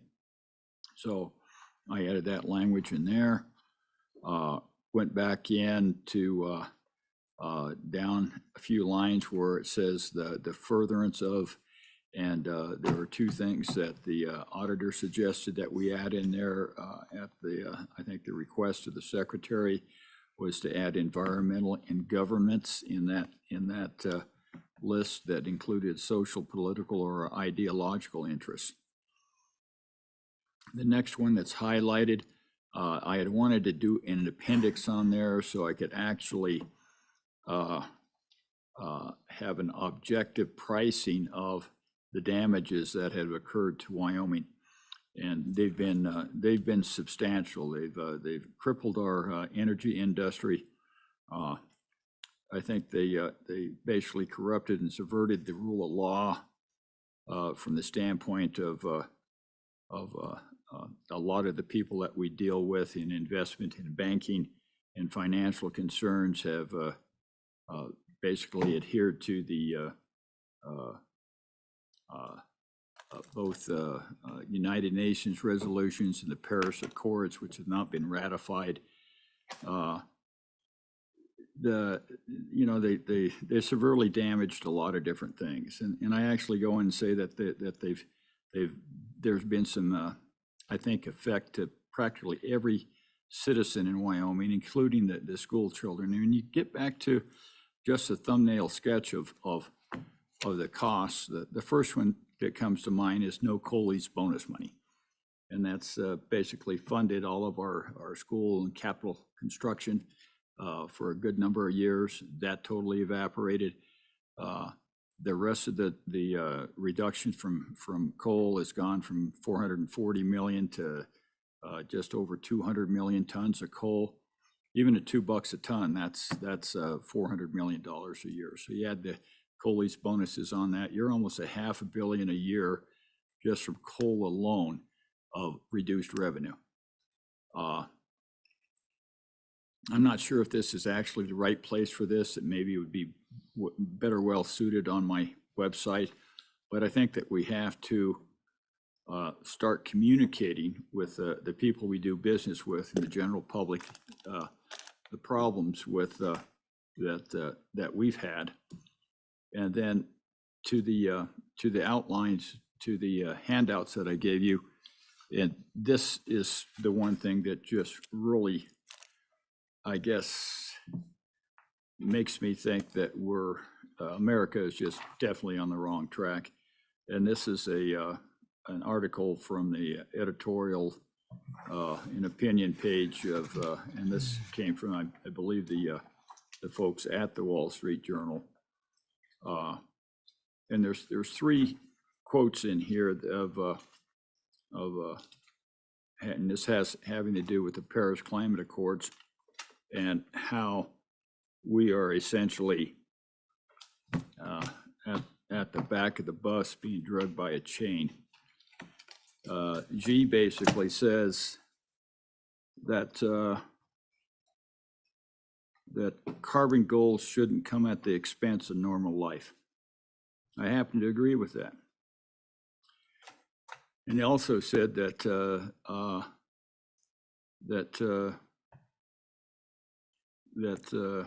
that carbon goals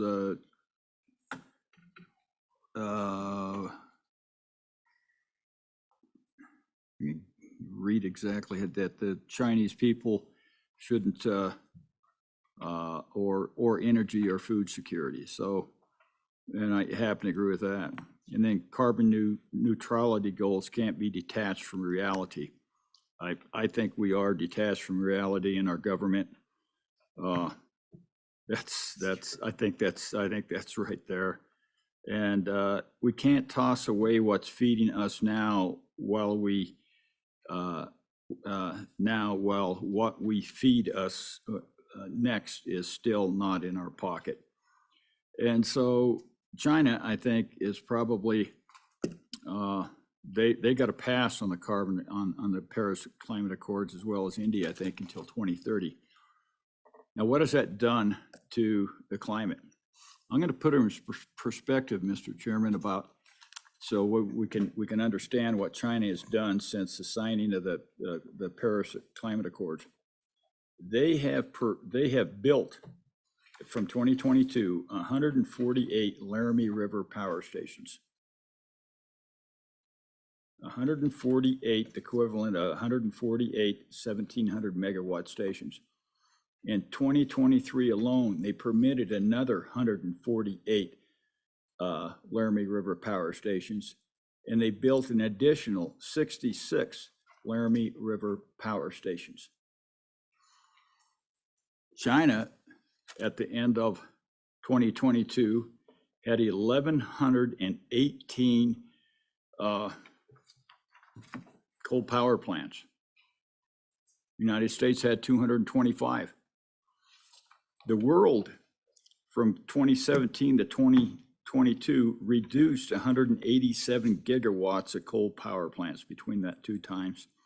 And China added 113 gigawatts from 20 to 2022. So, Mr. Chairman, the detachment from reality comes from the point that American people believe that we're doing something to control the climate and carbon dioxide. We certainly are not. This is something that is totally beyond our control. China is just going to pat these people on the back and laugh all the way to the future, while America continues to buy more electric cars, electric motors, batteries, and rare earth materials from China, building their economy as we sold our energy reserves to the Chinese. And it's going to be a long time before our strategic reserves are built back.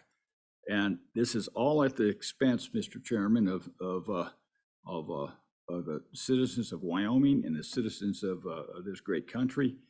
And at the same time, Mr. Chairman, where there's the good evidence that a lot of our public officials have been bribed at the same time to support the climate initiative.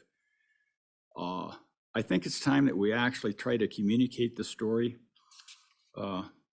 I'm not sure, as I say, that we should do it in this particular document, but I do think that we can't ignore what the facts are. And I think people in America actually have to start thinking about, where our stance is going to be in this globe and what we can and can't do. And we certainly are going to have no effect at all by closing power plants in Wyoming or any place else in this country. Well said, Mr. Treasurer. And I know you've been on record, and I can remember being at Milken and Patrick. I think Alaska and Wyoming were the only two that stood up and said, you guys are on the wrong track. And that was over, I can't remember how many trillion it was in that room that day. And afterwards, Ono came up to us, who had 3 trillion in bonds that he was trying to put in capital, and said, you're right.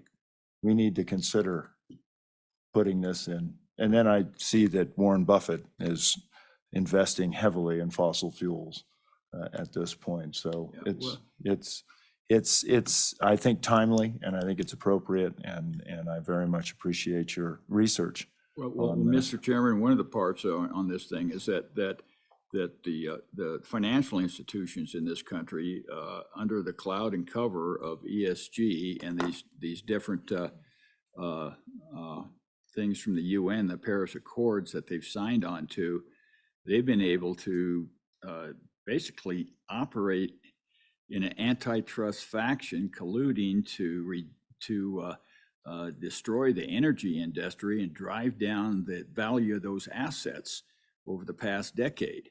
And that's allowed a lot of these people, as we saw today, distressed assets and distressed opportunities.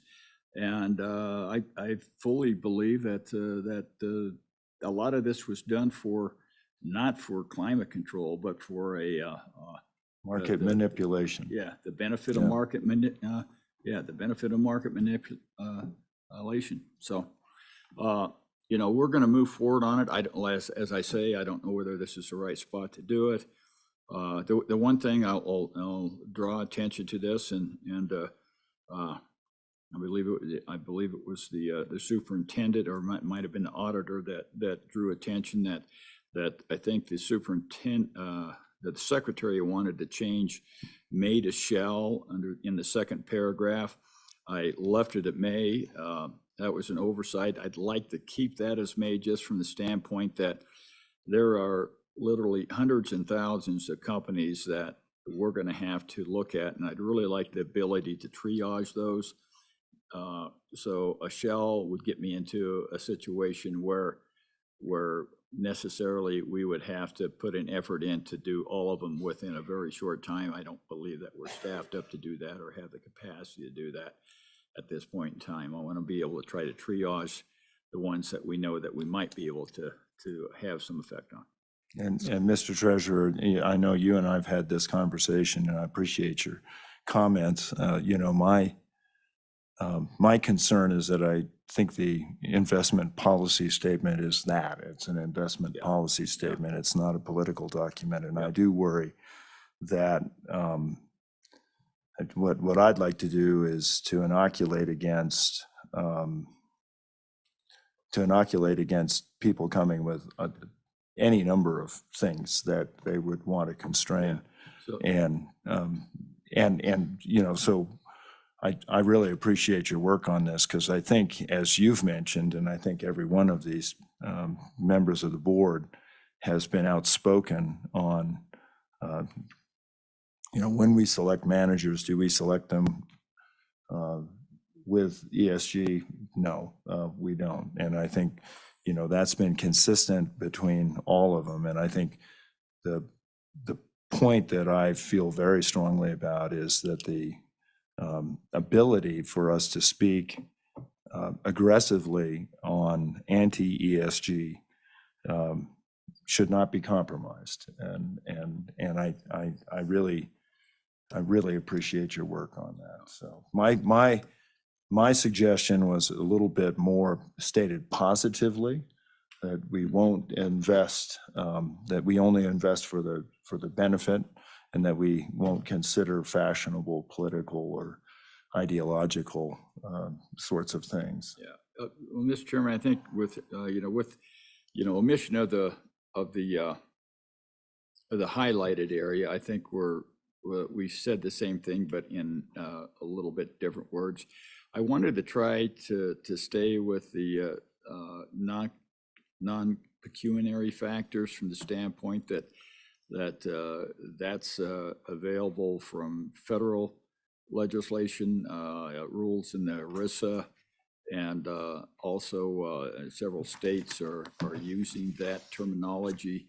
It's as we go through the process, and if anything, these things go into court in any manner, I think the more that we have continuity in the same type of language, I think the better off that we are, I think, moving into the future as we're able to, I guess, support our view.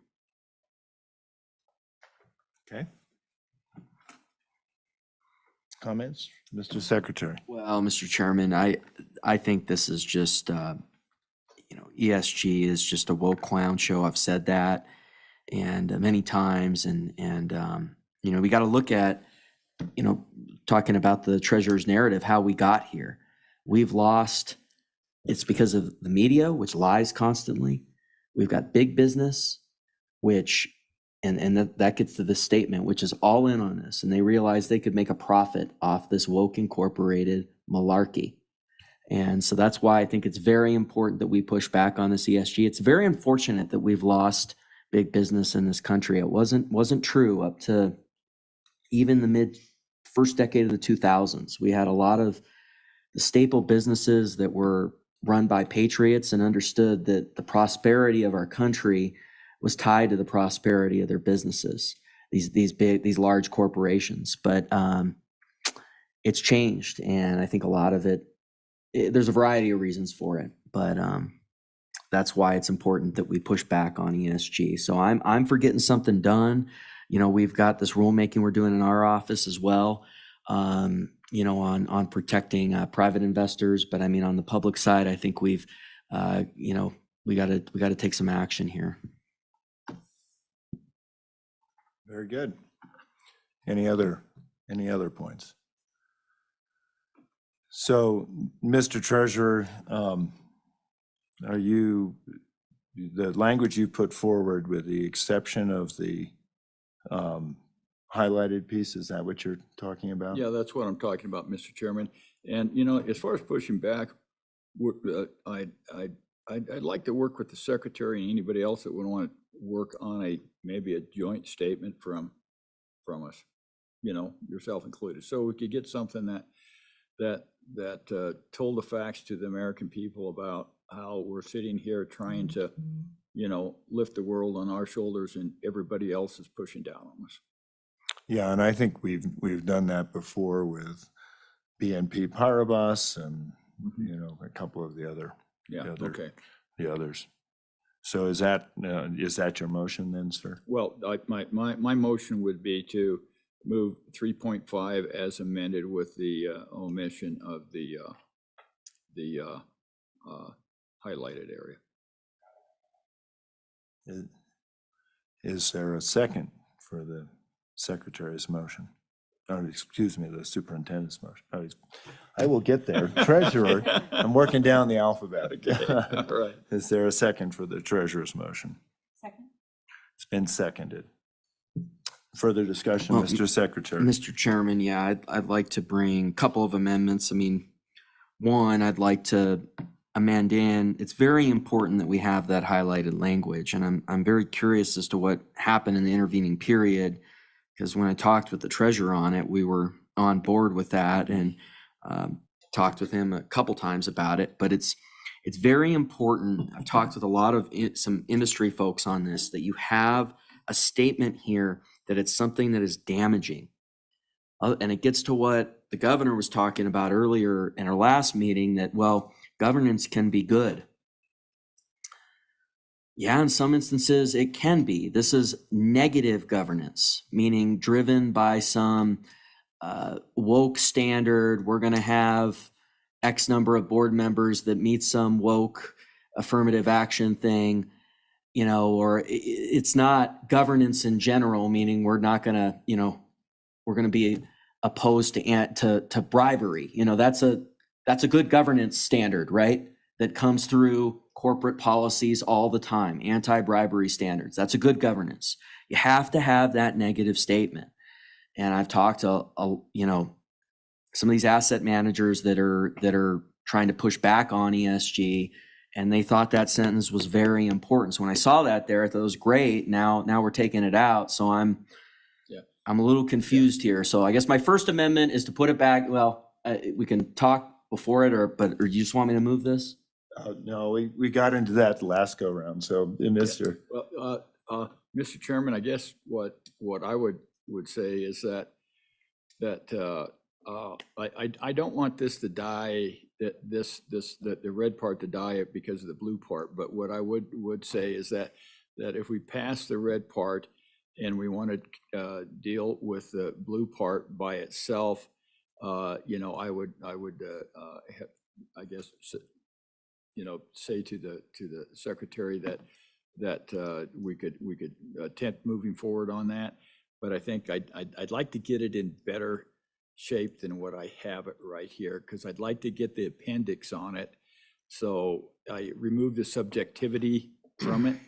The problem I'm running into, I guess, that we've gotten rid of the REMI program that can actually do a lot of that statistically. So I'm trying to figure out where I can actually get the statistics and where it can come from to document it. So we're not making undocumented assertions. That's why, you know, because if you remember the first thing, Mr. Secretary, I had Appendix 1 on that as a placeholder.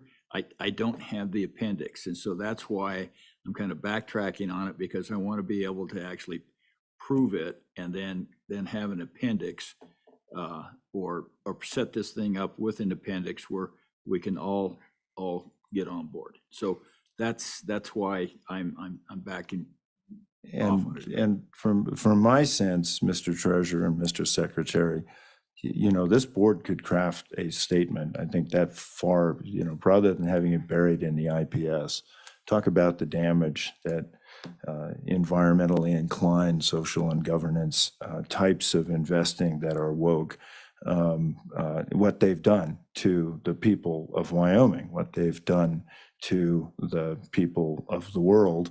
You know, the fact that when energy prices get higher, people substitute fuels to animal dung and things like that, that you look at the data, you see more usage of alternatives and you see a higher CO2 content. So even in their own wokeness, they are unwoke. And so from my standpoint, Mr. Secretary, to meet your concerns, it feels appropriate for us to craft a statement from the state of Wyoming State Loan and Investment Board to stop this nonsense, to get on with doing the best thing we can for people, and leave the investment policy as a workable document that people can look at. And to your point about who we're managing and pushing back at investors, I'm happy to provide both of these documents to them and say, if you don't adhere to one, you're not going to adhere to the other. So from my standpoint, I have no problem with being aggressive, taking a solid stance. It's my understanding Senator Hicks was told the reason this all got started is because I raised the issue back when I was a treasurer. And I'm happy to keep pursuing that. But the most important thing is that we not try to, cripple ourselves and our investment policy by, doing things that have unforeseen consequences. Mr. Chairman. Yes, Mr. Secretary. I don't understand how that language has any unforeseen consequences. The statement says nothing without that statement, because governance can be a number of different things. Many of the things, as you pointed out in our last meeting, which could be, classified in a way that anybody would say is positive, like an anti-bribery governance policy. I think everybody here would agree with that. You have to have some statement on that it's a negative governance or otherwise a negative ESG policy. And this was, as I ran through this statement with a lot of industry professionals, I think one of them might actually want to do public comment. We haven't asked for that. I think they're online. I don't know, maybe they aren't. But this statement was particularly important. And I don't think this does anything without it. I don't think it does really anything without the shall, which is a different amendment. But anyway, I guess I'll just move it at this point. I move that after the word interests, we add the language, these investment criteria have crippled, corrupted, disadvantaged, subverted, damaged, or otherwise harm the children, citizens, industry, and financial well-being of Wyoming and America, and we expect they will continue to do so. All right, the amendment has been put forward by the Secretary. Is there a second? Is there a second? Well, Mr. Chairman, I would second, provided that we develop an appendix to actually price it, so I don't feel like I'm just blowing hot air.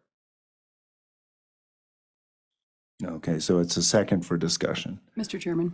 Yes, Madam Superintendent. Thank you, Mr. Chairman. So I actually disagree that it does what I think the Secretary is looking to do with this, because the sentence clearly says that basically that all environmental, social, governance, political, or ideological interests have crippled, corrupted, et cetera.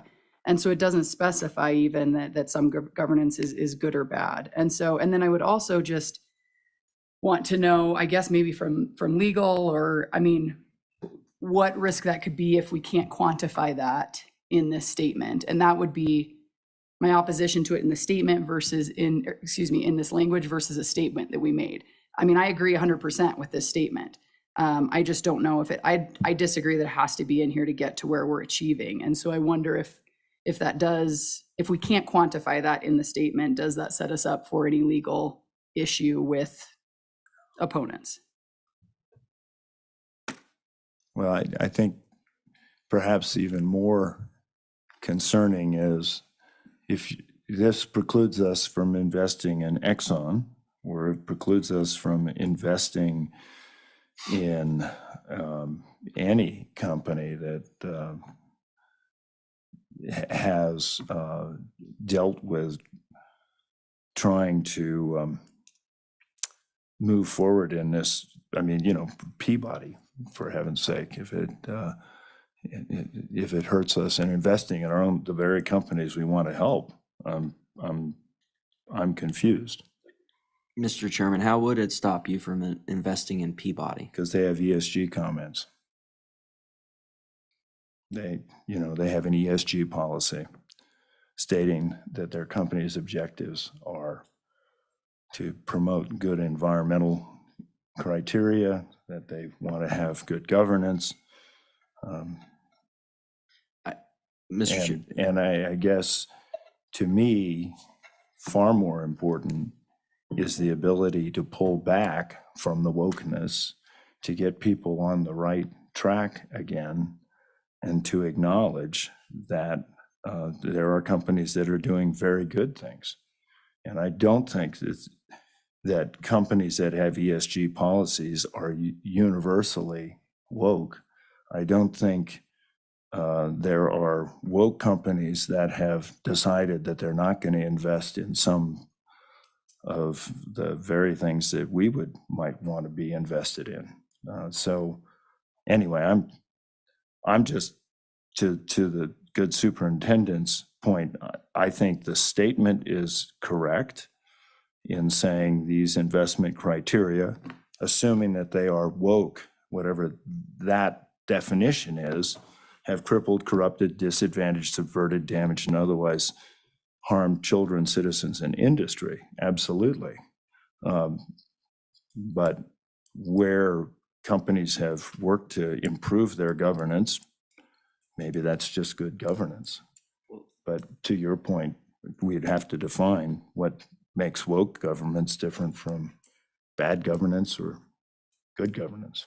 Well, Mr. Chair, that's why you need this sentence. And I don't agree with your analysis on Peabody, whether they would hit. I mean, I think that sentence clarifies it, that it has to be an ESG policy that is, and these ESG policies that we're referring to are the investment criteria that have damaged the people of Wyoming.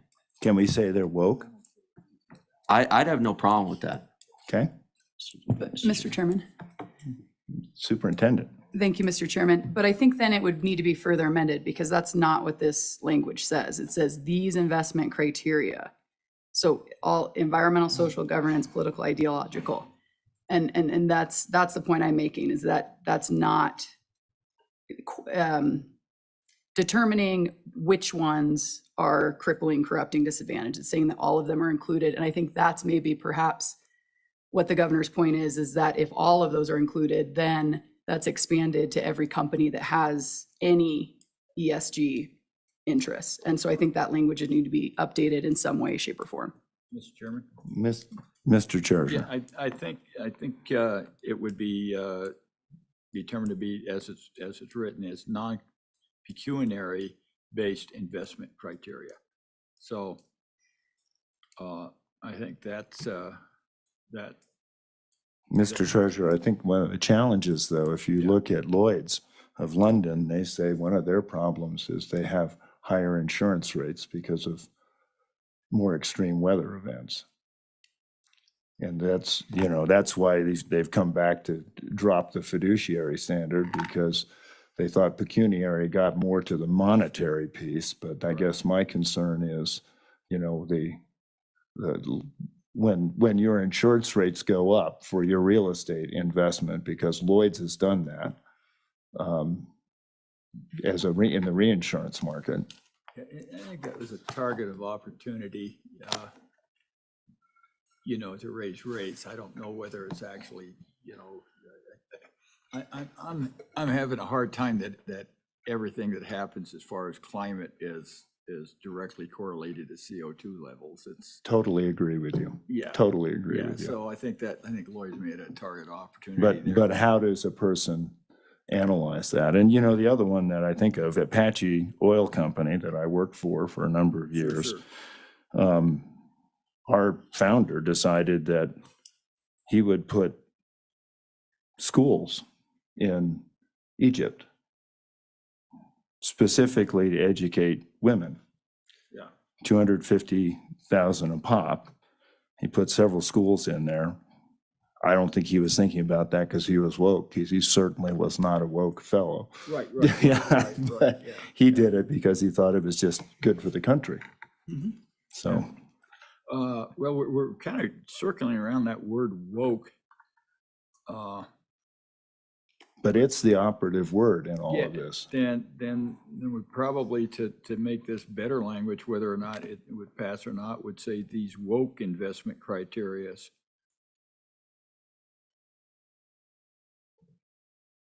And then it would be a little bit more descriptive and maybe in a good way.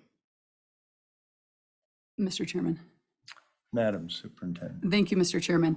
But I think we still get to the same issue, no matter what that says. If it's these investment criteria are, that needs to be changed because it's saying that all of these criteria are considered woke or what have you. And I think what we're trying to get at is that it's not so simple.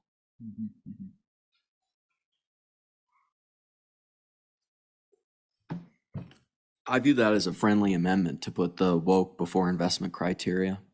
So I accept that to the amendment, and he's the seconder, so I think. Would I guess, Mr. Chairman, Madam Superintendent, would we also have to put woke in front of subsequent? Or subsequent woke non-pecuniary investments? Mr. Chairman. Madam Superintendent. Thank you, Mr. Chairman. And the reason I'm so critical of this language, I'm dealing with it right now in education, right? And if you don't do this right, they will find holes and they will dig into it and none of it matters.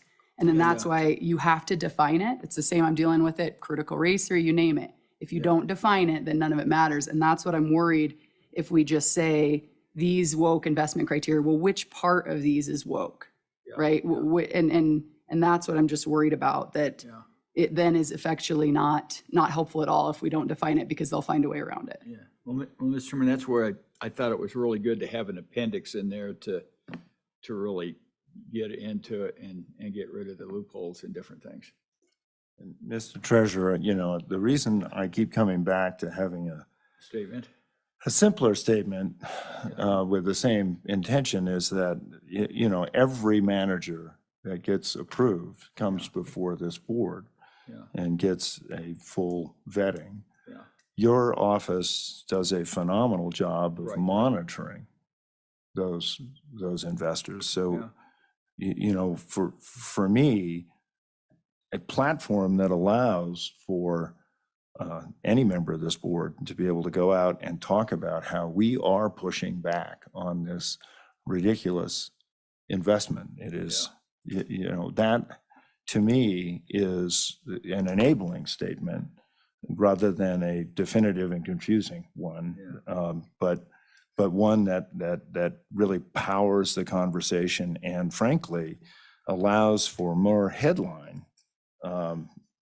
because, you know, the statement is very clear, but it allows, Mr. Secretary, you to go to the Secretaries Association and say, look, this is what we're doing to make sure that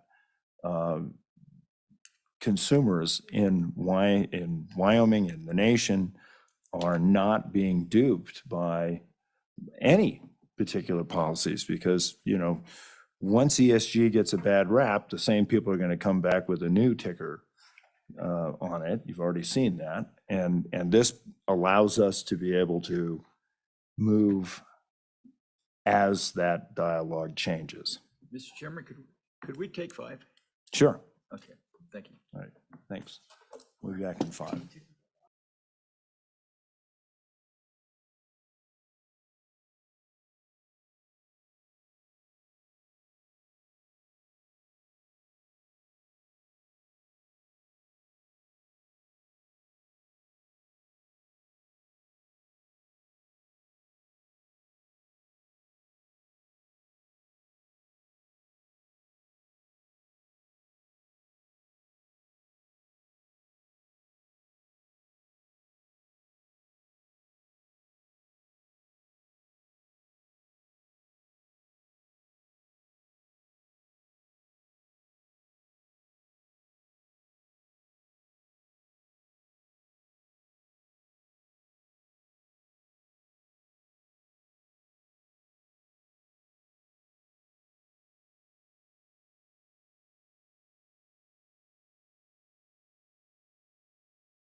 Madam Director, I see it is 12:40, and we have a full quorum. We'll pull ourselves back if we have everybody we need. Chairman, here comes Matt. I think Okay. we're ready. And, So, Mr. Chairman? yeah, I so think- we have an amendment, excuse me. A motion. We had a motion for an amendment that had been seconded. Yes. So, Yeah, and Mr. Chairman, I made the suggestion that perhaps the woke and the maker of the amendment said that was a friendly amendment, so as the amendment on the floor now stands, it says these woke investment criteria. So there's a little descriptor there, and without any, I guess, further, if there's no further discussion, I'd call for the question. okay, is there any discussion? Sorry, can you, Mr. Chairman? excuse me. Yes, please, Madam. Thank you, Mr. Chairman. Mr. Treasurer, can you just repeat that one more time? Yeah, so the original motion was everything except for the blue. The amendment is the blue, but after the word "these" on the first word of the blue, it says these woke investment criteria have crippled, and goes down to the end of the blue. And so that is the amendment to the motion, to the original motion.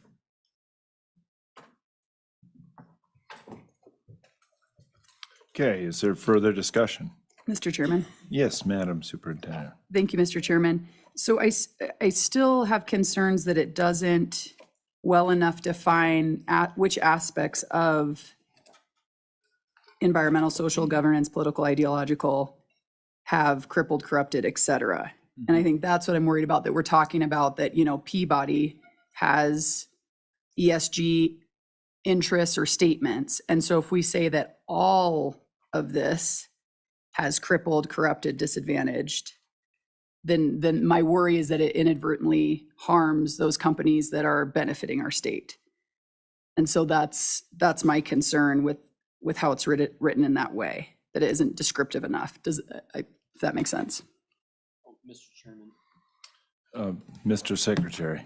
Thank you, Mr. Chairman. I'm a little confused. Are you saying we shouldn't have a statement? Because, I mean, or are we going to bring further clarifying amendments? I mean, either we're going to have a statement or we're not, in my opinion. And either we do something or we don't that actually does something. And so I don't believe the Peabody example applies here. I disagree with that. And I think the sentence further elucidates that Peabody is not part of what we're bringing. I think without this, it says even less. So that's what we're trying to do here. Now, if you want to take some time to draft another clarifying amendment, I'm fine with that. But I'm trying to get this to where it does what we want it to do. And Mr. Secretary, what is it we want it to do? We want to make sure that our managers are not implementing ESG policies. That's what I want it to do. And what do you want it to do? I want to make sure that our managers invest for the best benefit of the Wyoming citizens. And I'm happy to have them not do that by having ESG mandates. But I want to preserve the ability for the treasurer to do his job. And to me, I think we are talking about a political policy statement. And when you say, we want it to do what we want it to do, I think what we want to do is convey the fact that ESG is incorrect investment strategy. But we also want to recognize that there are companies that have made statements about their ESG policies, which are companies that we would think are going to be beneficial to the state of Wyoming. Exxon is an example, others might be an example. That I guess is my criteria. I think it probably makes a lot of sense for this board to put together even a white paper on why this board feels the way it does about investing and how we define each of these factors.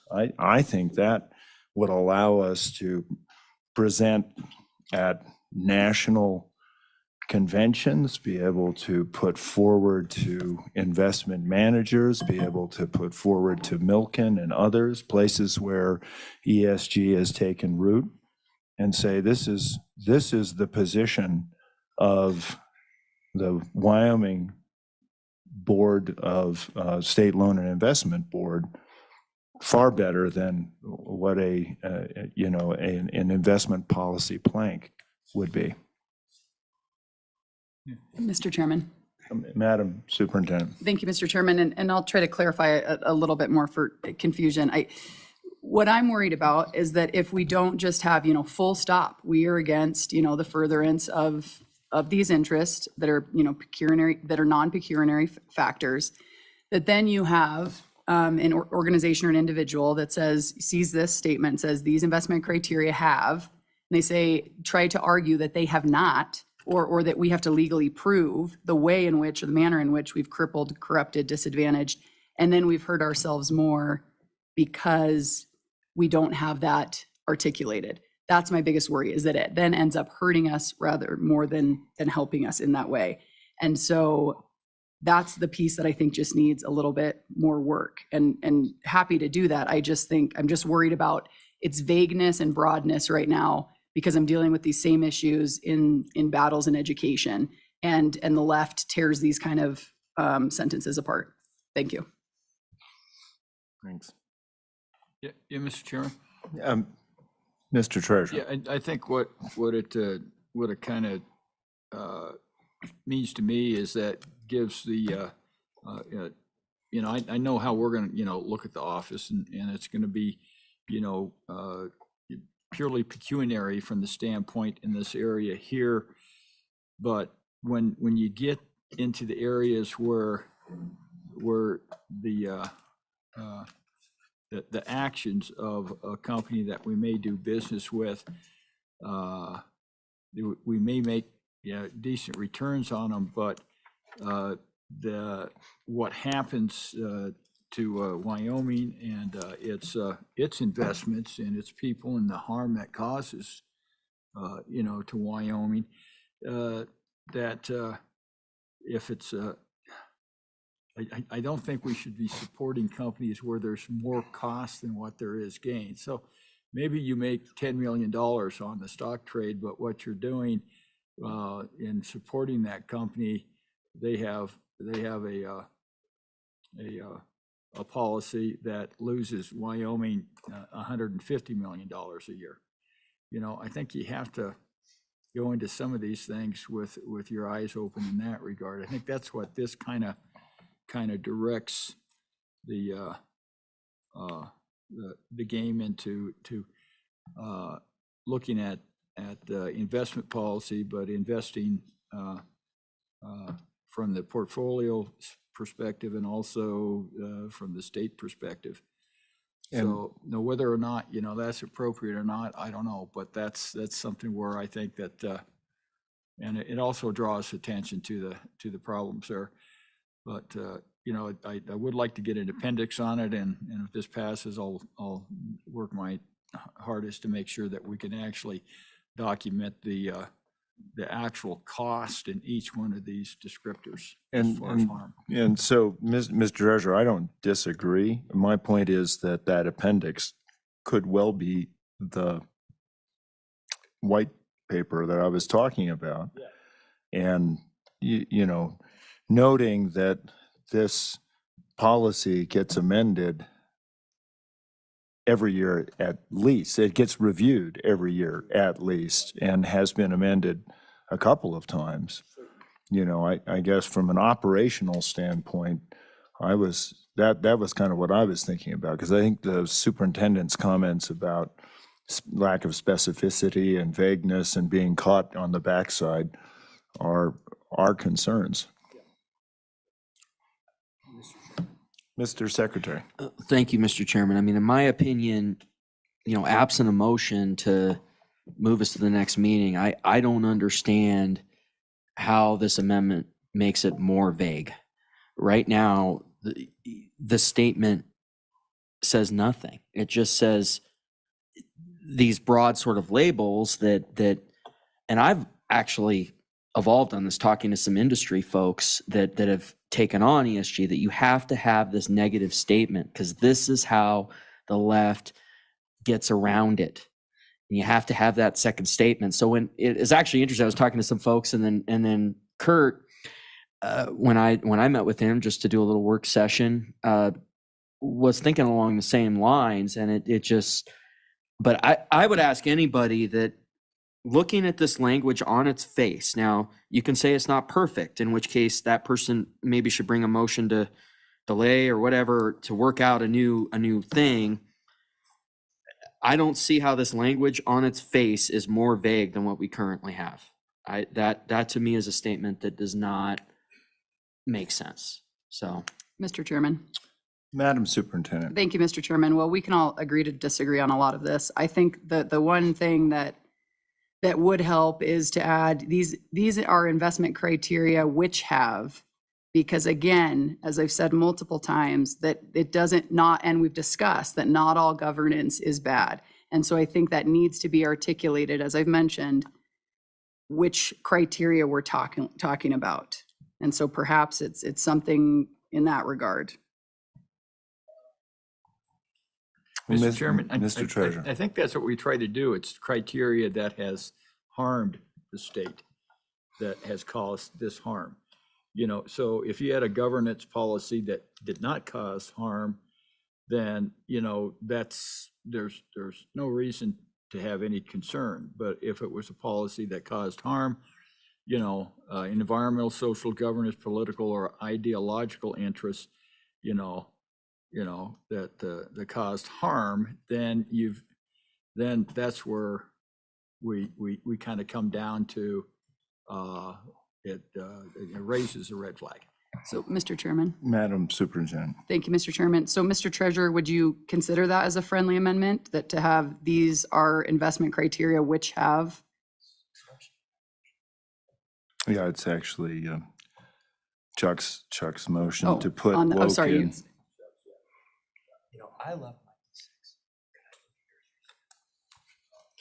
Mr. Chairman. She wants to add which have. Or those investment criteria are those which have. And I want to just make very, very clear, I agree wholeheartedly with this sentence. I can't say it enough, right? I've worked for the companies that went through bankruptcy. My colleagues and friends have been laid off because of these type of things. I wholeheartedly agree with it. I'm just concerned, again, with if they try to come in with a legal argument that, we have not technically crippled you, or how can you prove that we have? I mean, all of this is part of their mission to try to bring down the industries. And the left has become very advanced in doing that. And so that's my only worry. I think, having that language change is most important to me. And again, I agree with the statement. I've just heed caution with what it could incur. And just to add to that, Mr. Treasurer, I guess, I read this, the question I asked the secretary was, the purpose of this. And if the purpose is to have a byline in a press release that says, we have put this in, we've brought ESG to the people of Wyoming, that's one way to read it. It's a press point and a press release and a hooray for us. The other way to read it, I think, is if you're a compliance officer for an investment firm, and how would you know subjectively how to consider these things? So if you were trying to adhere to the investment policy, as they all have agreed, how would you look at this? And from an operational standpoint, that's my concern. from a posture standpoint, I absolutely agree with everything that we're saying here. And I think we all know what woke means, for example, but I'm not sure that a slang term doesn't evolve over time. You know, the governance issue, we've already pointed out some of the potential issues there. There's lack of definition in that. And I do understand exactly the point that the good secretary's making, is that we want it to do something. And I think the something we want it to do is to make sure that our investments are not guided by ESG principles. That's what I was trying to get at. If our objective here is to say Wyoming has made a stand, then that's a different thing. It may have different consequences, but I don't think that's the place for a policy statement. I mean, for a investment policy. Well, Mr. Chairman, I think we might as well, vote it up or down. Sure. I think we're going to revisit these things. I think we will get a white paper or something that I'm sure we'll get together, and this issue will, be around until they change it to some other subsequent non-pecuniary based investment name. Yeah, so the amendment that we're voting on now reads, if I am correct, these woke investment criteria have crippled, corrupted, disadvantaged, subverted, damaged, or otherwise harmed, the children, citizens, industry, and finance well-being of Wyoming and America, and we expect that they will continue to do so. I say that, Superintendent, because I didn't hear necessarily an acceptance of your, which have, but you can put that forward if you'd like to. And we can, Appropriate time. sure. Okay, thank you, Mr. Chairman. Would just amend that to read, these are investment criteria, or these include, let's see. It says these woke. Oh, excuse me. Yeah. These include those woke investment criteria which have. So you're adding which in there. Yes. Is that amenable to the maker of the motion? I think so, Mr. Chairman. Can you just elaborate a little? I think it is amenable. Just elaborate why that's so important to you, because I think it means pretty much the same thing. I just want to understand more why it's important to you. Sure, because as it currently reads, these investment criteria have. So when we say, okay, what are the investment criteria that have? That's environmental, social, governance, political, or ideological interests. As we've all, I seem to agreed upon, there are, portions of governance, for example, that are good, that have not indeed crippled, corrupted, or disadvantaged. And so it's just pointing out those of which have crippled, corrupted, et cetera. Okay.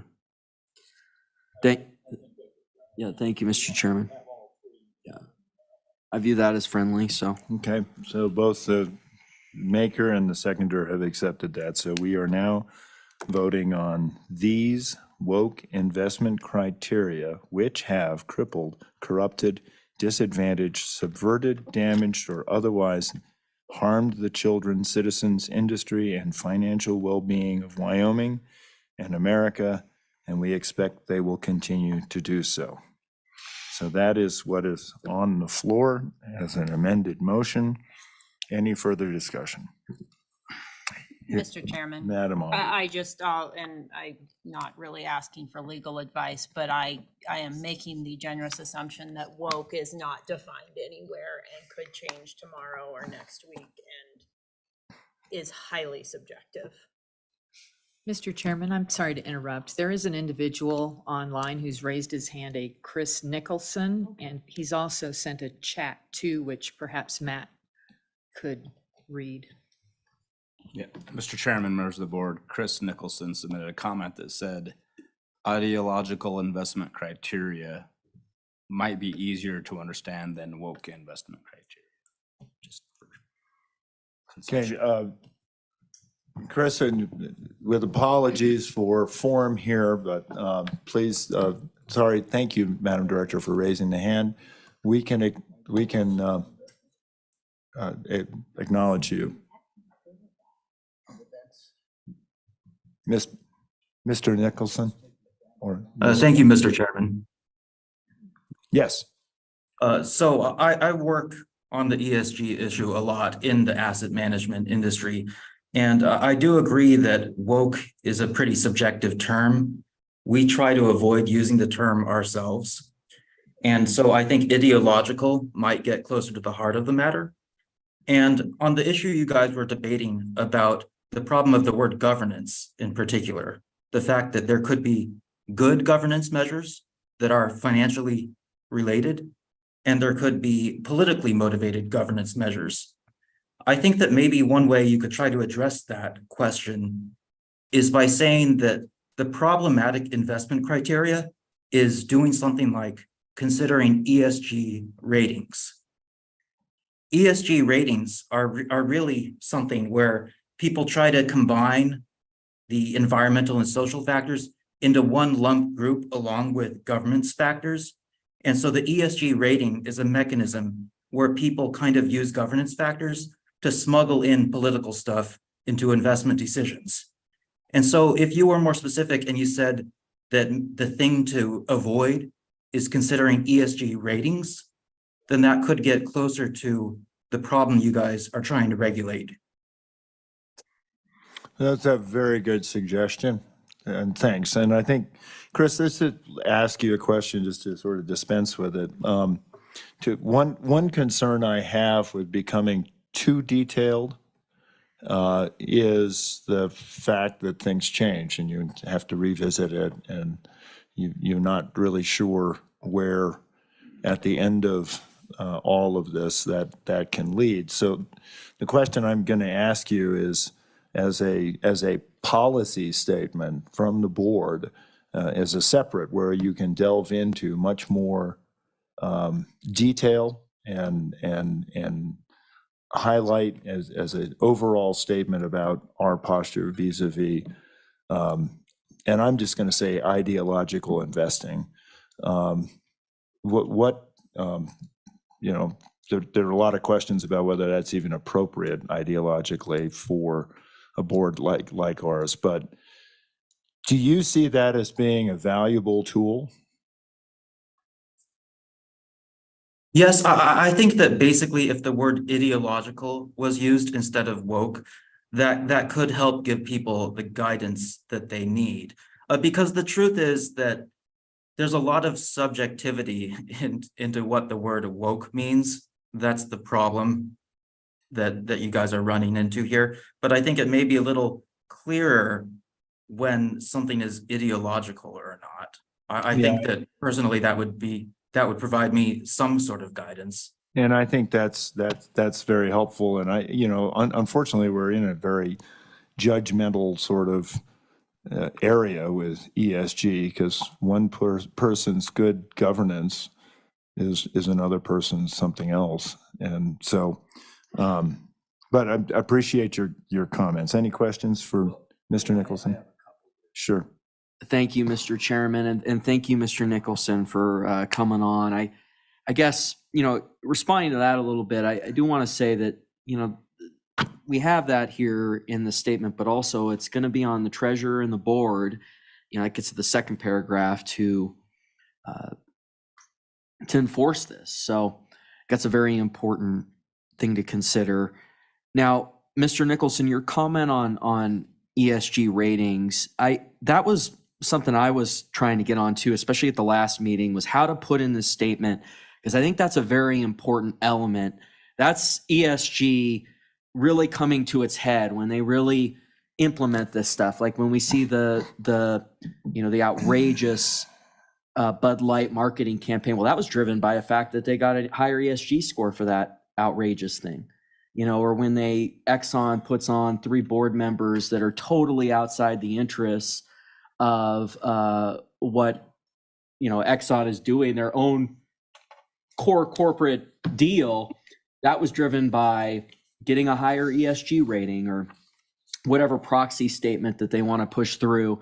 So I think trying to insert ESG rating into this is like a manager trying to further that or further a goal from someone that they're investing in. I guess, Mr. Nicholson, have you thought about how to insert that into here? So the screen is no longer shared. Could I take another look at the exact wording?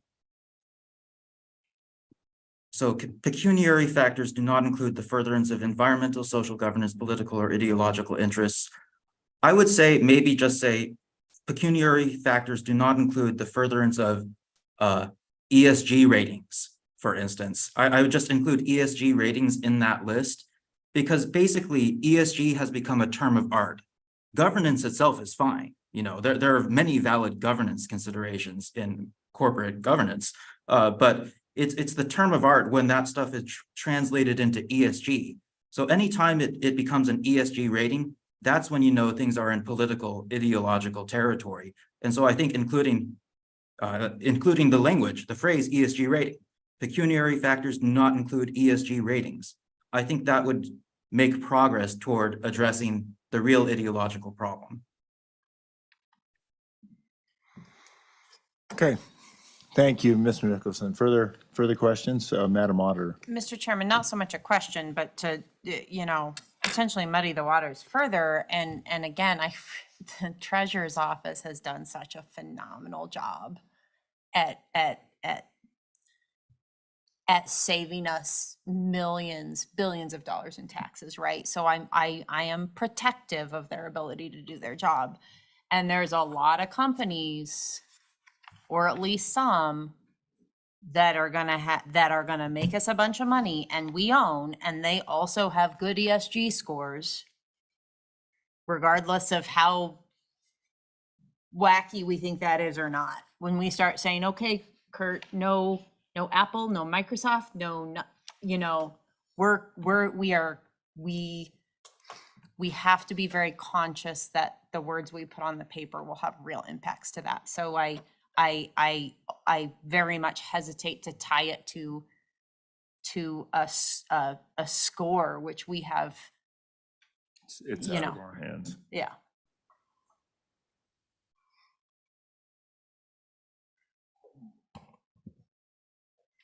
You know, what is important to me, and I think we should just probably go to the vote, but what is important to me, we actually get past this, and then we can continue to work on it.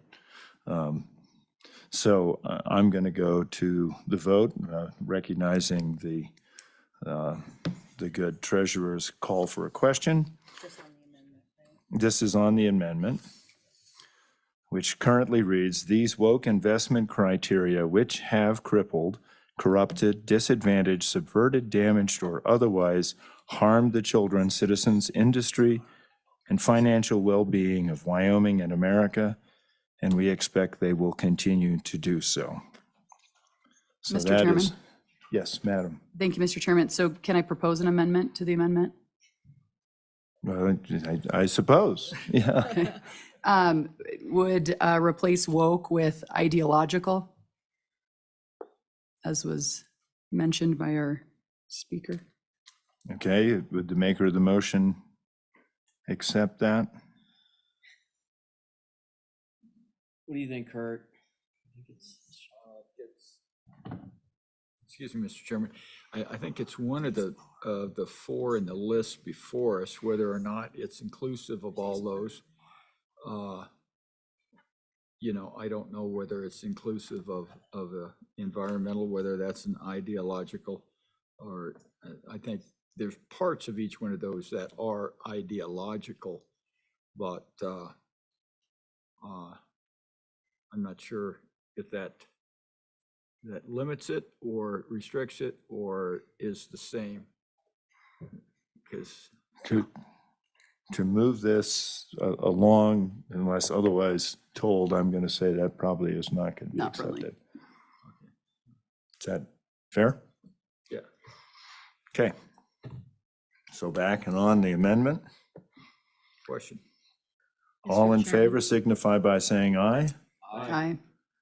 There are 3 ayes as I count them. Nays? No. No? 3-2. Mr. Chairman, Yes. a couple more amendments here.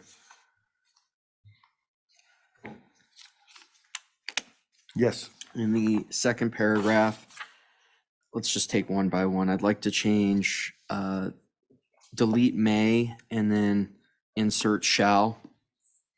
Okay, Mr. is Chairman, there a second? Let me ask if there's a second. Is there a second? Is there a second? Is there a second? There is not a second. Mr. Chairman, I think when I was working with the secretary on this, that I could accept shall if there was an insertion after it, when it says when it is discovered, when it is discovered, They are. they are acting in a non-pecuniary manner. And Mr. Chairman, that was to the if you don't have that when it's that discover language, you can get yourself in a got you thing, because maybe somebody is working in that non-pecuniary manner, you know, and you get basically a whammy because you don't know it. But if somebody tells you that they're working in that, then you have to look into it and find out whether it's detrimental. So that gets the I guess the bushwhacking out of the equation. And Mr. Chairman, can I do Yeah. another one? What, hold on.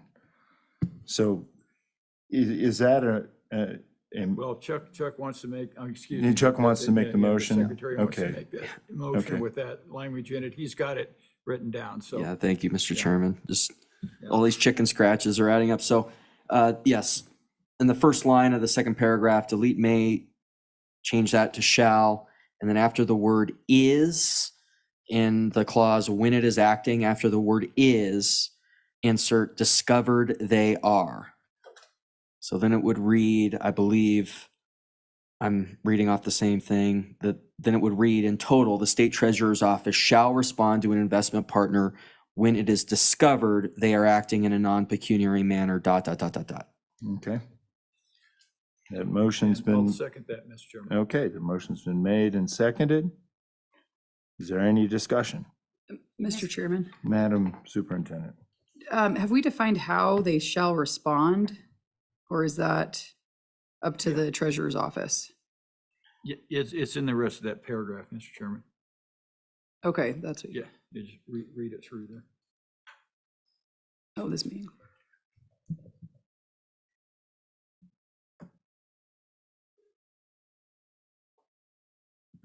Mr. Chairman, Madam Auditor? just a question, I think mostly for the treasurer, that I'm interpreting this correctly.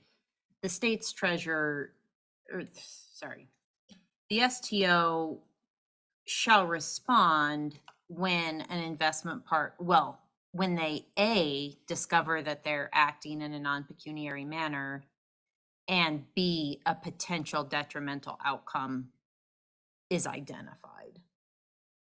And what I'm getting at, Mr. Chairman, is again, not having to force the STO to sell something they don't want to, if, and again, we know it will continue to happen because we do own stock in companies that is very financially beneficial, but they may be doing things we don't agree with.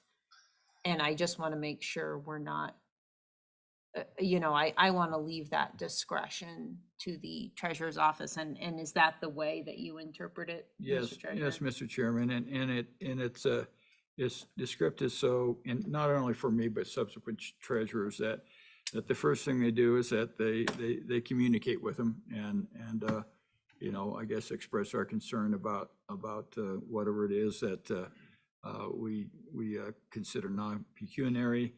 The second thing, that we vote our proxies to I guess change, force the change. And third, and this is would either be divestment or replacement with competitive alternatives. So the divestment is the final option, because You know, you don't want to get rid of anybody that, and there are some areas, and I always use JP Morgan as an example, is that there is no replacement. Yeah, there just isn't a replacement. So you don't, you know, that's, you know, you can do what you can do, but there are times when there's no alternatives. Yeah. Okay. Further comment? Okay, all in favor signify by saying aye. Aye. Nays? All right, we're on the full motion. Mr. Chairman, I got a couple more minutes. Oh, okay. Thank you, Mr. Chairman. We're just taking them one by one here. So after individuals, in that second paragraph, insert a comma, delete "this may include but is not limited to," and then add, "and taking one or more of the following actions necessary to ensure that all fiduciary decisions made by investment partners are based on pecuniary factors, which may include but are not limited to, requesting," change request to requesting. And I think the rest can read the same. So it reads, it makes it more conforming with the previous amendment. So it would read, the whole sentence then would read, "The state treasurer's office shall respond to an investment partner when it is discovered they are acting in a non-pecuniary manner and the state treasurer's office identifies a potential detrimental outcome to the highest total return on a risk-adjusted basis or loss to the state's revenue in general by communicating these concerns to management, its board, or other responsible individuals, and taking one or more of the following actions necessary to ensure that all fiduciary duty decisions made by investment partners are based on pecuniary factors, which may include but are not limited to, requesting to change policies, ... Okay. Is there a second for the motion? Yeah, Mr. Chairman, I had a modifier of that. Chuck, do you have that written down there? Well, and I'm not sure if we got the right descriptor on that, but it was trying to add back in the not limited to. Wow. Right now, I can't think of anything other than the things that are in there that we would do. But if at some point in time, there's another, road to walk down, this, I think, limits it to those, 4 different aspects. And I'd rather not have the treasurer's office limited to those 4 different aspects. Well, Mr. Chairman, you had inserted at the end "or other accepted alternatives" at the very end of the sentence. Rather than doing that, which I didn't like, I just put after factors, comma, which may include but are not limited to, : So we got that in there in the same form it was originally. Okay. Wish I could, think written, you'd see it. We just put it there after factors. After factors. Instead of adding, you wanted us to add "or other accepted alternatives" at the end, which I don't know what that means. I like the include but are not limited to. Okay, I'm fine with the include but not limited to. I'm not exactly sure where it goes in, but did staff get that? Figure out where that's at? I'll get it. Matt, if you could just kind of go through the whole sentence as you understand it at this point. I don't have. Okay. I was gonna get it. Right. Mr. Chairman, I am all for everyone understanding what we're voting on. Maybe we should type it up there. I think this. I think it goes after. I think this paper kind of lays it out, but it's not the exact. There was an addition, which is the "which may include but are not limited to," because. And that was after factors. Yeah. It's not everything, because it's the which are. So, colon. It's after factors, then, which may include but are not limited to, : requesting. I'm fine with that, Mr. Chairman. I'd second that. Okay, it's been moved and seconded. Is there further discussion? Hearing none? Mr. All in Chairman? favor? I'm sorry. I'm so sorry. Thank you, Mr. Chairman. So, Mr. Treasurer, do you feel that that language still provides you flexibility in your office? I think it does, yeah. Okay. Further good discussion? Hearing none, all in favor signify by saying aye. Aye. I guess that motion carries. That's fine with me. Mr. Chairman. Actually, I will be a no on that vote. I don't like limiting the treasurer's ability. I think it doesn't limit us with the other. I understand. I understand. I think that the office has got its own. I think the only thing it added was another repeat of fiduciary decisions, Yeah. yeah. Mr. Chairman? Madam Honor, Uh, or the Yeah, superintendent. thank you, Mr. Chairman. So, and maybe I'm confused, so was the include but not limited to, was that officially stricken? No, it was not. Okay, thank you. It was put back in, but in a different place. Yeah. Yeah. Okay. Yeah, it's just.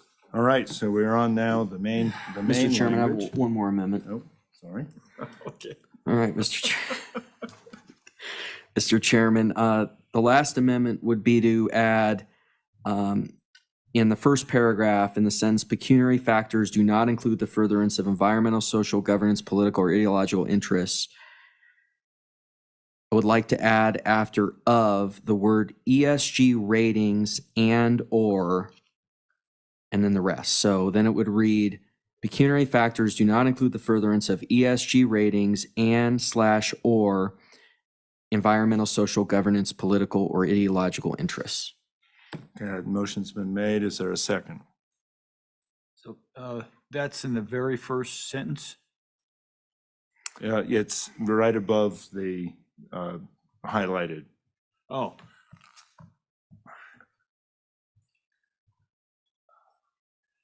So right after of, I'm sorry, Mr. Chairman, just for clarification, right after of, you added in ESG ratings? And/or. You could also say ESG ratings, which include, but I think and/or. Let's do and/or. It's just clear. So the sentence would read, pecuniary factors do not include the furtherance of ESG ratings and/or environmental, social, governance, political, or ideological interests, continuing on these woke investment criteria, et cetera. So I got a stumper. Do you need an Oxford comma after and/or? Before environmental? One should always have. Let's put the Oxford comma in Okay. just in case. Is there a comma in there? That's great. Okay. I Thank don't you. think so, but okay. All right, Madam Auditor.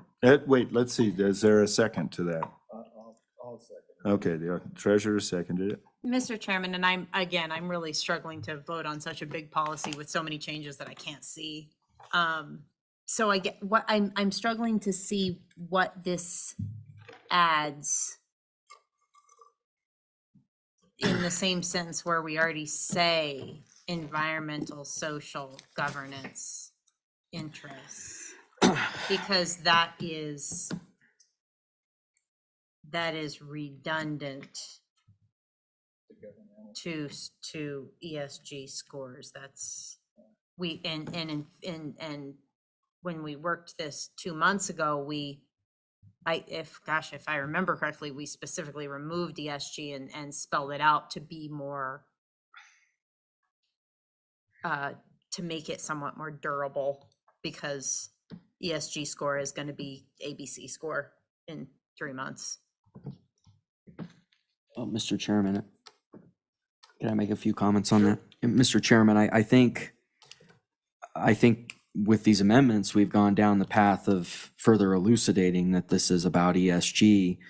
And, going further down that path, I think this amendment inserts the concept of ESG ratings, which in terms of this left-wing ideology, that's the most unfortunately effective way they've been able to insert this and get this through is through these ratings. So I've always thought inserting this concept is important And one of the most concrete things we can do to actually effectuate, pushing back on this in a statement like this, and I have questions on whether this is really going to advance the ball, but I think it's more down the path of elucidating that, and was also something that was mentioned in the testimony that we just heard.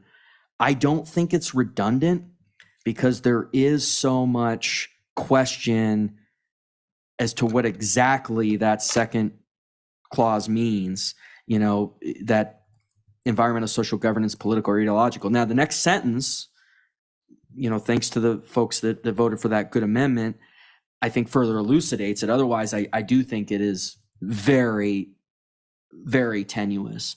But I think inserting that concept of ESG rating, you can almost put trademarked after that, right? I mean, because it's the way they're effectuating this change in our culture. I think it actually further defines what we mean by ESG here. You read these articles about, well, they're doing this offensive Bud Light marketing campaign because it increased their ESG score, or they're adding, 2-3 Exxon board members because it increased their ESG score. They're totally out of touch with what they're trying to advance. I think it helps to define a lot. I've heard a lot of criticism on the definition, but not as much, suggestions on how to improve it other than go the other direction and make it more vague, which to me means do nothing. And I think this makes it more concrete. So I think it's a good concept. Mr. Treasurer. Just looking at this from the practical aspect of what they do with ratings, it's there's just having your nameplate on something and supporting some I guess 23 by 50 or whatever. But the second and third scope of that is doing reportings of about your vendor's carbon footprint, and then after that, it's doing the carbon footprint of everybody you sell your product to. And so when that I think is where they're getting way out of touch with reality, because what they're trying to do is I'll give you a quick example. Let's say that you're a jobber and you sell to a truck stop, and the truck stop has to keep track of the carbon footprint of every one of the truckers. And then on scope 3, you have to keep track of, basically all the freight that's hauled in the truck and all the carbon footprint of everybody that uses that. And then when everybody gets done doing that, you have a carbon footprint that's about, 50 million times greater than the actual carbon footprint. But that's what they're asking people to do, to inflate the carbon footprint of every possible thing that we do in our daily life. So, but that's what they're moving toward. I don't know whether that, and it's complicated to get to that and just saying ratings. But that's what one of the nefarious things that they're up to. Okay, further discussion. Mr. Chairman, Madam just Auditor. one more, and no one would mistake me for an expert in ESG ratings. But Me either. none of us for that matter. But from what I can see, I Google ESG ratings and there's ones that go positive. So your score's, positive if you're greener, and there's actually one that goes completely the opposite way. So it's your ESG, it's an ESG risk rating that the higher you are, the worse you are in terms of ESG. So I understand the intent, but I don't want to put this in writing. I think it has unintended consequences.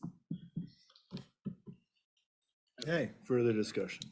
Mr. Chairman, I think, you can get to a point where that becomes recursive. I mean, I think you could say that about any sentence in any piece of this IPS, and pick it apart. But I think it's pretty clear what that means, what that's referring to. But anyway, thank you. All right. Further discussion. I think we've spent probably 4 hours on this, so. Further discussion? All in favor of the motion, please signify by saying aye. Aye. Nays? No. No. Mr. Treasurer, did you vote? No. You're a no. That motion. Oh. So did you vote yeah, aye or nay? I think this needs a lot more context on it and more so than we have here. I'd rather do it. So yeah, it's a no. Okay, so that motion fails. Mr. So, Chairman, Madam Superintendent. I apologize to belabor. I just realized that the amendment I brought earlier was just contemplated as a friendly. And so would it be okay if I brought that as one for vote? I think we're on the main motion, so I think you can make it friendly to the main motion, as complicated as it's gotten at this point. Mr. Chairman, I would move that we replace woke with ideological. And if attorneys feel that woke is more appropriate, then I would. Actually, that, going back on our practice, that would defeat a motion that failed. So. Yeah, because we did that vote, ideological versus woke, as a friendly, and it failed. So. The blue part did pass. Yes.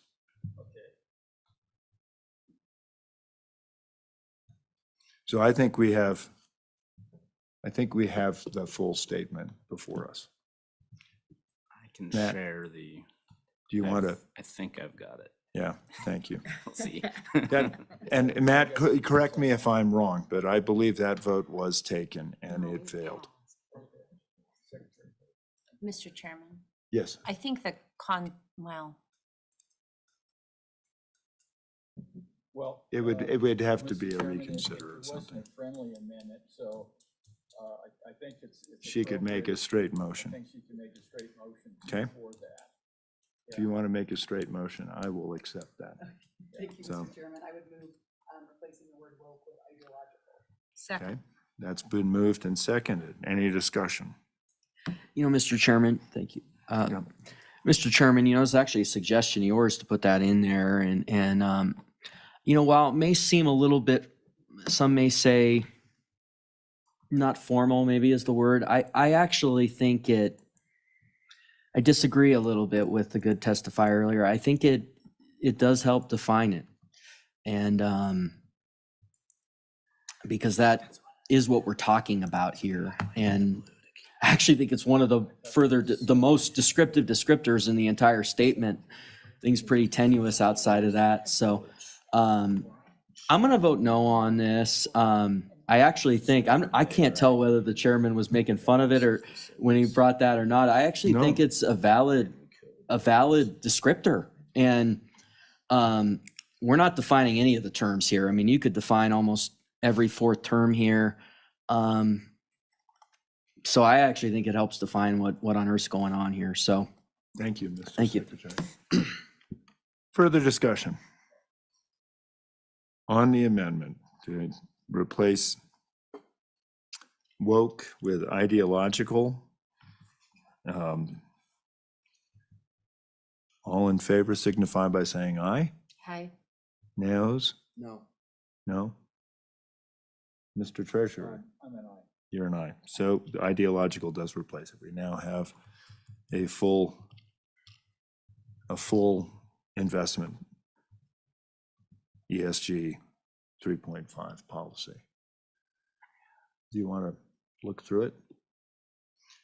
I'm close to I would note the irony that we have debated for 4 hours on a policy which may have pecuniary aspects to our investment policy, just to note that. Mr. Chairman. Madam Auditor. Yeah, and I again, I just, when asked what the purpose of this policy is, it's to get back at ESG. We just unanimously approved an investment manager that openly admitted they have ESG policies. So we always should be cautious of making sure what we mean, this is maybe a crass example, but it's sort of like the famous definition of pornography. We all know it when we see it, but it's actually hard to write it down in a way that we can all agree on. So I think we all know what we need, but it's the devil's in the details of putting it on paper. And I would say all of us absolutely understand and agree to the concepts that are embedded in here. I think what I'm concerned about is how this is going to be put in place, Mr. Treasurer, because I think it does put on you an onus and on your office. Yeah. Well, Mr. Chairman, in statute, we have to manage to the highest risk adjusted return. I think that's the words they have in statute. Does that supersede this?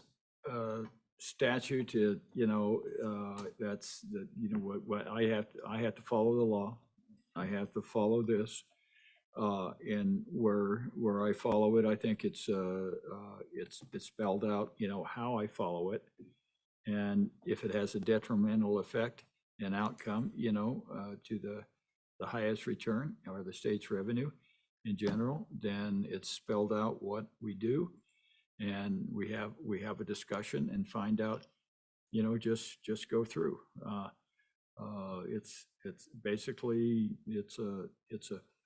and that's why I think it's important for this direction about the three different areas where, and how it's done. So whether it's me or another treasurer, you have a roadmap, and it isn't shoot first and ask questions later. We ask questions first. Okay. Yeah. Very good. Mr. Chairman, Madam Auditor. I just have sort of maybe a question for the treasurer, if that would be appropriate. Knowing, and we just commented that I think we all know what we're getting at.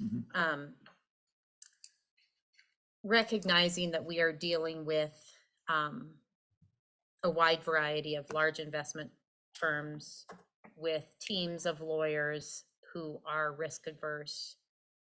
Do you have any concerns that some of our very good and successful investment managers, is anybody going to read this and misinterpret it and say, I don't understand this, or we have ESG policies like the one we just approved. I guess I can't, I'm violating that, so I can't take your money or something. Do you have that concern, or do you feel like that can be worked through? Or I don't want somebody that we want to invest with not be able to understand what we're getting at and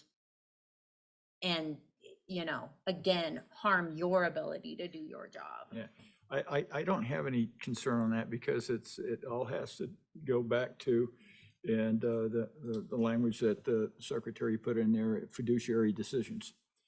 And we expect us to do fiduciary decisions, and we expect them to be fiduciaries. So I think that's essentially, we're doing the same stuff that we've always done. I think with the area where we talked about the harm that it's caused to them, I think that gives them the perspective of if they have been in that camp that was gung-ho and actually caused us harm, I think they just have to open their eyes and see that, every action has a reaction or something happens there. So, I think that I think we got essentially a slightly, if I was going to say slightly to a slightly right of middle of the road, but we're not like Kansas, Texas, Florida, I think 11 other states where in like the discussion that we had in the legislative process that we're going to fine them 3 times their management fee. Now that would be a problem. So what we have here is that the worst thing they're going to do is get a phone call to start with. Yeah. And Mr. Chairman, I really appreciate this. Another question for the treasurer. Do you anticipate, and I know that some of this will be, exploratory and take time and things may be brought to your attention. Do you anticipate this policy causing you to have to divest of anything soon or immediately, and I'm sort of looking at Caleb and you, and I don't think Patrick's here, but, No. There's a lot of folks, that actually BlackRock is rated a C right now. At one time they were an F, but they've changed a lot of their ESG leanings, I think. And the only thing that we're going to have with them within a few months, because we're moving the small cap out and putting it in internally, is the private equity. And we got a good relationship with BlackRock. Two of them are going to be at our investment conference up in Jackson. So that's going to be interesting. But yeah, we've got a good relationship with all of our folks. So, Mr. Treasurer, on the same line, what I always worry about is being put in a very difficult position of having to retreat from portions of this statement. Mm-hmm. Do you see that as a possibility? Well, Mr. Chairman, I think that we're going to have an opportunity to put together a very well-documented and to-the-point statement on ESG and the causes and effects of it as it relates to our state. Yeah, And I think that's really the not. Yeah, but that's the first thing that I think. And as far as retreating from these different things here, I don't see any retreat from these things now. Because as I say, we're not clear over to where some of the states have done now, where they're trying to find their people in different things.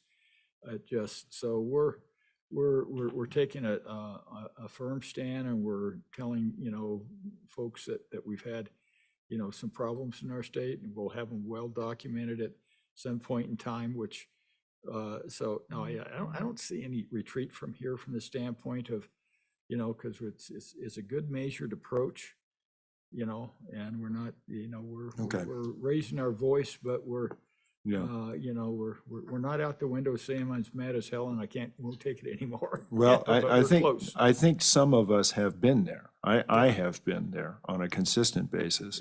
Yeah. And I guess my, one of the concerns is, would this in some way impede our ability with our custodial bank? Hopefully not, but it's a possibility. And I think if you told me that was Credit Suisse that could take it if we didn't, it's not Credit Suisse. No, Deutsche it's not Bank. Credit Suisse, it's not Deutsche Bank.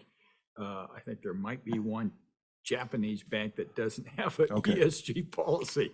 Yeah, so that Yeah. was, that was my point about being somewhat cautious. And I don't anticipate anything, but I would hate to be in the position of having made such a strong statement, which I think we have, of having to do, some re-steps. Well, Mr. Chairman, I think we needed to do a strong statement, or we ran the risk of even a more draconian action from the legislative process.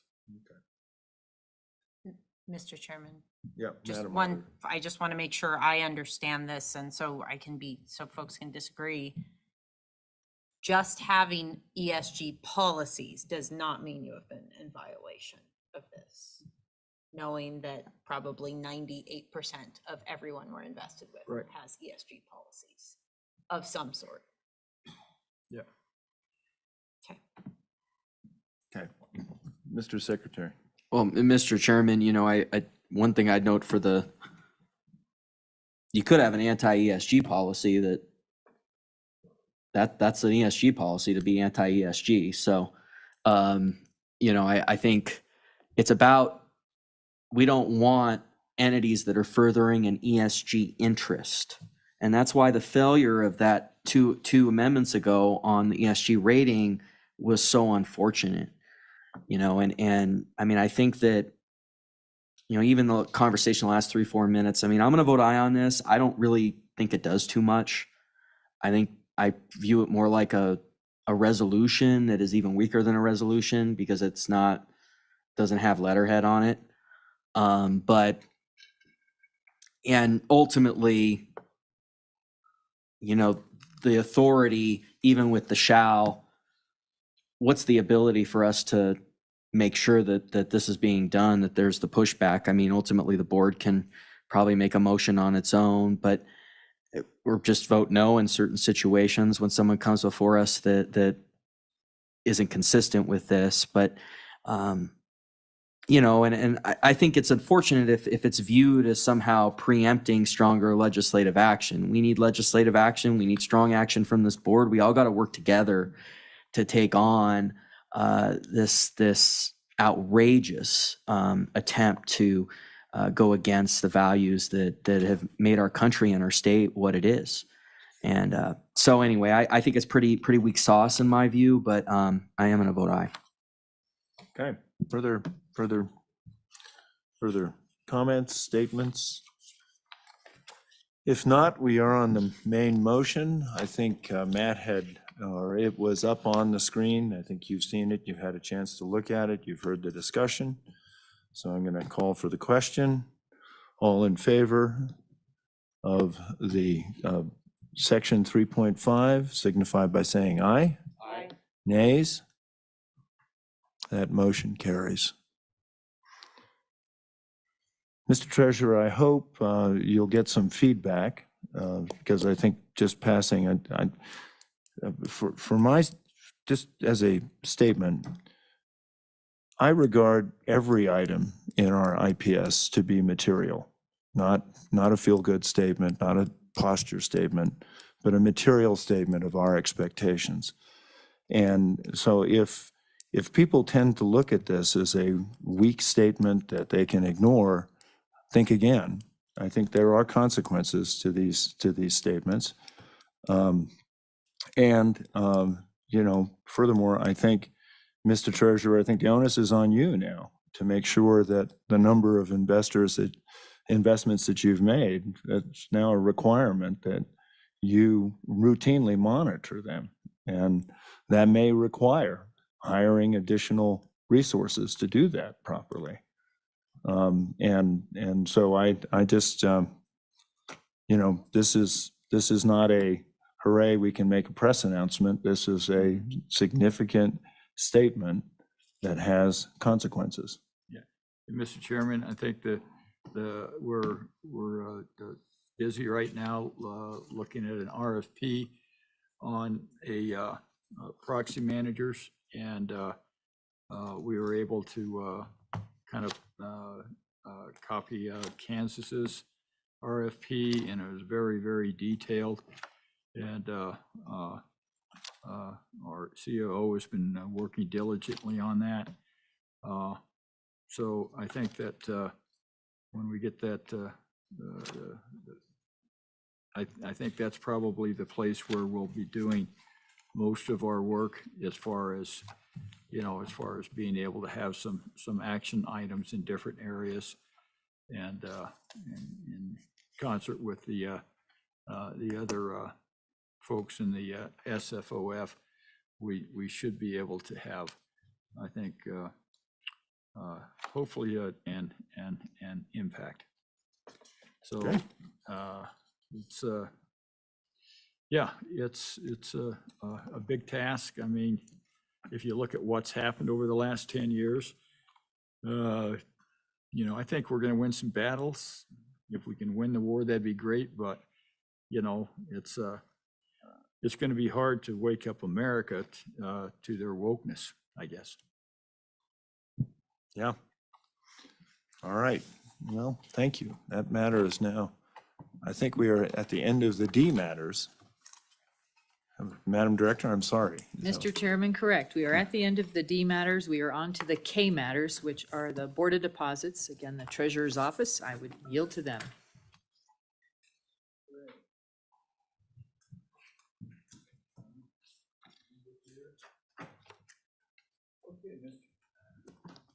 Mr. Chairman, as always, our quarterly task is to set the rate of the TDOA program. And this goes right to the conversation we had about raising interest rates. And the average one-year T-bill from April to June is a rate of 4.95. So if there's any questions about that, there's a chart in your packet that goes through the computations. The last one was at 5.4, so it's still on its way up. So, Mr. Chairman, if there's no discussion, we request that the board accept the recommendation of the Treasurer's Office for a TDOA rate to be established by using the one-year Treasury bill average yield for the full calendar preceding this meeting, April 1, 2023 through June 30, 2023. The rate of 4.95% will be for the second quarter of the TDOA contract year 2023 to 2024 to be effective October 2023 through October 2023. Thank you, Mr. Treasurer. Is there support for the treasurer's motion? Been seconded. Any discussion?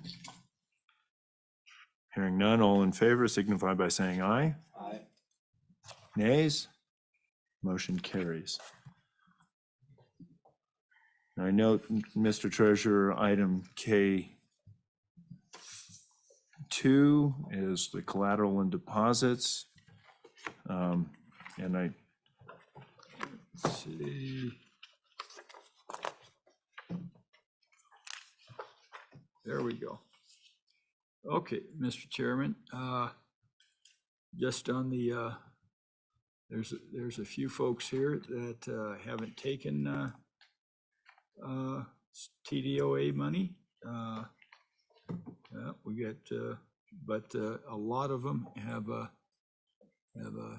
taken a good amount. The bank balance is 314 million, a little over that, and the collateral for all of them are 703 million and change. So we're basically in the black on all of them. So we're safe enough, Mr. Chairman. okay, and I would note, just with regard to our last matter, the Bank of the West still carries a substantial collateral, and they had significant ESG policies, but they were the only depository in a few of our towns.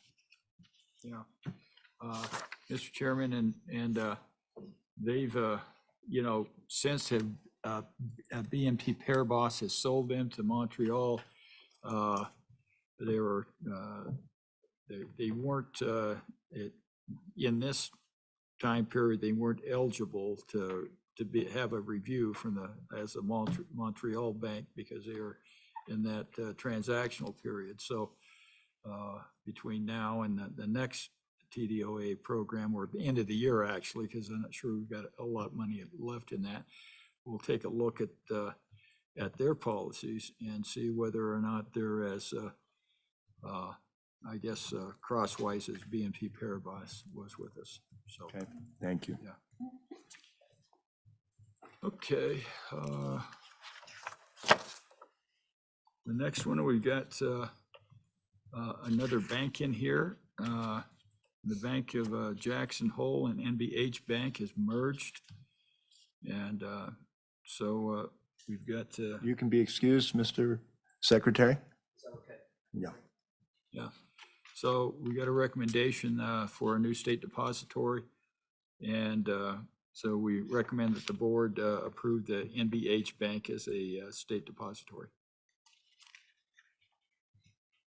Okay, is there support for the treasurer's motion? Second. Any discussion? Is anyone here from NBH? Hearing none, all in favor signify by saying aye. That motion carries. Madam Superintendent, I assume that's an aye. Thank you. Okay. So, Mr. Chairman, with the change, we got a new change in the list, and so we recommend that the board accept the state treasurer's recommendation of the list of eligible depositories to receive public funds on deposit. I'll note there's no credit unions on here. Second. That was Been a moved joke and for anybody. seconded. Any discussion? Hearing none, all in favor signify by saying aye. Aye. Motion carries. All right. Anything more? Mr. Chairman, that concludes the agenda for the State Loan and Investment Board meeting. Okay. So we are ready for the land commissioners. Let's take a break for 10 minutes. What?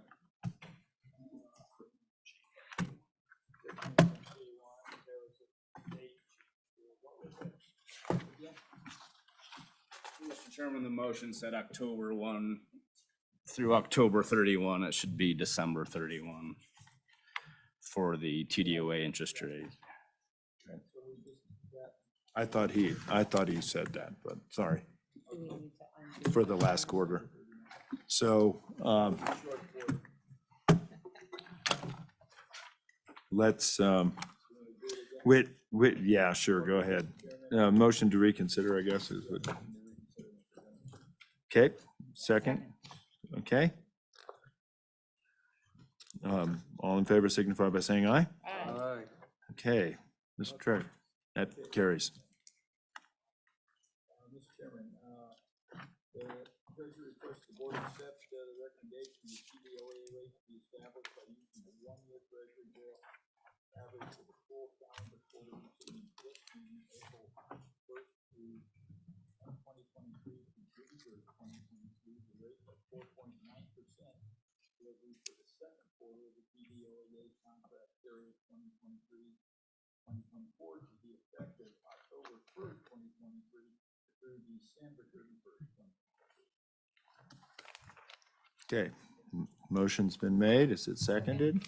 It's been seconded. All in favor signify by saying aye. Aye. And we are now done. No, that's all right. Okay, very good. We'll have about 15 minutes.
I know time is pressing on. I'm 1 minute away. Okay. I know the treasurer isn't here, but maybe you can kind of stack us up. It looks like Heath is here and can be valuable, and I understand you have to get back to Sheridan, Heath. So, okay. So, Mr. Chairman, I thought what we could do, if it's amenable to the board, is to approve the minutes.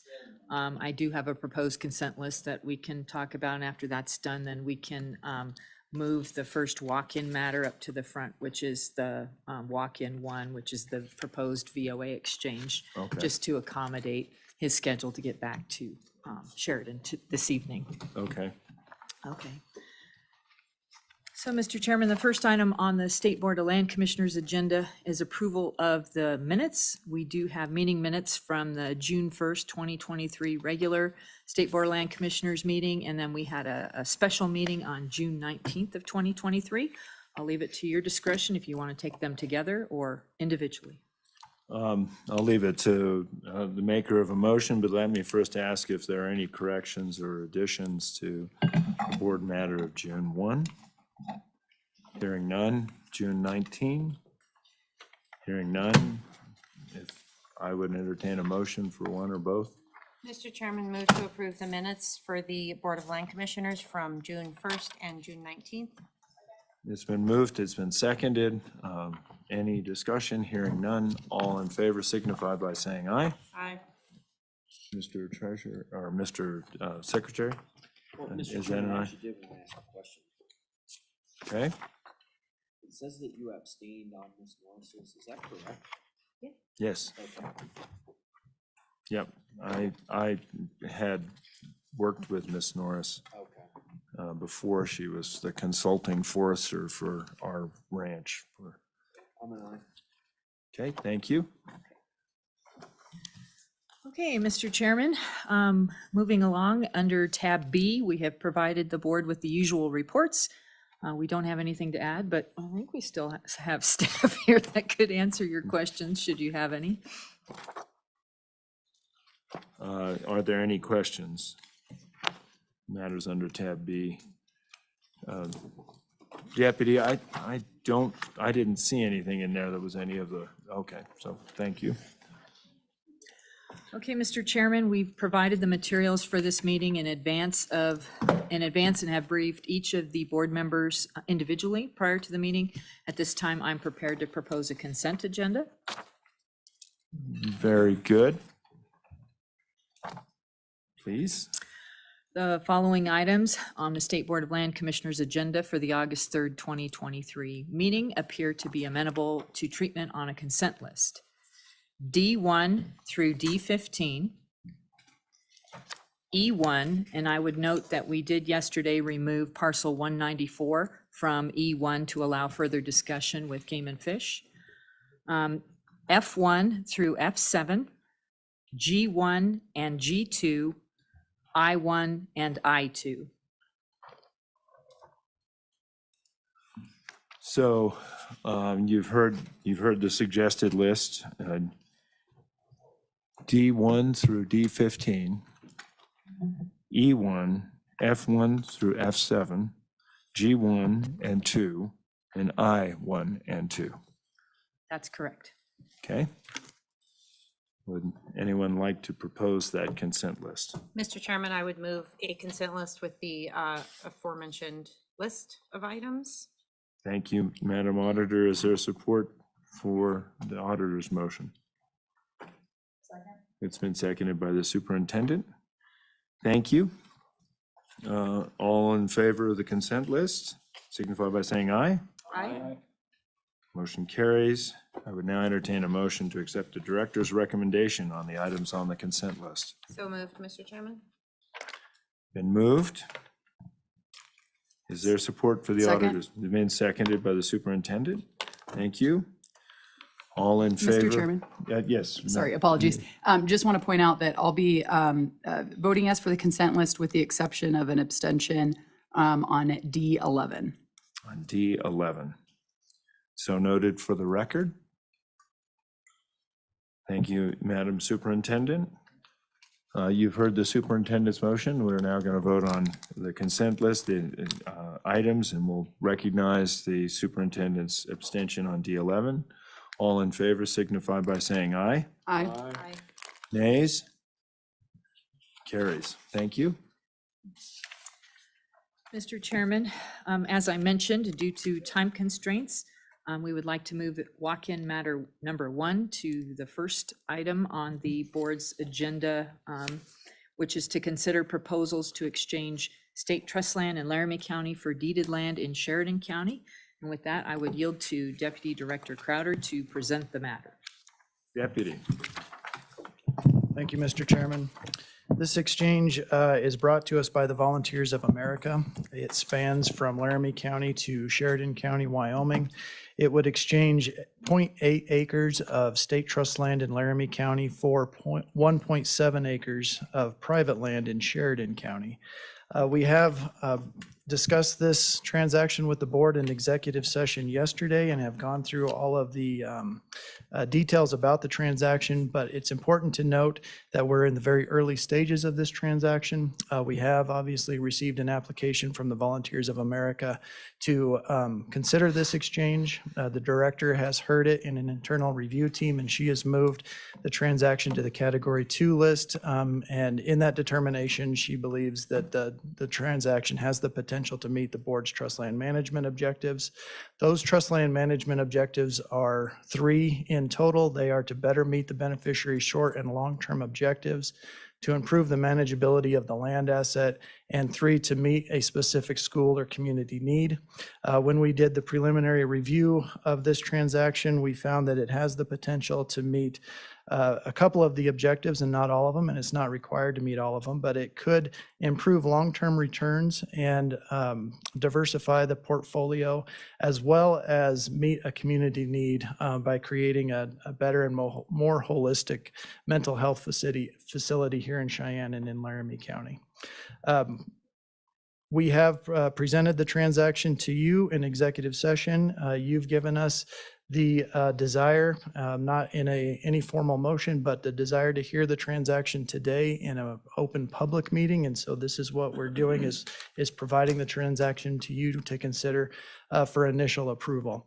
Initial approval today only directs our office to move forward in the analysis phase of the process, meaning we will start creating a detailed analysis that will include all of the aspects of the property or of the exchange, both properties going forward. Its income revenue generating potential, its long-term appreciating potential, any wildlife or recreational potential or concerns will be sought by the Game and Fish Department. Any cultural or historical issues will also be sought by the SHPO office. And then we will initiate the appraisal process as well. Once that detailed analysis is completed, we will open up a public comment period for 60 days and provide that detailed analysis to the public for comment. Within that 60-day public comment period, we'll also hold a public hearing in the counties where the lands are, and the affected counties where the lands are. Provided those comments plus any in the written public comment period back to you, in addition to the detailed analysis for final consideration at another open public meeting. So this ask of you today, Mr. Chairman, is not to approve the transaction, but simply to approve our office to move forward with the analysis piece. As I stated, we believe it meets a couple of the trust land management objectives in long-term revenue growth. Currently, there is a special use lease on the property on the state trust land in Laramie County that returns over $19,000 per year. It is to the Volunteers of America for their current building that they have placed on the property. However, as we discussed yesterday, that building is being replaced by a newer building. It's being demolished, and that action's largely done. The new building is going to be constructed on adjacent private land that VOA, Volunteers of America, currently own, as well as the state trust land that they had under lease. The intention is to have that building constructed on one piece of property owned by one entity. Anytime that they need to further develop the property, they currently need to come back to the board and ask for permission to do that through an amendment of their existing lease. And that creates some construction problems for them. Mr. Heath Steele is here in the audience to answer any questions about that need or that desire to have one building built on one ownership. So I'd ask the board to ask him any questions on that. However, we feel the potential in Sheridan County is great for commercial development and future revenue production, as well as higher appreciation in the area, in the growing part of Sheridan County. We haven't fully vetted all of those opportunities out. We feel like they could be commercial. We feel like it could be complementary to the adjacent Sheridan Memorial Hospital, or it could be residential. Again, without going through the detailed analysis at this point, it's hard to say. We just speculate of what the potential benefits could be. So with that, Mr. Chairman, I'm happy to answer any questions. Any questions, Mr. Secretary? Yep, thank you, Mr. Chairman. I think, there's all these potential benefits on a lot of these exchanges that don't end up coming to fruition. We're going to take a lease off our books if we move forward with this, and I do think probably it'll come back that what we're exchanging for is worth more, but if we don't get the follow through, then it's 20 grand a year at least we're not getting. So what is going to be the analysis on having a plan if we do move forward with the exchange about how we're actually going to monetize the asset, not just sort of stuff in the air, projections, but actually a plan in place when we do the exchange on how we're going to get this done? Mr. Chairman, Mr. Secretary, that's a great question. And those are details that do get vetted out in the detailed analysis that we'll provide you. What it will do is it will compare the current revenue generation off of the state trust land the board currently manages with what could happen on the lands in Sheridan, and there will be a direct comparison. There will also be an appraisal done on the property, and the appraisal is to, the instruction in the appraisal is to appraise it for its highest and best use. And through that, we hope to see what the potential of that land is. Is it residential? Is it commercial? Is it something else? Because we're expecting that appraiser to have intimate knowledge of the market in the area and what's possible. And hopefully he's been involved or they've been involved in some type of development up there, but can give us an insight of what that future looks like. We can develop the comparison of what the future looks like to current revenue based on that. After that, a variety of options are open to the board of either direct lease to any individual it desires, or the office will likely ask or indicate that we would start an RFP process to solicit commercial or residential or other type of development going forward. It may also show that the appreciation rate of these parcels is so great that if we do an exchange and we gain ownership in the property of Sheridan County, and then we sell that property and deposit those funds in the Common School Permanent Land Fund, that would be the greatest benefit to the state of Wyoming. But all of that comes out in the detailed analysis that we'll present to you later. Right now, it is all just pie in the sky up in the air without doing that detailed analysis. Mr. Secretary. Well, thank you, Mr. Chairman. And I think it's important to, people tuning in, we're not talking about Columbus Peak right now. Want to make sure we're clear on that. This is a different exchange, proposed exchange, but I think it's really important that we have almost a calendar of how we're going to proceed, because I don't want to see this get lost where we do an exchange and then nothing happens, and it's a negative. There's maybe an appreciation, but in terms of the cash we're bringing in, it's a net negative. So I just really think that we need to be concrete, and then also the director in concert with the board and our oversight role have to make sure that we follow through on this if we decide to move forward on this. Thank you, Mr. Secretary. Further comment? Any questions?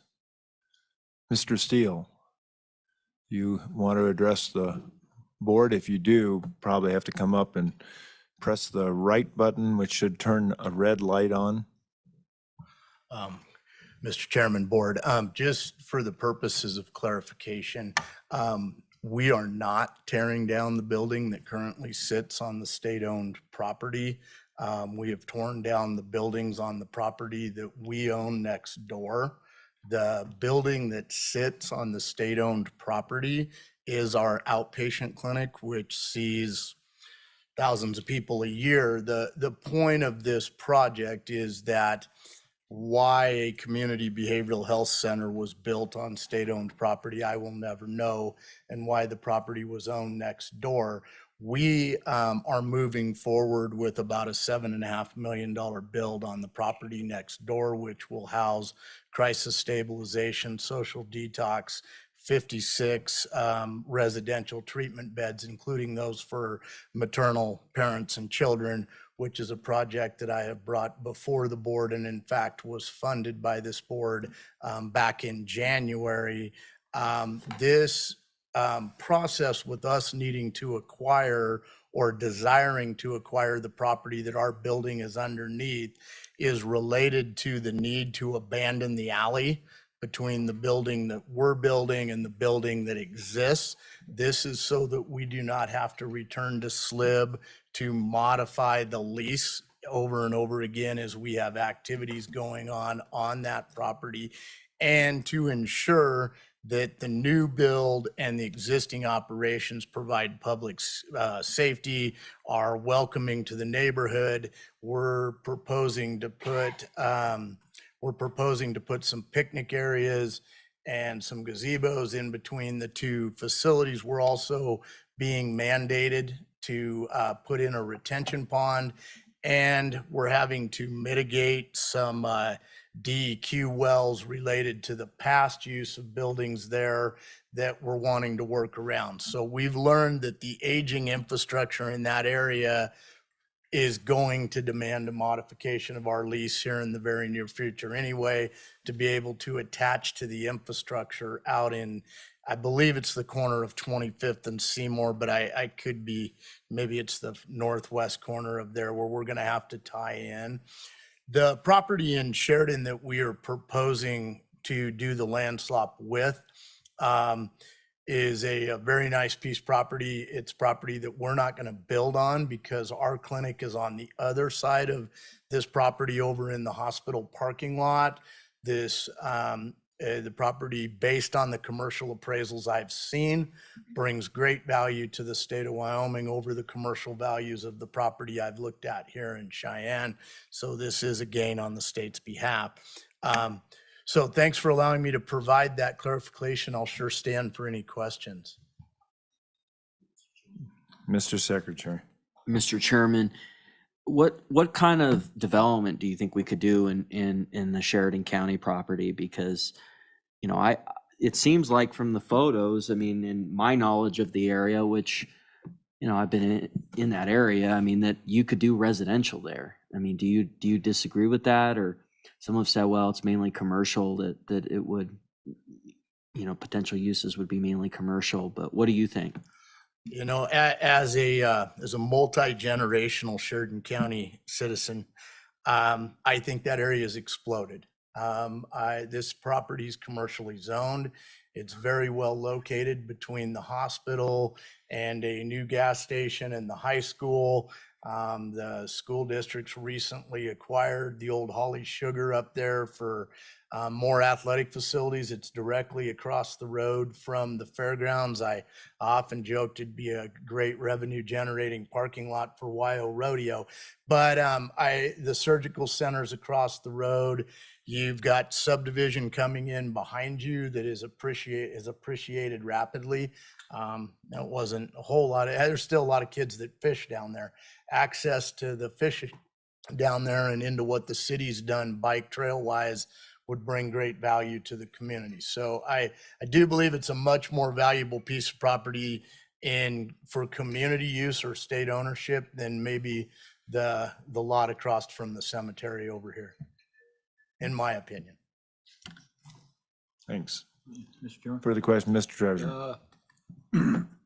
I noticed it's right down by the water, so is there any land there that you can't build on? And we heard that there were utilities that ran through it that have setbacks. So the 1.7 acres, what do you actually have? So I'm not sure how large the actual building envelope is based on what a future developer may want to do with it. What I will say is all infrastructure is already there within the curb and sidewalk. Power, water, utilities, everything running through there. I can tell you there was a plan to build a rather significant mental health clinic on it by a past provider. And I think it just depends on the design and what kind of work you wanted to do with it. That past provider was looking at a 2-3-story building there. Thank you.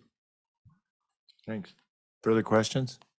Madam Auditor. Mr. Chairman, so just to be clear, and I think this is what I can see online, there's no building that crosses two properties. Okay, just making that correction. Mr. Chairman, Auditor, there is nothing on the property building wise that is encumbering it. It is a 1.7 acres of bare land. It runs,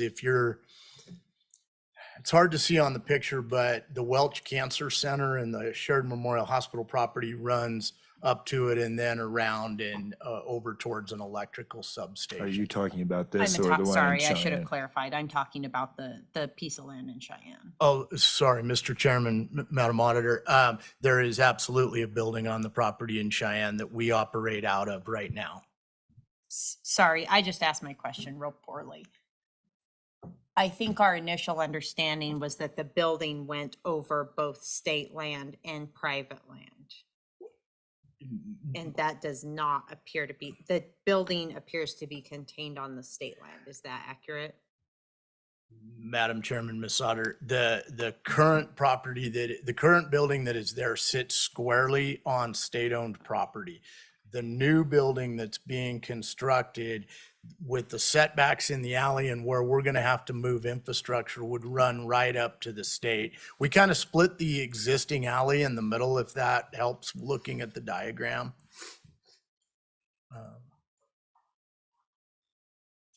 Okay. Further questions?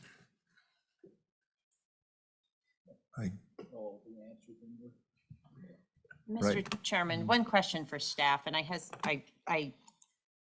this is not the necessarily the source of truth, but this is listed as National Guard property on Onyx. Is that an error, I'm assuming, or does that ring any bells? Or is it just wrong? I mean, Madam Auditor, we don't take all the information on Onyx as factual. no, that's why I'm asking. But we have done an extensive title research to understand who owns the property and who has jurisdiction over it. And it could be that the military department, I don't have the documents right in front of me, are the beneficiaries of it, but it is certainly under the jurisdiction of the board. Okay.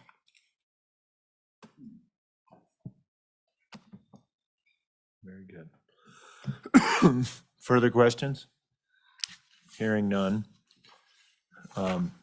Deputy Director, really, basically what we're asking for here is the ability to proceed with the analysis, right? Mr. Chairman, that's correct. That's the director's recommendation. And based on the conversations yesterday, I'll just note, part of the director's recommendation is to approve the resolution to initiate the exchange going forward. And we added on page 2 of the resolution as one of the criteria to move forward with the exchange is that both the Volunteers of America's deeded land and the state trust land shall be appraised with the assumption of legal access and for each of the parcel's highest and best use, to ensure that they are appraised for whatever their highest and best use could be.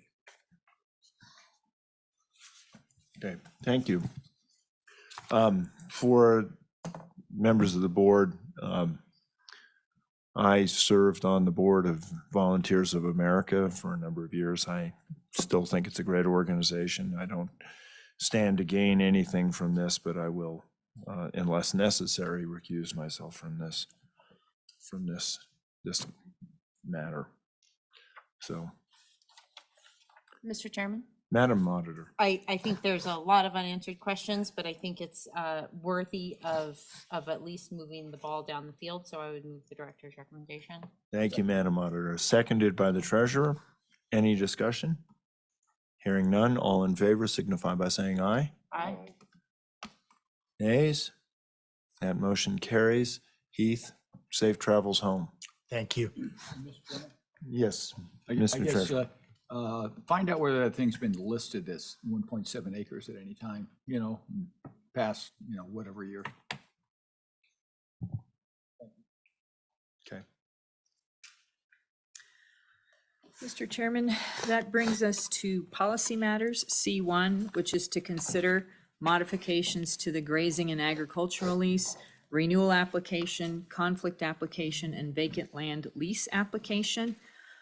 During the 2023 general session, the legislature passed House Enrolled Act 35 related to use of the land qualification requirements, House Enrolled Act 59, which dealt with leasing and improvements, House Enrolled Act number 82, which dealt with the grazing of non-owned livestock, and House Enrolled Act number 83, which dealt with the cure process. This legislation necessitates changes in OSLI's grazing and agricultural lease form, the renewal application, the conflict application, and the vacant land lease application. We're getting ready to head into the renewal season, so we need that to be taken care of as expeditiously as possible. And with that, Deputy Director, I'm not sure if you have more color or not on that.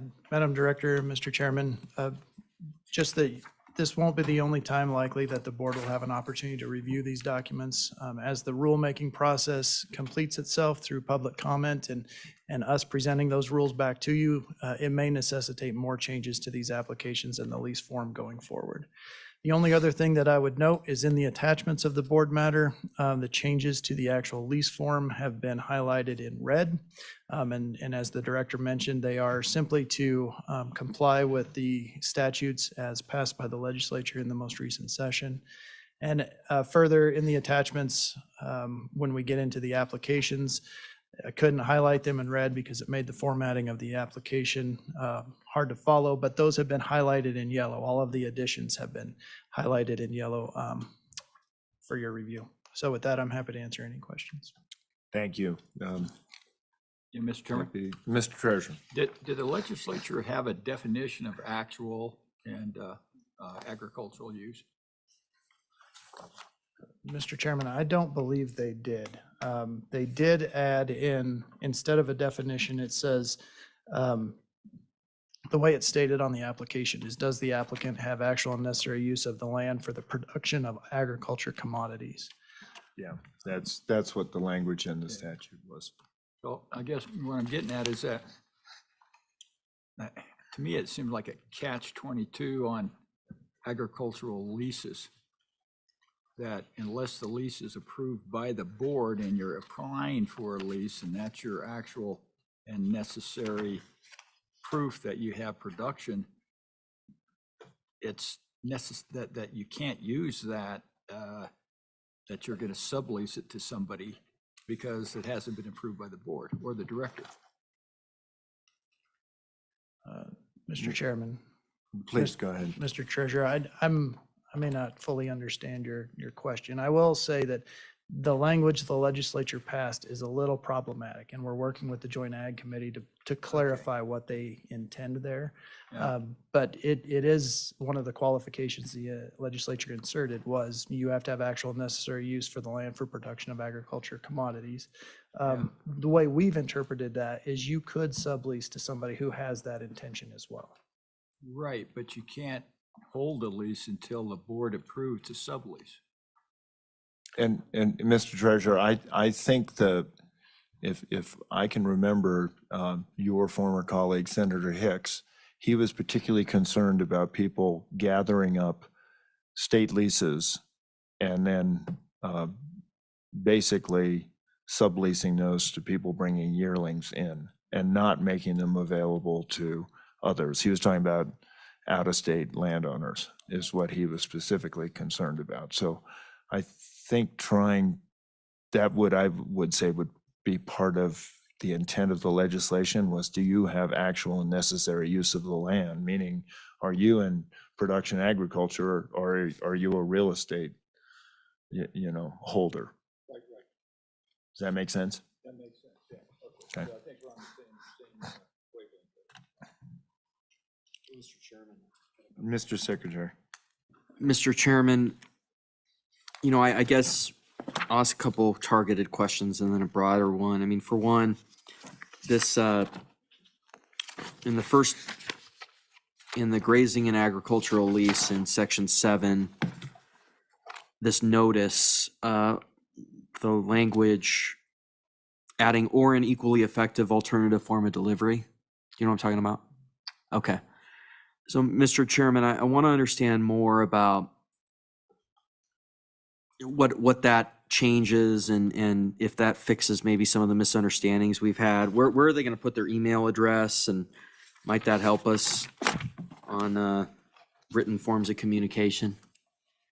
Mr. Chairman, Mr. Secretary, I'll answer the second question first. The applications have a spot for them to insert their email address. If we don't already have it, they can enter it for us. They don't have to, it's not a requirement, but it's a way of communication that we can utilize. The addition to the lease is directly from the legislature direction, and it's part of what we call the cure process during the legislative session. It allowed the office or directed the office to provide communication to lessees who provided deficient applications where they were missing information within the application, or if we had a question about which box they checked and needed further clarification, it inserted a way that we could communicate with that lessee, give them another period of time to respond back to us so that they weren't stuck by a statutory time frame and ultimately would not be awarded the lease. We asked that they had initially started that as just certified mail. But as the grazing lease renewal process moves forward, it's very much prescriptive within statute, and it's a very short amount of time as far as trying to get applications out, getting applications in, sending certified mail back out, getting a response in, and trying to get that done before the lease expires. So we asked that not only would we have the ability to send a certified mailing out, but we could either call them, meet with them face-to-face, or send them an email. And if we documented that, that would be another form of communication that could be acceptable in that process. So it's a good way for communication to occur within the truncated time period before the lease expires, and try to get the applications as correct as possible before they would meet their deadlines.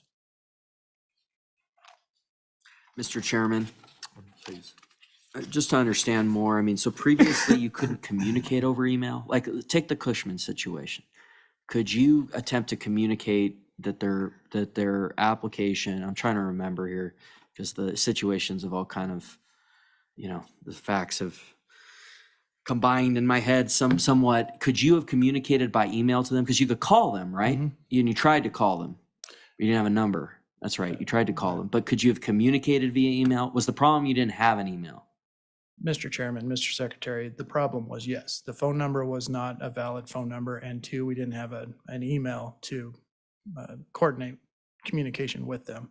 And that's why we tried any other means we could to approach them. The problem in that situation was that they couldn't correct the deficiency in the application in the statutorily required time period in which they had to do it. What this does is it expands that time period. So we can have the communication with them, but they also have the time period to correct it or to cure that deficiency. But Mr. Chair, Follow up from the yeah, I think Secretary and then to the Treasurer. Mr. Chair, what I'm trying to get at is, what is that added language actually? It's basically been your practice. You can communicate over email these notices, right? You're just putting it there. I'm just trying to understand if anything's changing with this. It seems like you were doing it anyway. This is what the statute said. Mr. Chairman, that's correct. Mr. Treasurer. Yeah.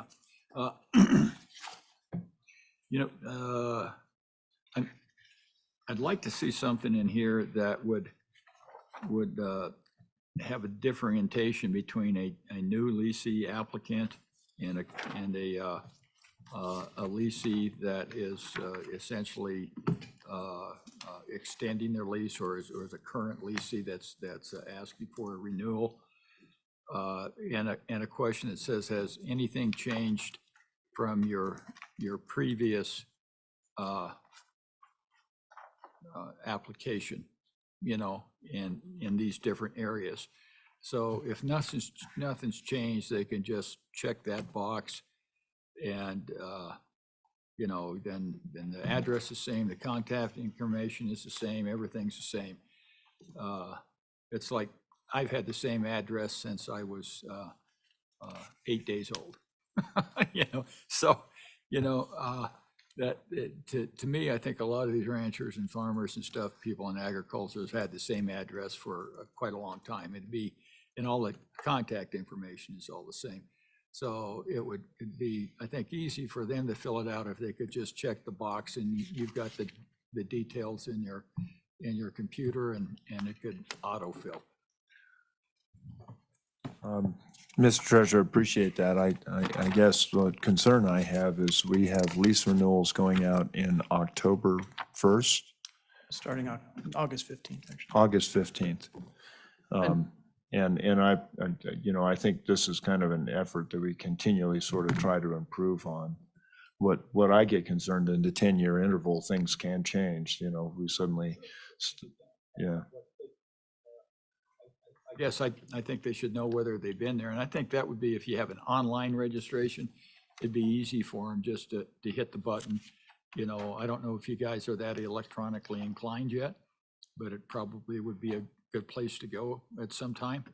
So it would, I think, make things easier, and you'd have less. And Deputy, I think that is part of the ongoing conversation, is how do we get online? How do we get online payments? A number of other. Right. And Mr. Chairman, I would just add to your first question, Mr. Treasurer, you have 3 applications on this board matter. One is for lease renewal, which is that existing lessee. The second is a conflicting lease application, which is somebody else coming, putting a bid on it. And the third is a vacant land, if there's not anybody on that property. So we've designated it to be very clear on who we're speaking with. As you may recall, August of last year is when we addressed all of these applications before, and initially brought to you the idea of having 3 separate applications, and then working with the Stock Growers Association, having all the questions as they're asked here. The only other thing I would add to the governor's comments is that 10 years is a long time, and all of the problem renewals that we've discussed about, the Cushmans being one of them, are because they didn't update their information with us. So it's the ones you hear about wouldn't fit that bucket. The other 99% might, but it's always the problem ones that don't.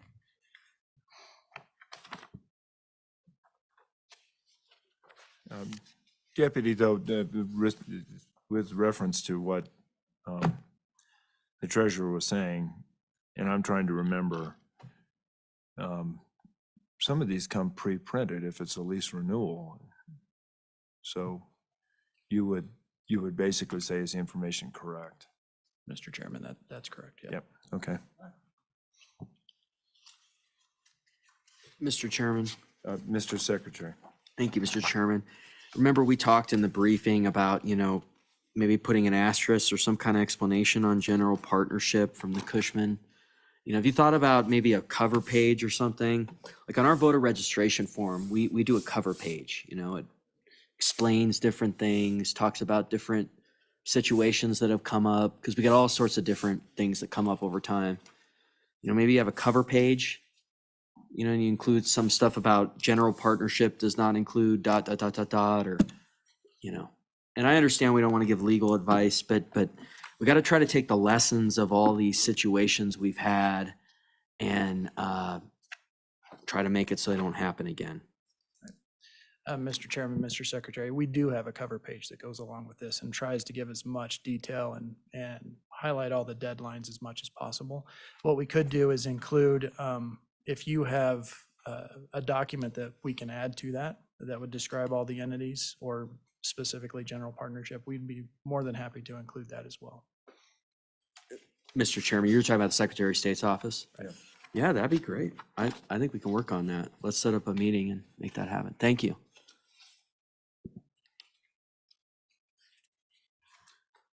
So we have 3 forms in front of us. Further questions?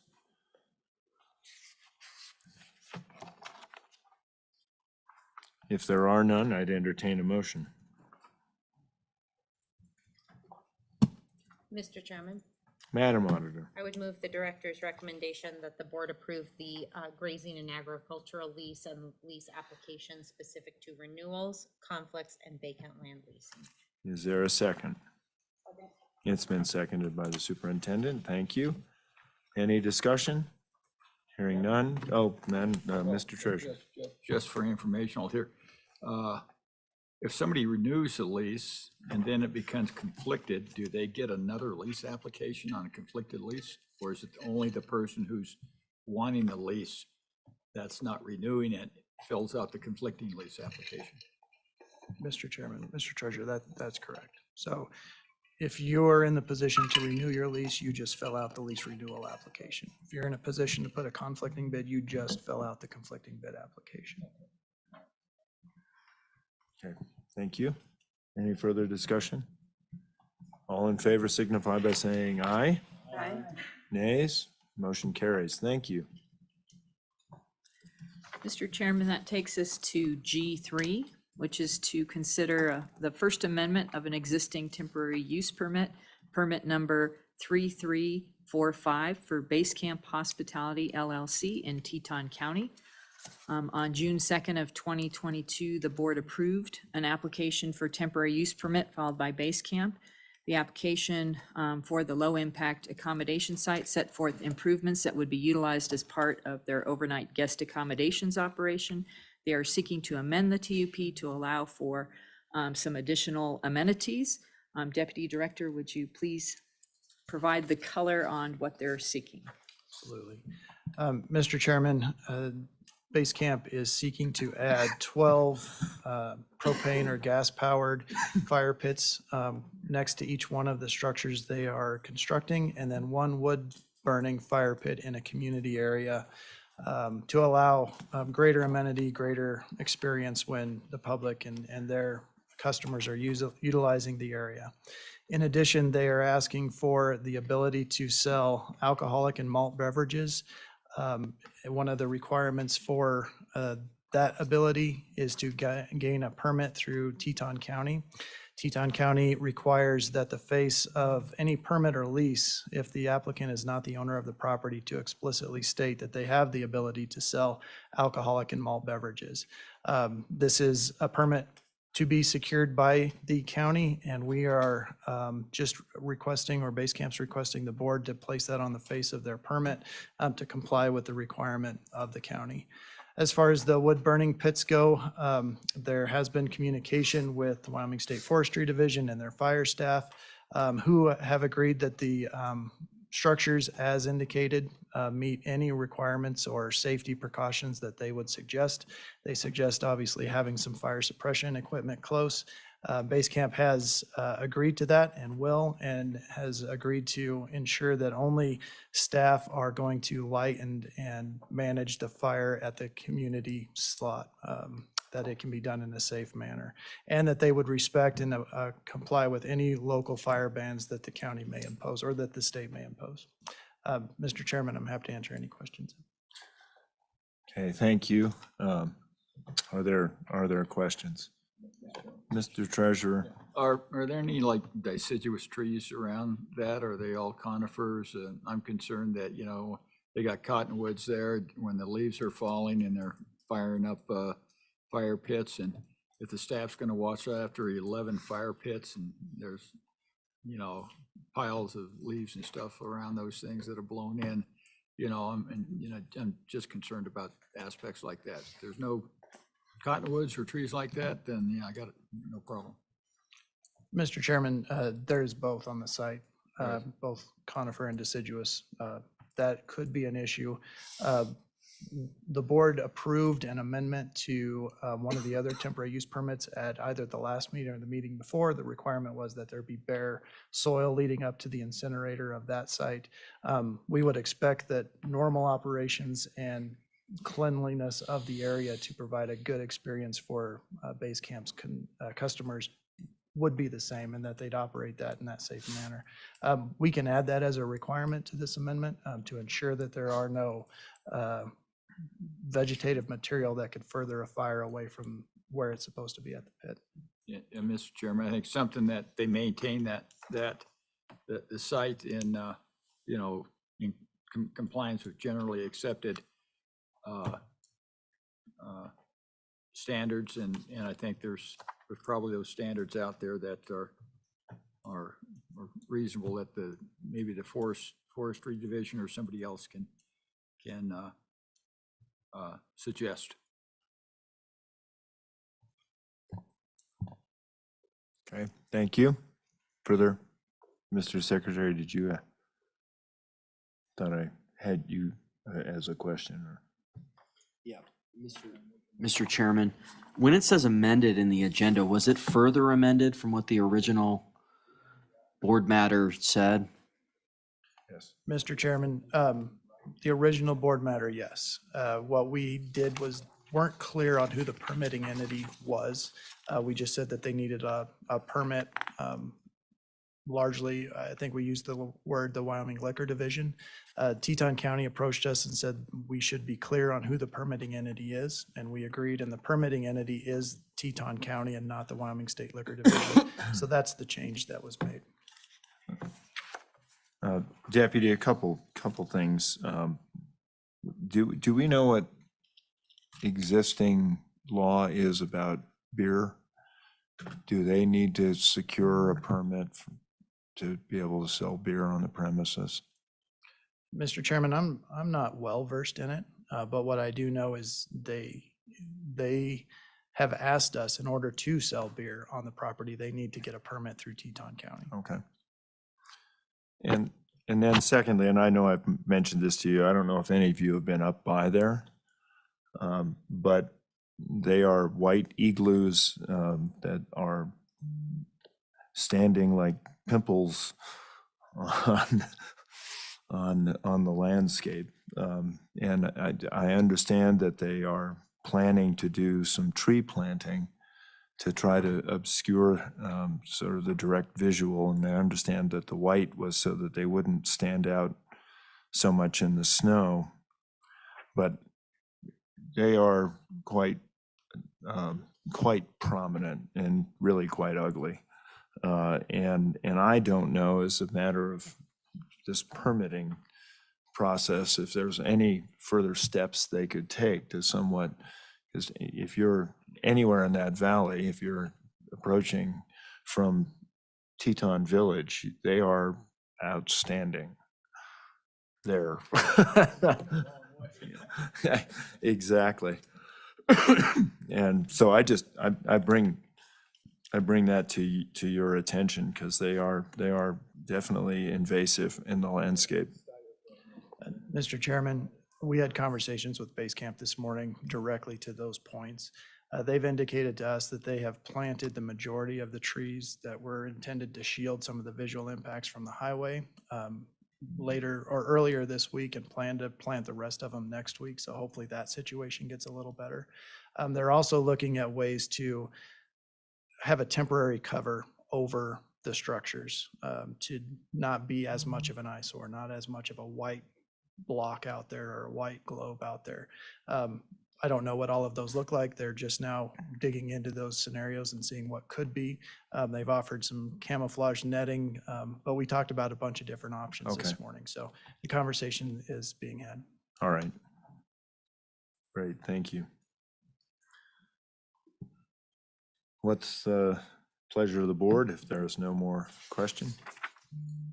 Well, Mr. Chairman, just one sort of clarifying question to say out loud. I mean, their current lease does not restrict them from having or selling alcohol.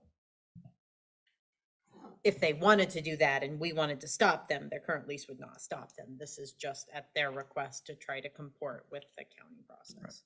Mr. Chairman, Madam Auditor, their current permit does not explicitly deny that. They could do it based on what the permit says. It is just to comply with Teton County's regulations.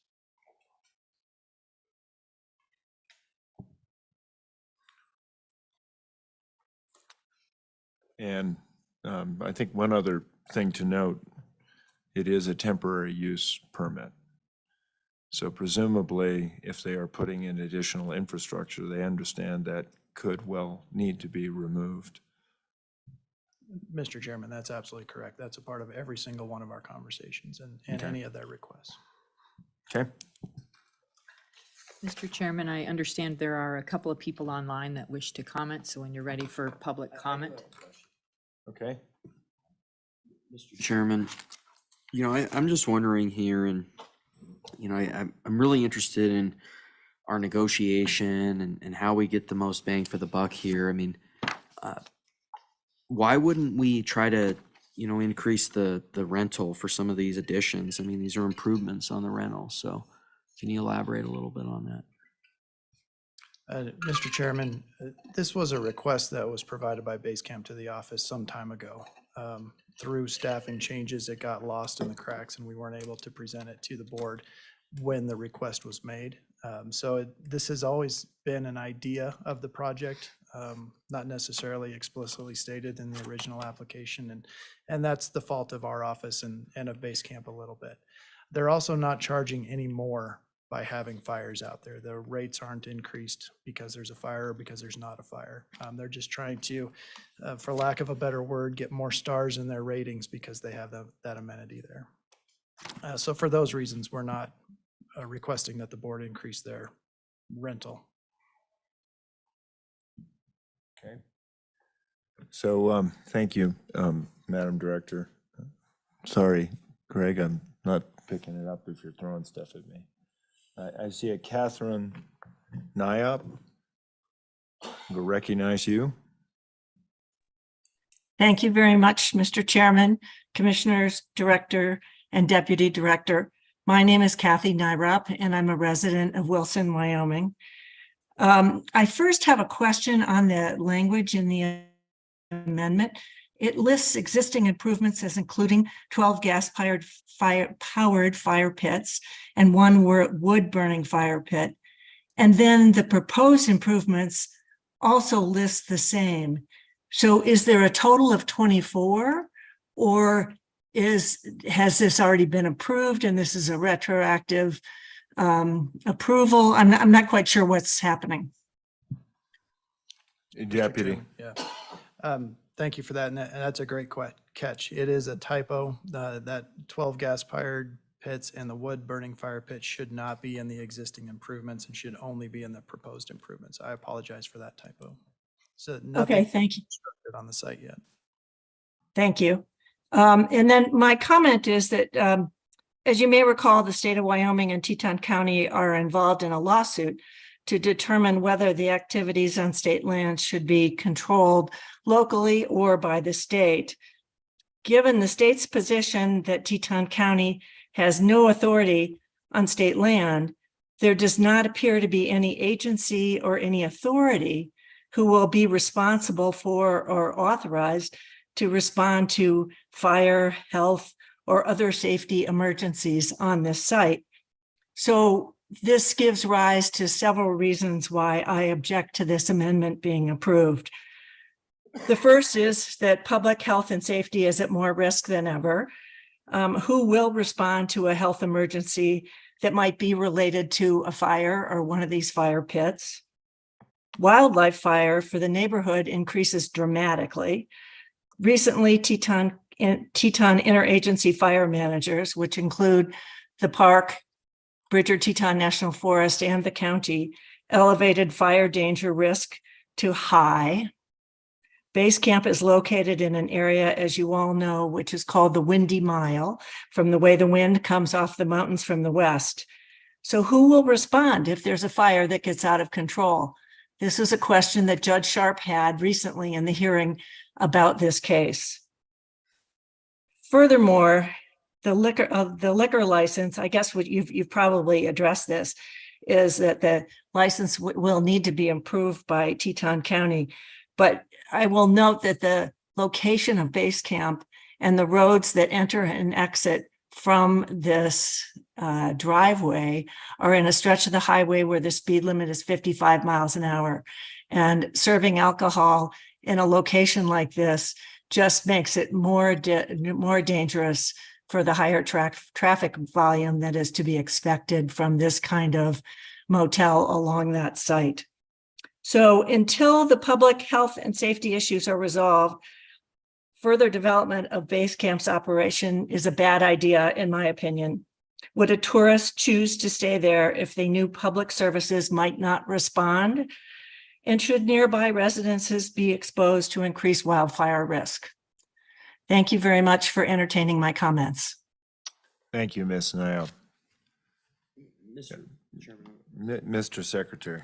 Mr. Chairman, you know, I have a question, Ms. Nyrop, on this notion that local authorities wouldn't respond. That's an aspect of this that I wasn't aware of, and I'm really disturbed by. So if they said that local authorities will not respond to some kind of incident, you know, some sort of retribution on the state's position on the land, is that actually a formal statement that's been made? No, it's not a formal statement that's been made, but it is confusion. It's a result of confusion regarding who services the state land, private permittees on state land. And that's part of the adjudication.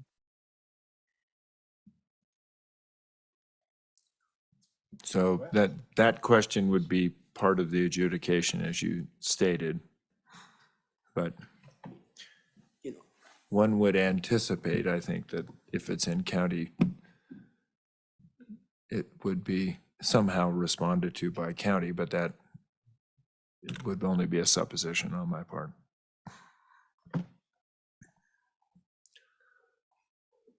So, further?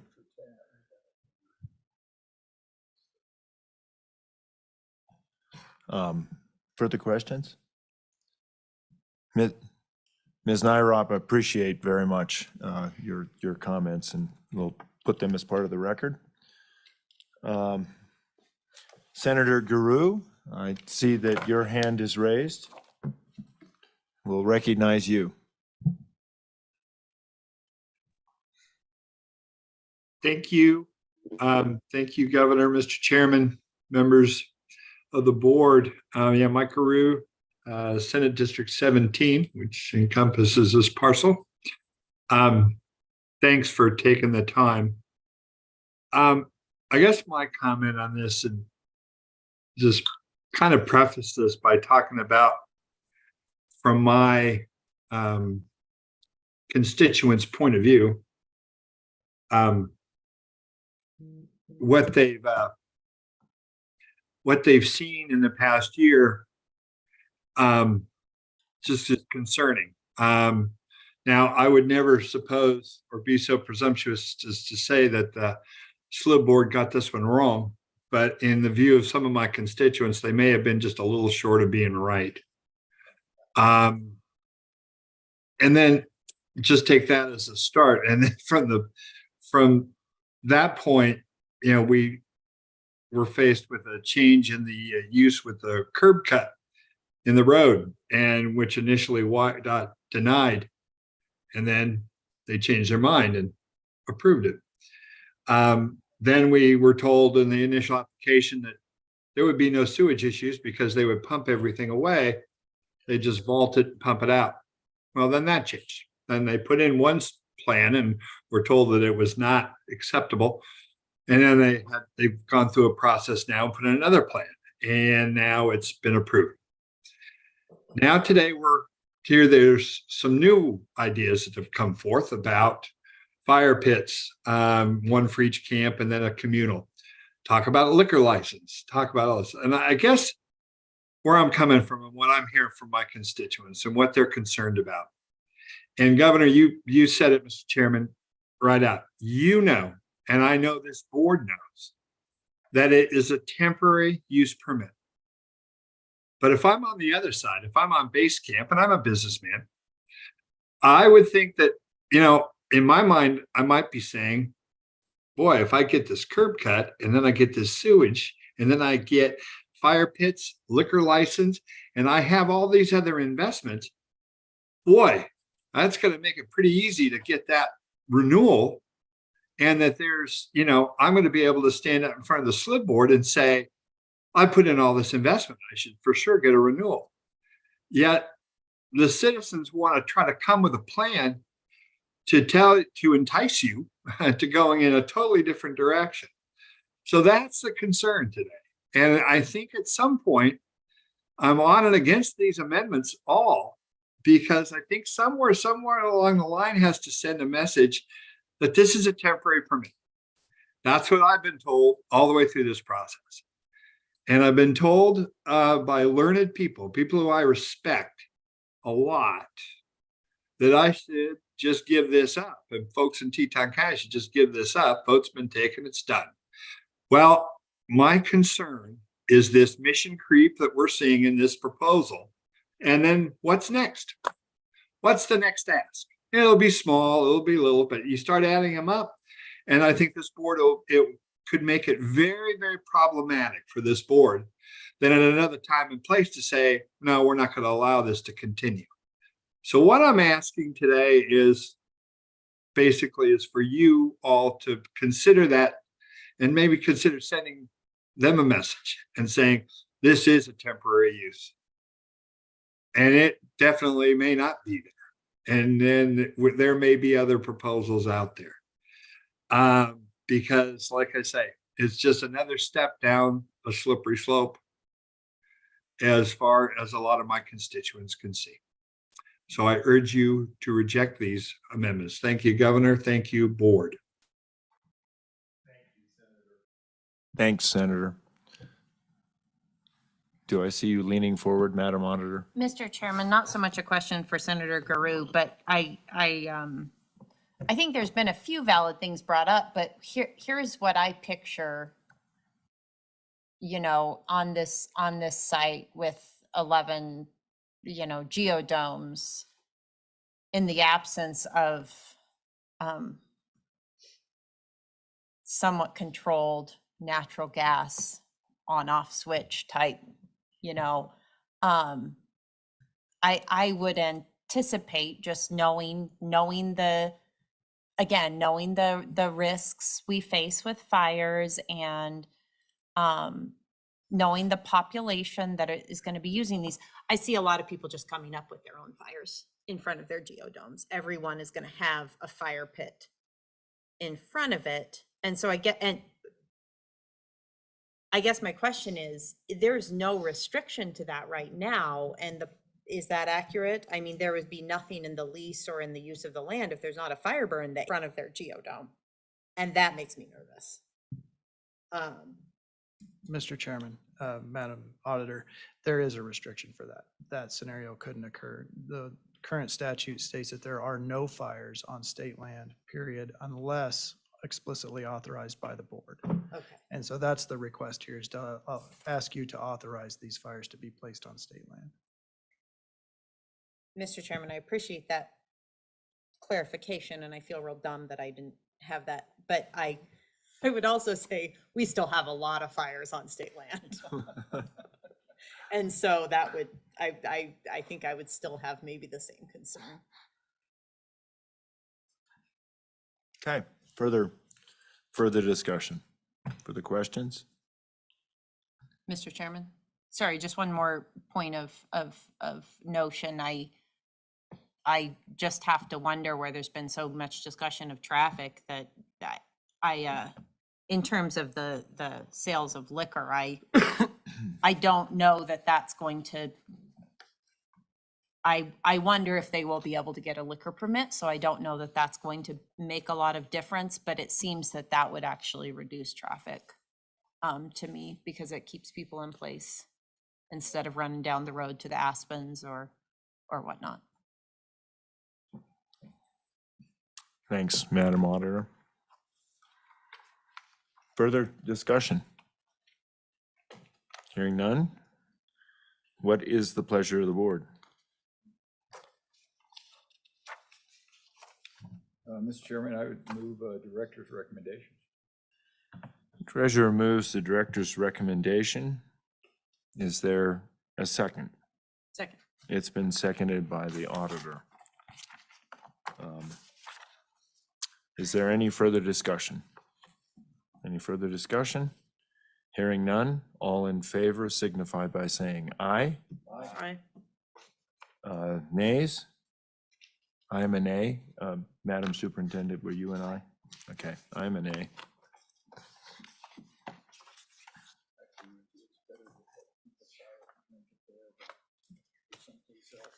Mr. Chairman, that brings us to I3, which is the Forestry and Fire Report from Wyoming State Forester Kelly Norris.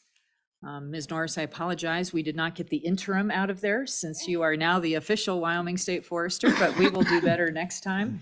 And before she starts her presentation, Mr. Chairman, I would just like to note that the Columbus Peak Exchange, again, will not be heard today. It has been postponed to the October 5th board meeting. Please, Mr. Secretary. Mr. Chairman, I want to say one thing on Columbus Peak in terms of this potential for a hearing, and I'm very supportive of having a hearing. I think, for one, there's valid questions about whether the original hearing was valid and that it was a virtual hearing. But I really do think that when we do have a hearing, or if there's a hearing, which I'm very supportive of, that we should get the sense that this quote unquote negotiation has elapsed, because I believe the final terms need to be before the public when we have the hearing. I'm very concerned that there could be this negotiation with the smaller group and they wait till the very close to the meeting and then they get an agreement and the rest of the public hasn't heard about this agreement, and we have this smaller group that's saying that their concerns have been allayed. And so I really think that we need to have some sense that, they're there on negotiation, and I do want a public hearing, but I think its materiality goes down a lot if this smaller group hasn't had their negotiation elapse. And I'm very concerned in the October meeting that we're going to get this bifurcation where the smaller group has worked their concerns out and the public, though, still has the concerns and maybe hasn't even heard what the agreement is. So I wanted to put that out there here as we consider how to move forward. But I do think it's very important that we have this hearing in Sheridan County.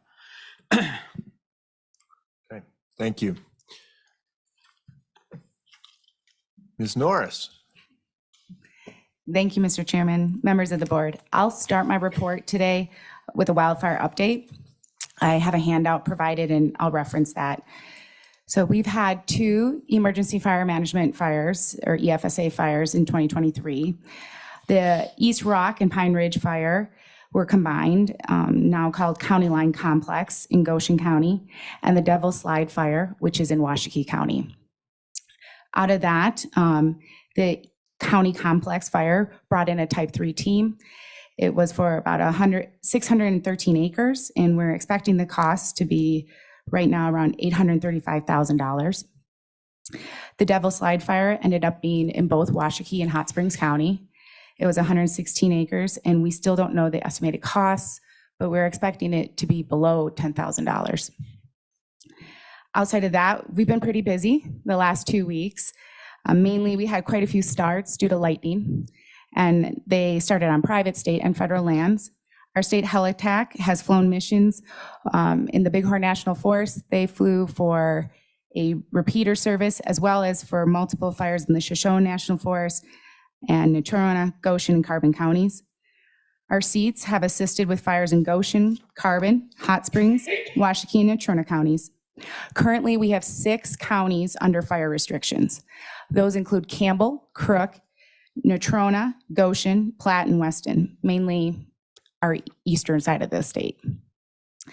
Outside of that, I have the wildland fire outlook. Wyoming is expected to normal fire potential throughout the rest of the August and into September. We're obviously seeing monsoonal rains. Walked in rain on my way in today. So we're going to expect that to be still prevalent in through August. Long-term outlooks continue that way. Expecting above normal temperatures in Wyoming, below normal to normal precipitation as that monsoon will become weaker. Moving along, outside of wildland fire, I want to give a staffing update. We currently have multiple vacancies throughout the division, with approximately 25% of our positions open. We are working really hard to fill these positions as best we can. We have filled the district forester position in District 3, who will begin this month in Cody. We have filled the assistant district forester position in District 3 with an assistant district forester from Newcastle. So now that leaves our Newcastle office a vacancy in our forester positions. We are conducting interviews for the Assistant State Forester Operations position tomorrow. We're planning to conduct interviews for the Assistant District Forester position in Laramie and a crew supervisor position in Newcastle next week. We are currently still fully staffed in our G&A positions. Moving into timber, we currently have 15 active state trust land timber sales, 19 G&A timber sales our foresters are administering, covering over 6,000 acres. And I put a table in the back, on the back side of your sheet, just to show you what we all have going on currently across the state. We're administering an additional 25 service contracts throughout the state right now, covering over 3,553 acres. These projects are in state, private, and federal lands. These projects include anything from forest thinning projects that we're doing on state trust lands to cross-boundary large-scale fuels mitigation projects on private lands, and as well as aspen enhancement projects that we coordinate with Wyoming Game and Fish on state and private lands. Our timber revenue was calculated for fiscal year 2023, and it came to $353,509 for our school trust. This is pretty substantial for us, and what that means is we have an active timber program. Our commercial products are moving. They're moving off the state trust lands because they pay as they get hauled off. They have to pay up ahead, haul the timber off, pay again, continue. So this is a good sign for us. This has been an upward momentum for 2022 and 2023. Mr. Treasurer. There seems to be a pattern here that every 3 years it goes up. And so what, anything causing that?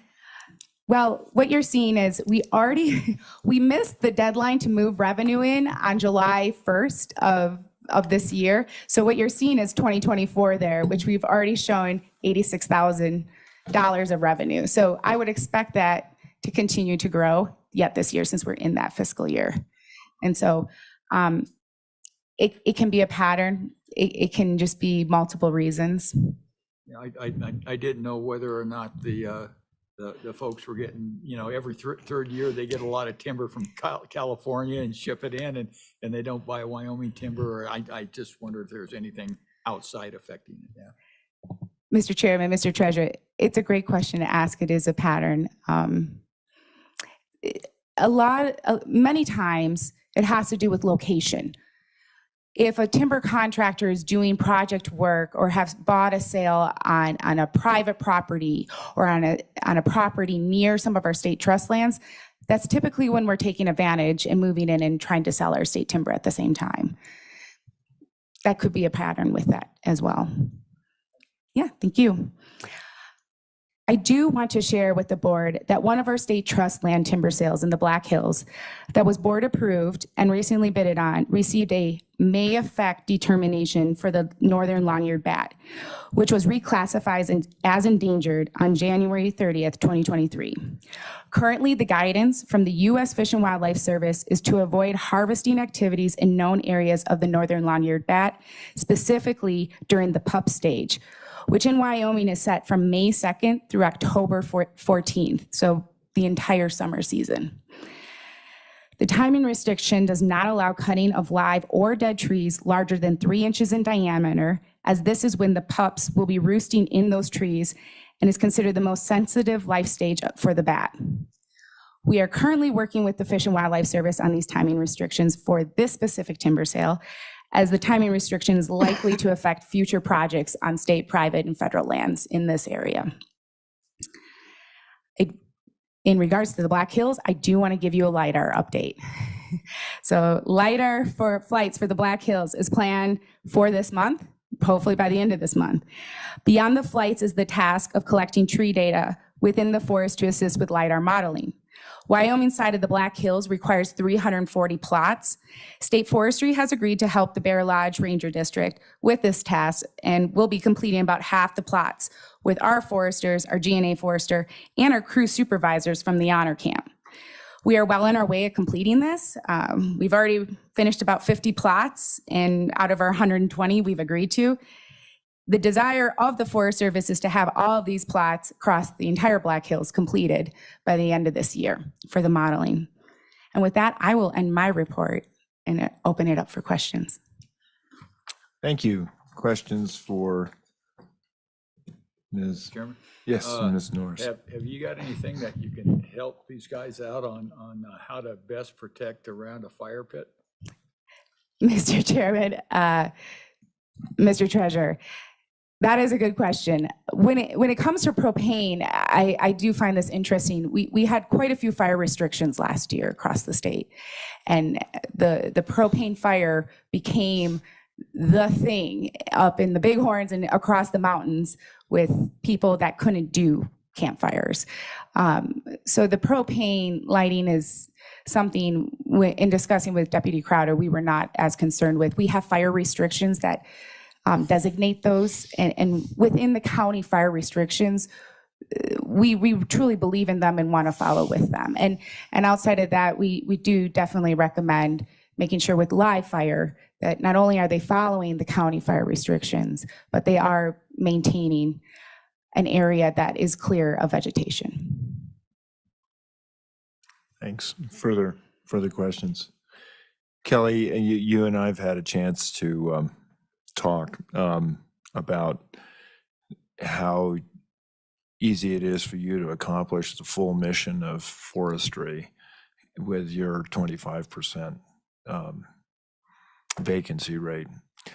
Are the compensation rates that we have, are they problematic, or are there things that we should do? Is there just a dearth of people coming out of forestry schools, that sort of thing?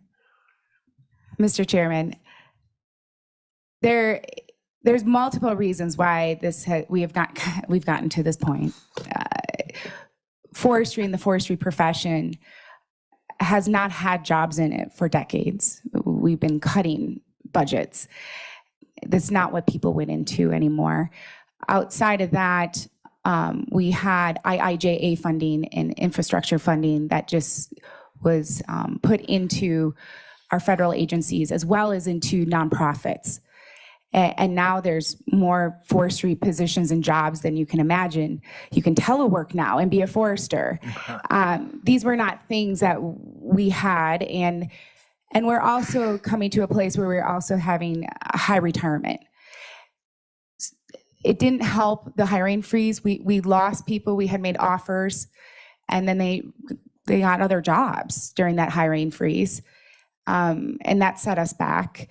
We had myself in one position, and it's just been compounded over time as we've been losing positions. And then what we've been seeing is something great. We've been seeing our assistant district foresters moving up. So we've been filling holes and doing exactly what we need to be doing, is bringing up our staff and keeping them in state forestry. But it's taking time for us to flush this all out to get to the place where we can actually continue to hire in additional staff. And so that's some of that as well. The pay currently, I think what you're gonna see is we definitely need to deal with our seasonal firefighters to be competitive with the federal agencies as they're going into their firefighting and increasing their pay. So that is something we are looking at future-wise. And what we do benefit from for our pay is allowing for overtime and fire where we can. And so I think there's just been a multiple of reasons in the forestry profession and wildland fire profession that we're trying to balance. So the good neighbor positions are all filled, though? Yes, but at any moment, we know they're also applying for positions in our agency. So we can see those positions eventually, if they are the top candidate, move into assistant district forester positions. And then we're back at filling the G&A position. Okay. Thank you. Any further questions? Well, thank you so much. Thank you, Mr. Chairman. Thank you, board. Very good. Madam Director, Deputy. Mr. Chairman, we have one more item on the agenda. It's a walk-in matter 2. This will be presented by your conflict counsel, Chris Brown. Actually, do we need to, are these walk-in matters the, beyond the sale, the timber sale? Do we have a timber sale that we need to? Mr. Chairman, those were on the consent list. It was, okay, Yes. thank you. Sorry. Oh, that's fine. I'm sorry, I misunderstood. So our last matter is to consider the OAH's recommendations, and your conflict counsel, Chris Brown, will be here to present that for you. Okay, thanks. We'll let.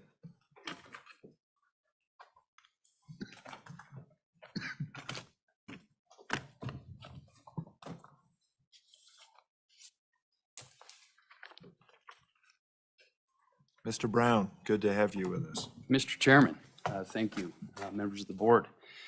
As the director said, I'm here to present consideration of the Office of Administrative Hearings recommended findings of fact, conclusions of law and order granting partial summary judgment in the matter of conflicting lease application of Benjamin and Catherine Jean Keim for state lease number 2-3719.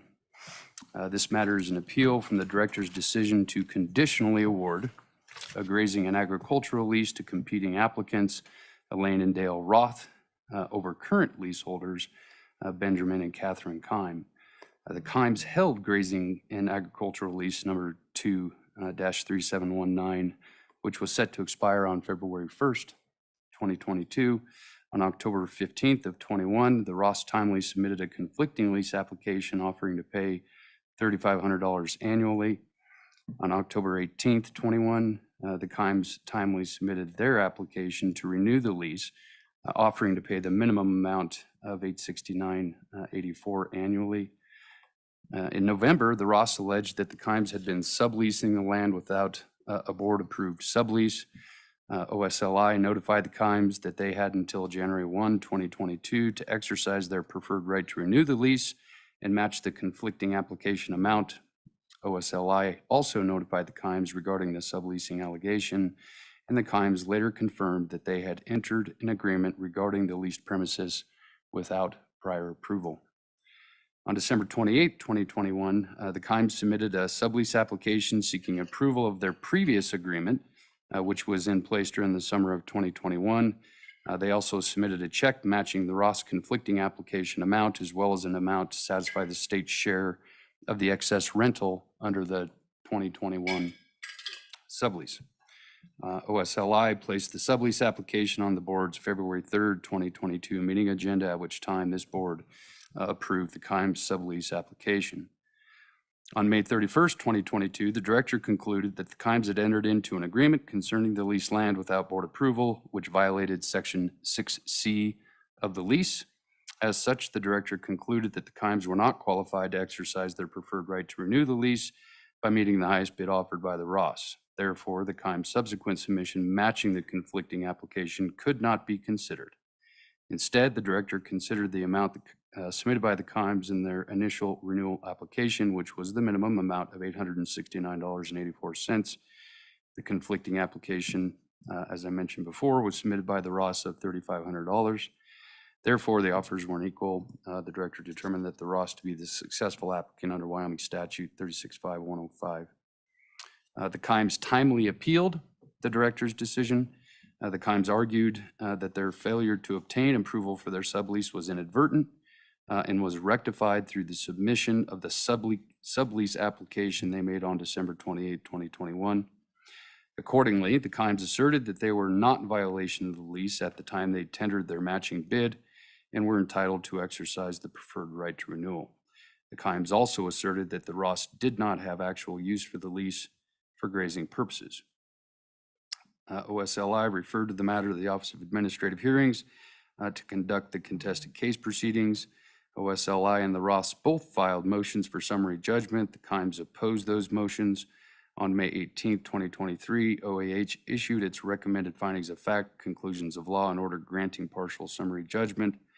The hearing examiner recommended that the board grant the motions for summary judgment filed by both the office and Ross and approve and uphold the director's May 31st, 2022 decision to award the lease to the Ross. On May 3rd, 2023, the Kimes submitted the following 3 exceptions to the hearing examiner's recommended decision.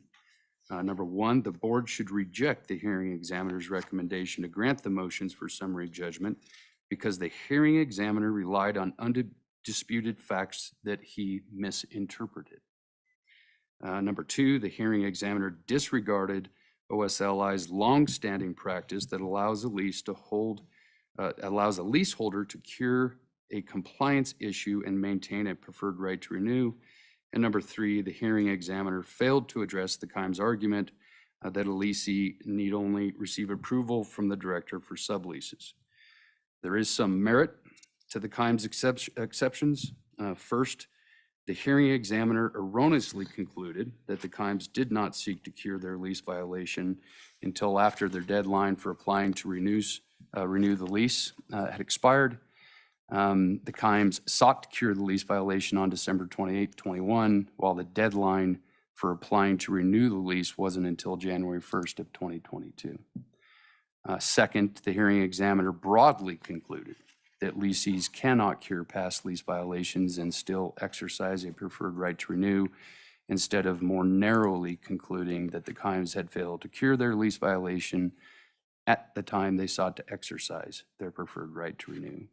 And third, the hearing examiner failed to address the Kimes argument that the director arbitrarily or unreasonably withheld her approval of their sublease application. My recommendation, Mr. Chairman, is to accept the Office of Administrative Hearings' recommendation that the board grant the motions for summary judgment filed by OSLI and the Ross and approve and uphold the director's May 31st, 2022 decision to award the lease to the Roths. I also recommend that the board modify or add relevant provisions to the hearing examiner's recommended findings of fact, conclusions of law in order to reflect the following facts and conclusions. 1, the Kimes sought to cure their lease violation before their deadline for applying to renew the lease had expired. Number 2, the Kimes failed to cure their lease violation at the time they sought to exercise their preferred right to renew. And 3, the director's failure to approve the Kimes sublease application prior to submitting it to the board was not arbitrary or unreasonable.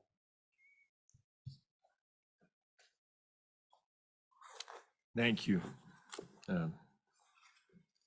Brown.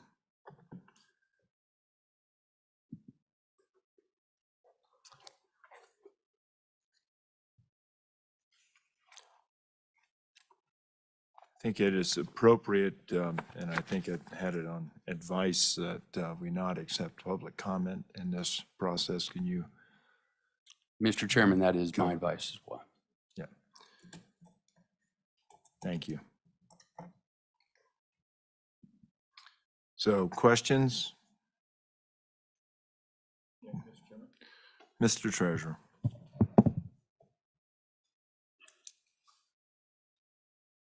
So as I understand, to actually cure the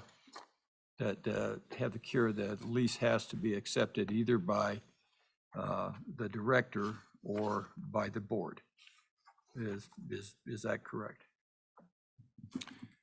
Mr. Chairman, Mr. Treasurer, I think as part of the record and as part of the statutes that are pertinent to this particular case, there is statutory authority for the director to approve subleases.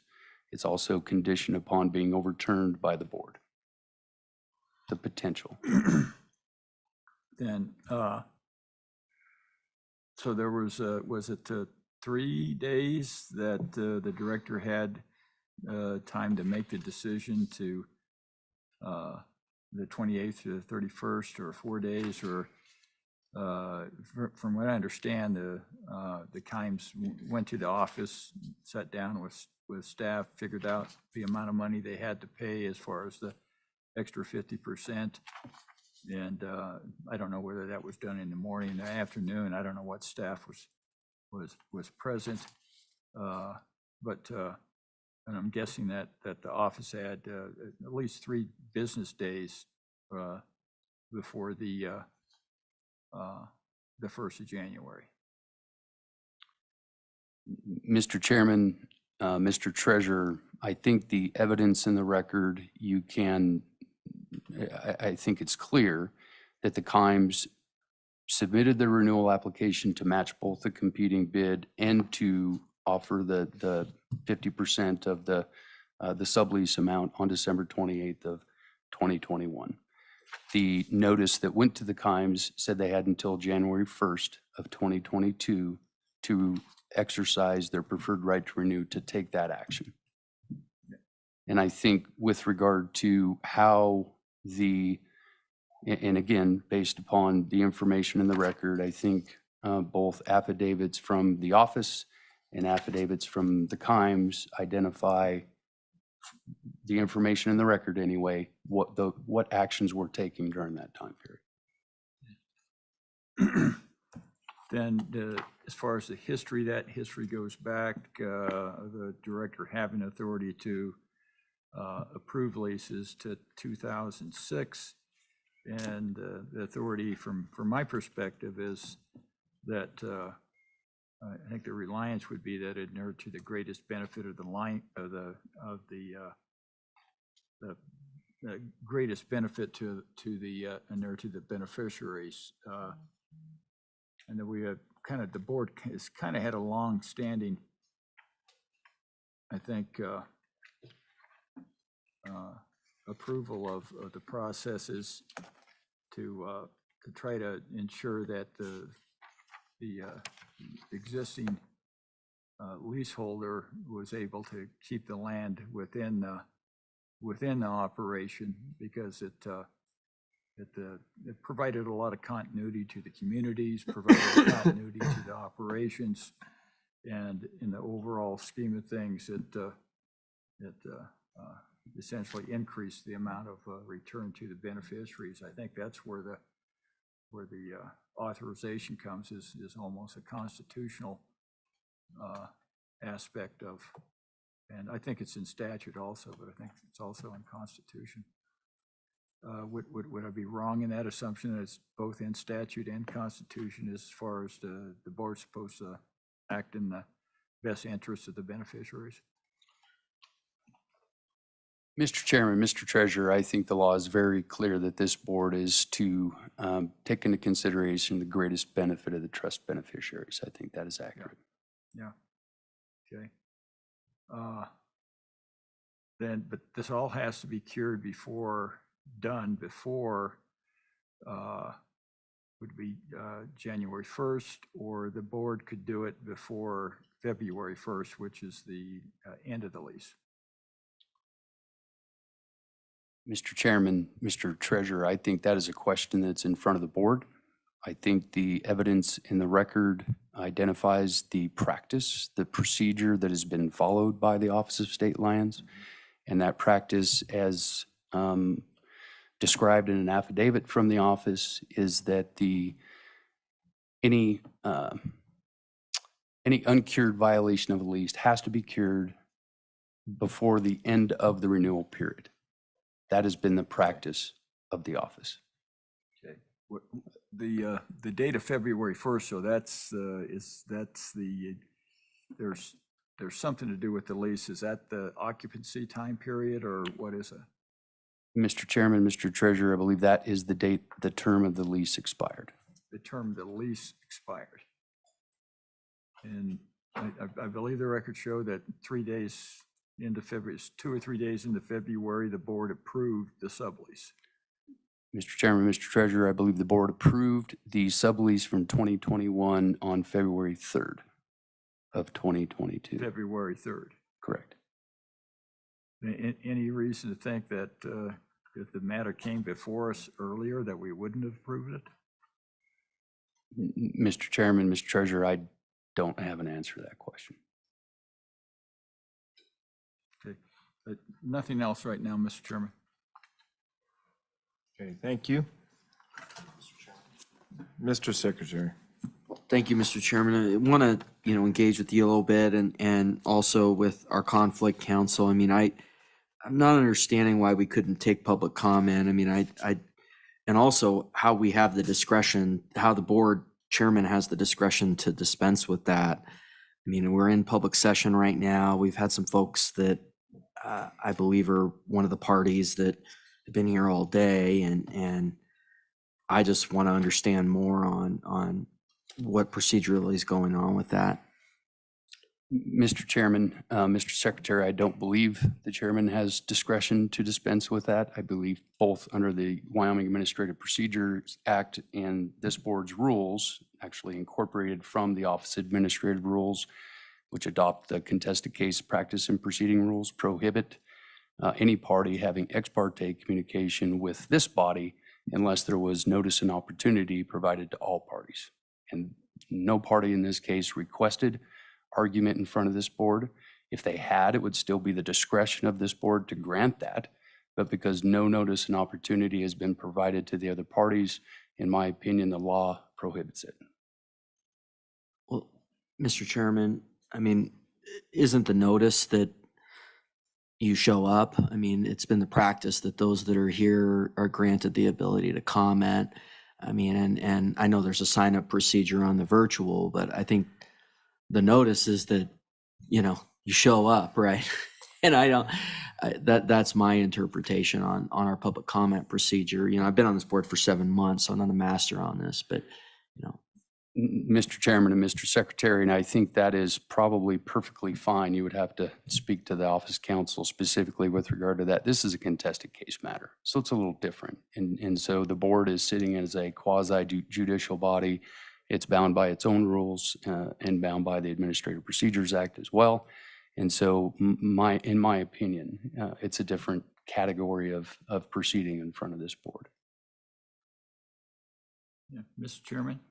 Mr. Treasurer. Yeah, so do you know or do you have knowledge of whether the board has ever overridden a decision made by the director? Mr. Chairman, Mr. Treasurer, I believe it has happened in the past. I've not personally been involved. As you know, the previous conflict counsel, the governor made him a judge, and so I've been doing this for not an extended period of time, but it's my understanding that in past that has in fact happened. Yeah. Mr. Chairman, follow up on that. Would a non-decision be considered a decision?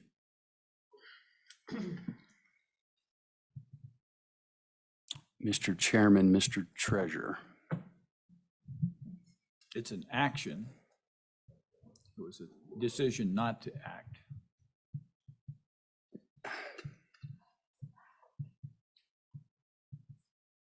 I might have to think about that for more than just the second that I'm sitting here. Just a couple of thoughts come to my mind. A decision was ultimately made. That's the first thing that comes to my mind.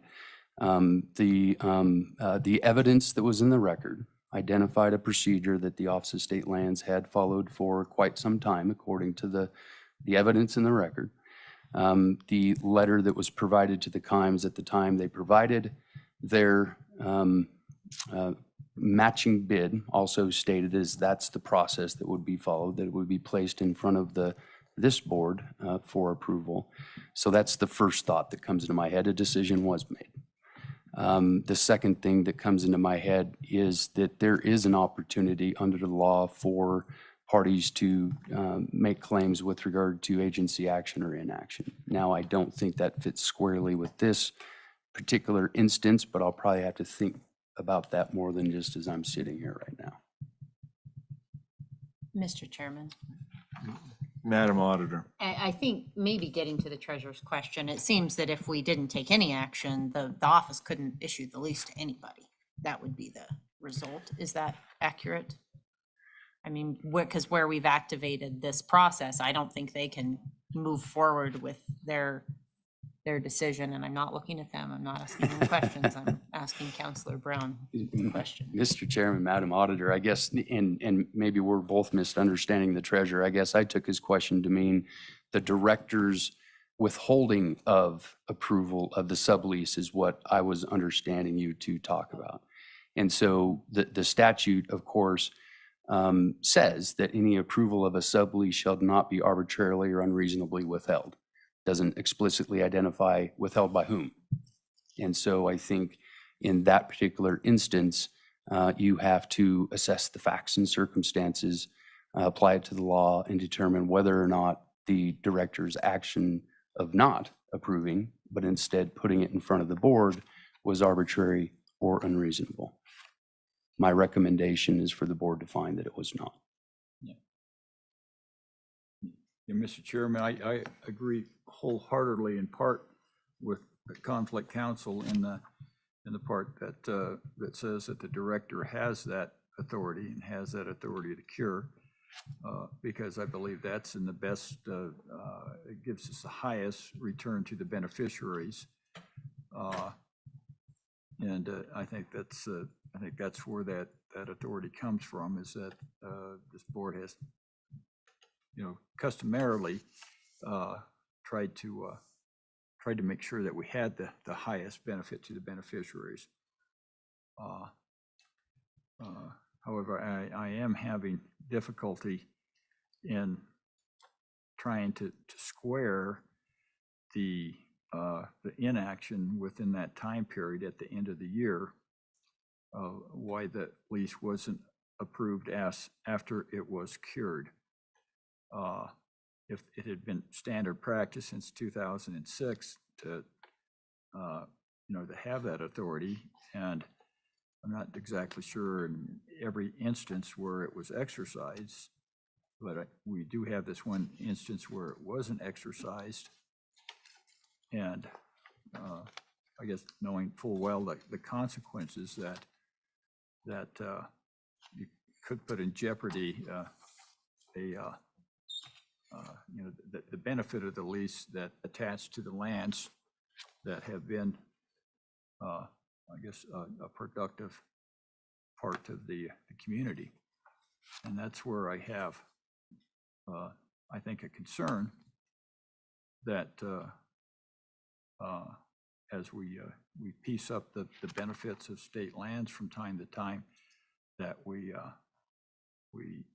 lose the people that are out there. I know that people have asked me how come the rural schools are closing, and I used to say it was because of 300 horsepower tractors, and now it's 600 horsepower tractors. So you don't need as many people, in the community to stay in the community, keep the schools open, keep the local main streets busy. And I see that if you lose your schools, you lose your local main streets, and that's I guess a function of consolidation, and not only on farm ground but ranch ground. Then I see that as a detriment to the land trust beneficiaries, and I think that's where I'm headed, Mr. Chairman. Mr. Chairman. Thank you, Mr. Treasurer. Madam Superintendent. Thank you, Mr. Chairman. I understand, the treasurer's comments, but, when I read the statute, I don't think that it does allow for a cure. And I think that's problematic, of no matter what practice has been, that it's really clear in that sense. And if that's not the case, then it has to be changed in statute. But that's how I read the statute. Thank you, Madam Superintendent. Mr. Brown, I sympathize also with, and I've seen what the description of the issue that the treasurer has brought, but I've also seen when ranches have been trying to establish themselves and maybe expand, and I don't think it's always because they want to put somebody out of business or another reason. In our case, it was Warren Buffett who made a mistake, and all of us participated in that effort. I guess we were unsuccessful, but one thing I guess I wonder about, Mr. Brown, and I guess I'm curious about this, because in this case, the indication of a sublease came about because of a conflict. Is that correct? I think there were, as I understand the record, which I think has been the information or how the information came to the office was through a separate letter that the Roths, the folks who ultimately were awarded the bid conditionally by the director, I believe they sent a separate letter to the office after they had filled out their original competing bid application. Okay. And do we have indication that the state knew that there was a sublease in place? Definitely through that letter that was delivered to the office. And then Prior to that? prior to that, I think there is some evidence, and I'd have to go back and check the record again, Governor, but I believe there is some evidence that one of the inspectors was out there at the property as well. One of the Office of State Land Investment inspectors did go out to the property.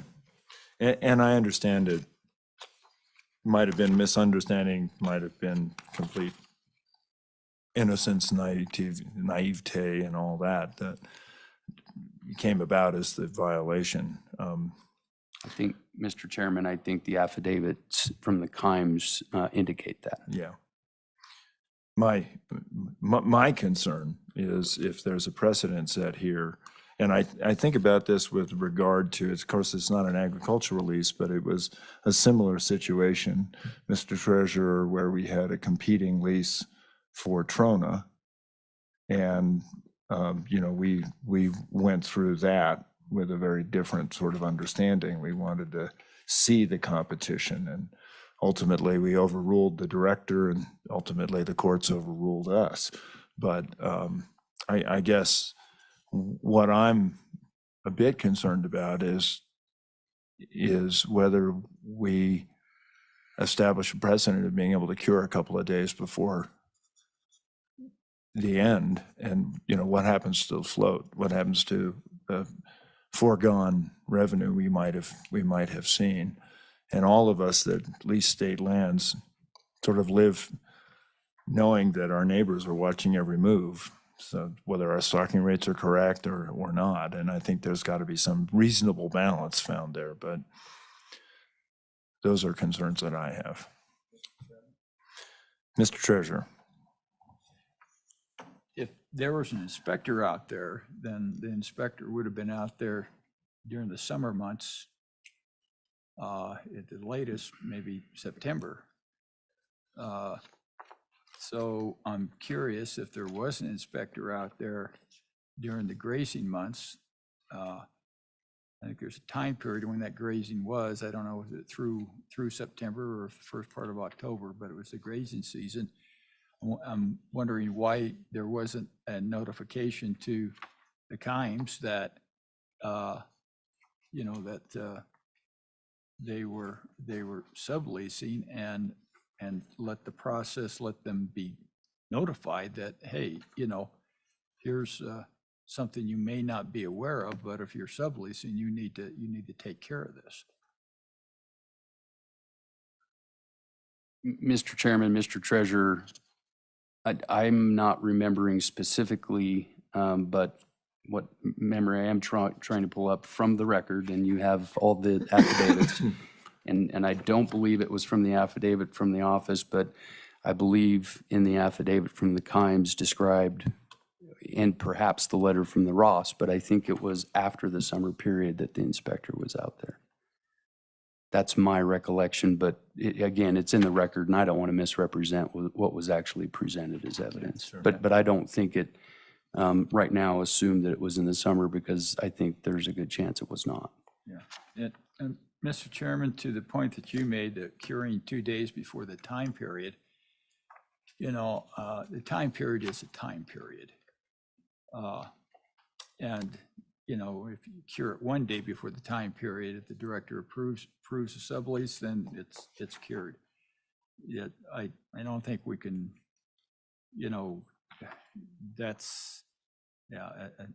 I just think the time period's a time period in that regard. And in regard to, what the offices have been relying on for a cure for since 2006, from what I understand, I believe that that really goes to the greatest benefit to the state trust beneficiaries. That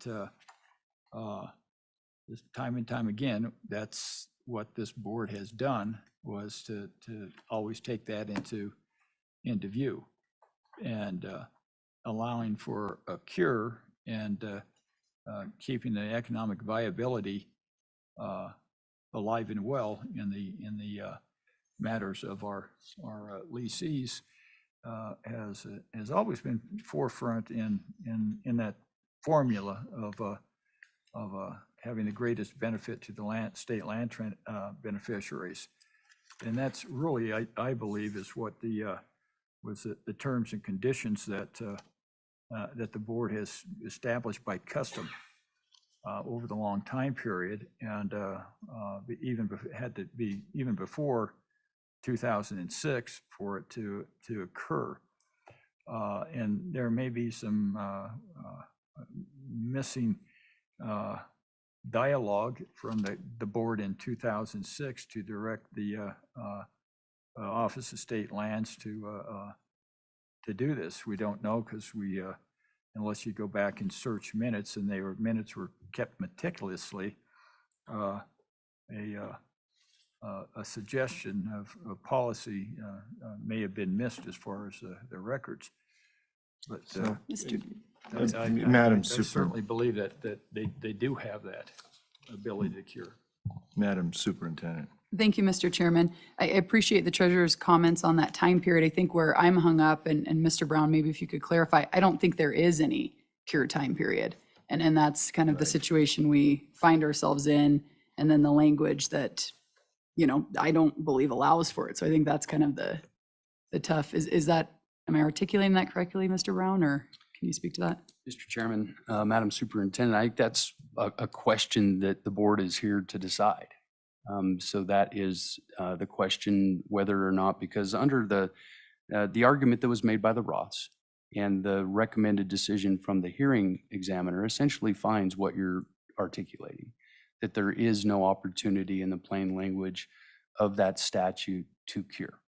That's their position. The office argued that it's been the office and the board's interpretation that there is, or what the office does is they take a look at whether or not there's a violation of the lease at the time the leaseholder tries to exercise the first right of renewal. That is how they have implemented the statute. And so that is the question that I think the board, so the recommendation from the hearing examiner is simply a recommendation. The recommendation that I've made to you is simply a recommendation. The decision is the board's to make.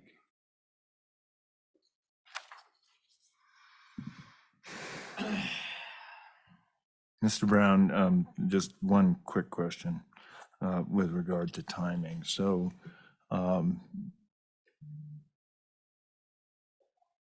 did the cure happen before or after, but the alleged cure happened before or after the contested lease application?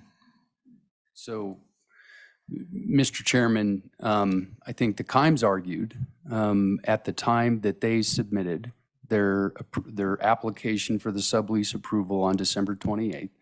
I think they argued that they did everything they possibly could as of that point in time to cure their violation. I think the position from the office, the recommended decision from the hearing examiner is that the actual cure doesn't take place at the time they did everything to cure. You have to actually have approval of that sublease for the cure to actually happen. And because that happened after the time period for the Kimes to renew their lease, they were still in violation of the lease. And therefore, under the director's decision and the office's procedures and interpretation, they were still in violation of the lease at that time, and therefore could not exercise their preferred right.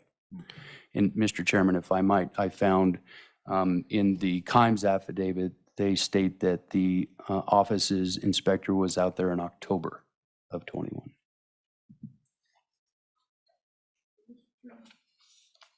Yes. A clarification.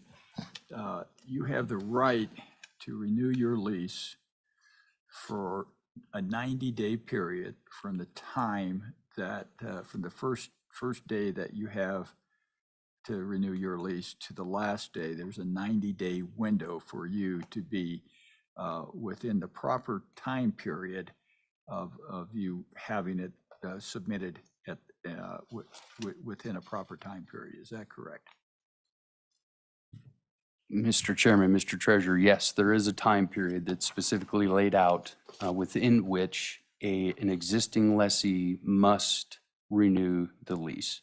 And then there's a process that's followed that if there's a conflicting bid made, notice is given to the existing leaseholder, and then the existing leaseholder is provided an opportunity to match. That's how they exercise the preferred right to renew. It has to occur within that time period that's set forth in the statutes and the rules. And so I think all the time periods were met by the Roths. The only time period that was not met was the approval of the lease by either the director or the board. Mr. Chairman, Mr. Treasurer, and I believe that is a fact that the hearing examiner got wrong. He said that they failed to attempt to cure prior to the end of the renewal period, and I believe they did. That period ended on January 1. Right. And that's the period that the cure would have had to been in effect in order for them to exercise the preferred right to renew under the office's application of that statute. And so the sublease had not been approved during that time period. That's what didn't occur. The cure itself, the approval of the sublease application didn't occur prior to January 1. So, Mr. Chairman, a follow-up. Sure. Is there any evidence or any report from the inspector of the October inspection? Mr. Chairman, Mr. Treasurer, not that I recall. If there were, I don't believe there was. If there was, it'd probably be attached to the exhibits, to the office's exhibits, but I don't think there is.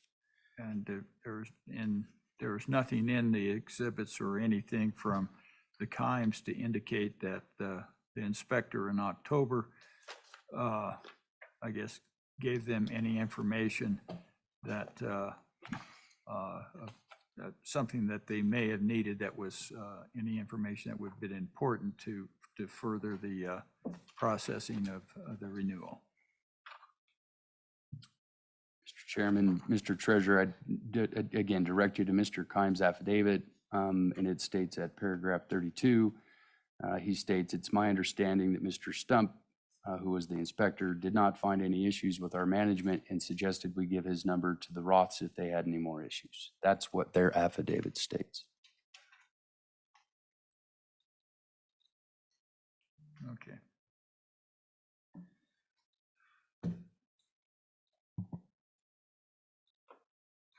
All right. Mr. Chairman. And Mr. Secretary. Thank you, Mr. Chairman. I want to understand, the office is not arguing, and the recommended motion is not arguing that there is no ability to cure, correct? I do not agree that there is no ability to cure. Mr. Chairman, Mr. Secretary, that is correct. The office is suggesting that past violations of leases can be cured so long as there's not a violation during the period of time that an existing lessee attempts to exercise the preferred right to renew. So it's been cured prior to that time, that it can be cured. And that's been the practice and the interpretation the office has made of that provision. The Roths and the hearing examiner in this case took the position that there could be no cure. Mr. Chairman, Mr. Secretary. the motion, though, does not necessarily agree with the Roths on that point, correct? Mr. Chairman, Mr. Secretary, so you're saying the motion, so you're confusing me a little bit. The Roths made a motion for summary judgment? Yeah. And the office made a motion for summary judgment. The Roths motion most definitely suggest that there's no ability to cure. Mr. Chairman, what I'm saying is your recommendation, I guess it's silent on that.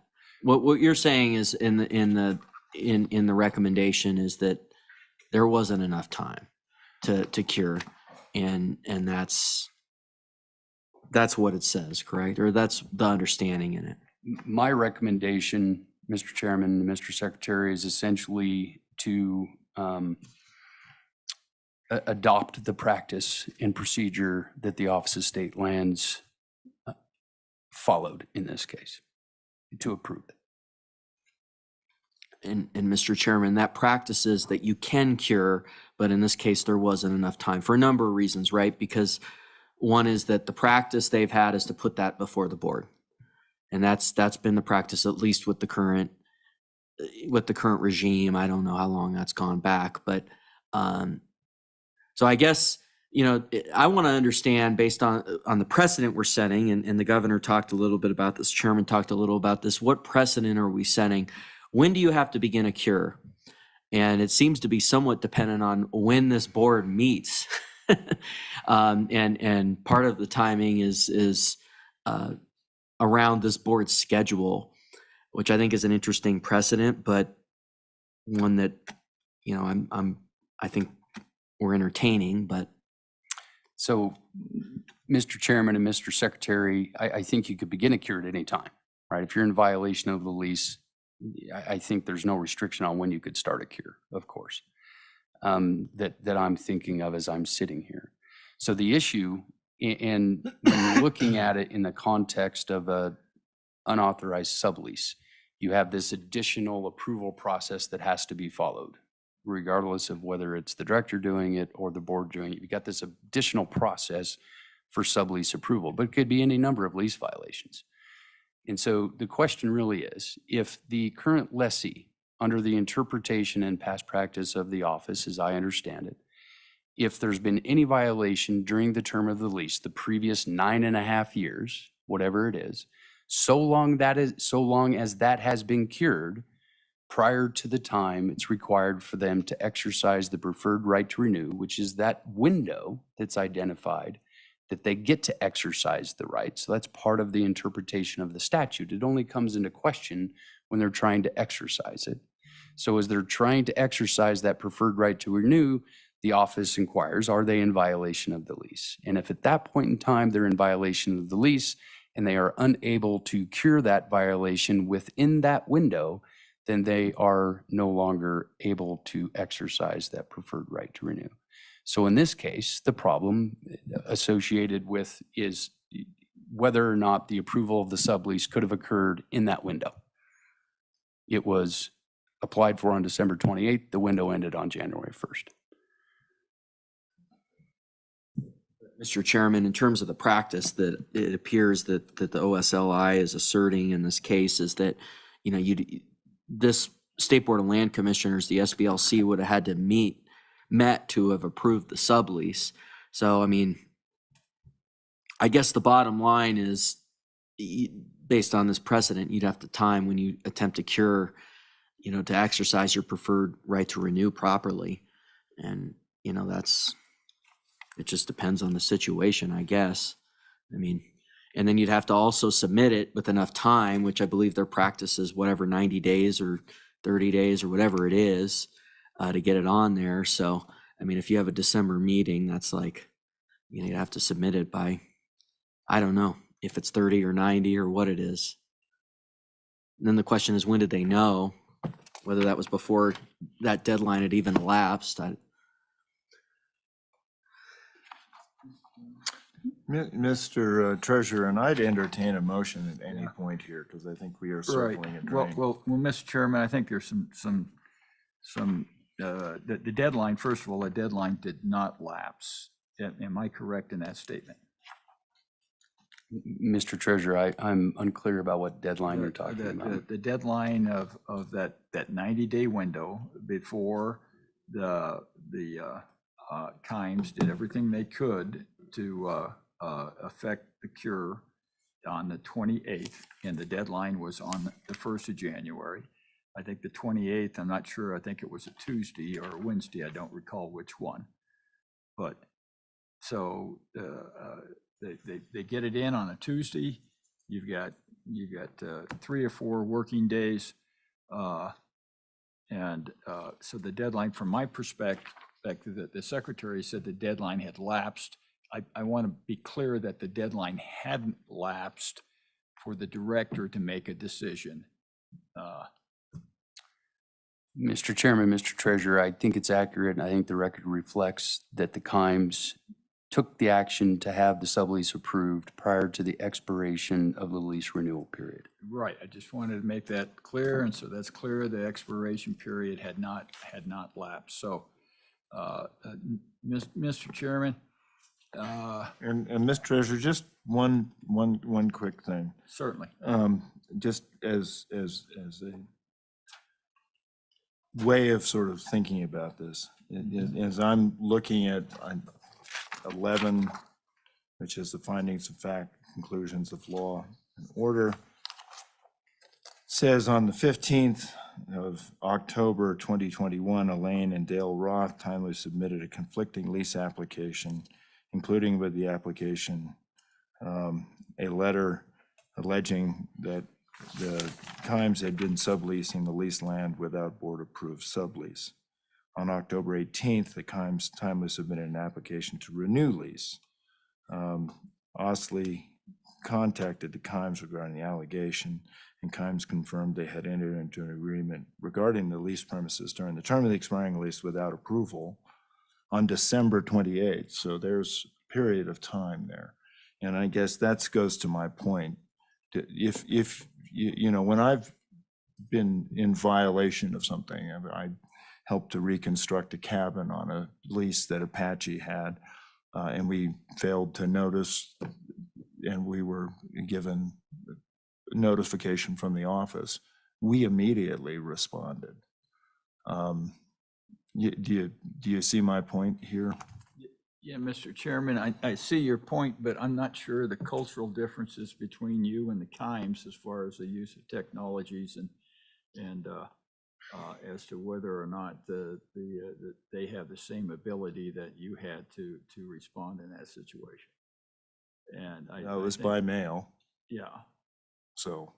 Yeah, and I think that when you look at a situation where I'm sure that Apache was very adept at and had access to lawyers and immediately, and access to probably knowing, you know, that, yeah, we need to get right on this. I think there's. Well, my point is, you know, gosh, we're in violation here. We'll notify and cure. We didn't have lawyers. I didn't call Apache. I just basically said, oh, yeah, no, you're right. I see that on the form. Yeah, and I'll go back to, Mr. Chairman, I get that the cure window is 90 days. They did it within 90 days. Cure window was not 86 days. It wasn't 87 days. It was 90 days. Okay. They Mr. affected Chairman. everything within the window. Mr. Secretary. Yeah, Mr. Chairman, and I do want to clarify a little bit, because I think the treasurer is kind of misunderstanding my point, which is fine. It's a little bit complex, which is that the office has basically created a deadline to cure, which it's not clear how many days that deadline is. I will admit, because the board meetings here are staggered, and it depends on the way these board meetings have been set, that they're not going to grant a sublease without it coming before the board. There's also a certain number of days that something has to elapse before they put it on an agenda. So basically, there's this deadline, correct, that they have based on their practice, where if you want to cure a sublease, 1, you have to go before the board, and 2, you have to submit it to them with enough time to get it on the agenda. So that's all my point was, is that a sort of, and I'm not defending it one way or another with my statement. I guess I will with my vote at one point, but that's all I was trying to say, is that sort of this roving deadline has been created by the practice of the office. And that's all I was saying and contemplating. And I guess, you know, getting to the chairman's point, pointing out when they were alerted to the violations. So do you know how much time, and I know I can only ask you these questions, how much time, I assume there was a December meeting, and I can just, how much time the agency needs to put something on the agenda, what their practice has been? Because what I'm trying to ascertain is, by the time the Kimes figured this out, did they have time immediately to get something on the agenda for what I presume was the December meeting and for the sublease? And obviously December 28th, there wasn't time unless there was a meeting between December 28th and January 1st, which is probably unlikely in the practices of our country. But, you know, on October 18th, I'm not sure, or whenever they were alluded to at October 15th, sometime in between October 15th and October 18th. Mr. Chairman, Mr. Secretary, I'm sorry, I can't answer your question. Mr. Chairman? Mr. Treasurer, and I'd entertain a motion. Well, I just want to have the secretary be clear that on 36.3.102, paragraph C, Roman nut, 2 little I, that it basically says that the director shall have the authority to, and in 2 little I, approve lease assignments, sublease agreements, surface damage payments, and concur in all water right petitions involving state lands. So Mr. Chairman, there's more than one way to approve a sublease, and that goes into what the order said, is whether or not, you know, it was unreasonable for the arbitrary or unreasonable for the director to not approve it. And Mr. Chairman, I guess contend that it was unreasonable for that approval not to be forthcoming. So your motion would be to grant the Himes. My motion would be to approve the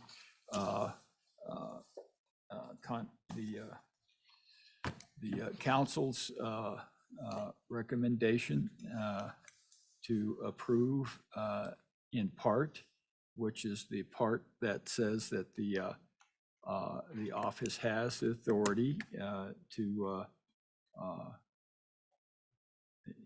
essentially have a cure period, because that's been established since 2006, and to basically have a finding that there was a time that the time was available, and that to cure the to have the sublease approved by the director, that the director had the authority to do so, and that to award the lease to the Kimes. So quick question on that. I think you're not talking about the authority, you're talking about the duty. The duty? You're saying it's a duty that she makes a decision, that the director makes a decision. Well, Mr. Chairman, I would say that trying to get back to the language that was used in the statute, that oh, help me here, I'm getting late afternoon brain. Yeah, well, and I'm thinking that the main part of your motion is not to castigate the chairman for, or not the chairman, but the director for exercising discretion. Your main point that you've talked about is to grant the Himes the lease. Yes. So that's the part that I would just say, and I think the rest follows for whatever reason, you know, but yes, that would be my motion, to grant the Kimes the lease. Okay. Is there a second to the motion? Is there a second to the motion? Is there a second to the motion? Mr. Treasurer, as the free calls, it fails for lack of a second. Madam Auditor. Mr. Chairman, I would like to make some comments, but in the interest of being affirmative, I would move the recommendation that we accept the OAH's direction, but then modify our findings of fact, conclusions of law in order to reflect the three sort of corrections and or policy statements suggested by our conflict counsel, and I'm happy to read those out if necessary, but they're in the board matter. That's been moved and seconded. Is there discussion? Mr. Chairman. Madam Auditor. So I think we've had some good discussions, and the secretary brings up some really good and interesting points about the timing of when meetings are. And I think we are all very focused on this case, but it's important to note that not all violations are created equal, and not all, and I think we all want the discretion. We want to maintain some discretion and give the director the discretion that not all violations can be cured, or we may not want to allow that. And I would maybe use an extreme example if we know that someone is dealing drugs on their state land lease. And I know that's sort of a silly example, but I want to put it out there that we don't want them to be able to come in and say, oh, but yes, when I submitted my renewal application, I stopped dealing drugs while I submitted that, you know, or I would think of the situation where we are remediating land because in Teton County, because they have buried toxic waste underneath the land. That's in my mind as a board member, I don't think that's a violation that I'm interested in giving them the opportunity to cure at that point, to be able to renew. Again, not exact parallels, but I think that each violation is very different, and some of them can be very clearly cured, and some of them cannot be. I do not think the director's decision or the director's lack of approval was arbitrary or unreasonable, and in fact, had she actively approved something after 2 days when the procedure the last 15 years has been very different, that would seem quite arbitrary to me. Now, if we wanted her to do that, I think we could talk about that policy as a board, but it would be certainly unusual compared to the way we've been operating. And I would note this was 2 days at the end of December between Christmas and New Year's, when the office is drowning in renewal applications. So I don't think that was arbitrary or unreasonable. I will note, just as a personal privilege on this vote, I do not necessarily like the outcome of my motion. I would note that, and I think that after reading through all the materials and affidavits, there's some pretty substantial accusations of potential, criminal actions in some of those. So I would just note that I don't love the outcome of the motion I'm making. But we, as you have noted, Mr. Chairman, we have to follow the law, and when we have chosen to not follow the law, we have been overturned. So that would be my motion, Mr. Chairman, or my comments on the motion. And Mr. Chairman.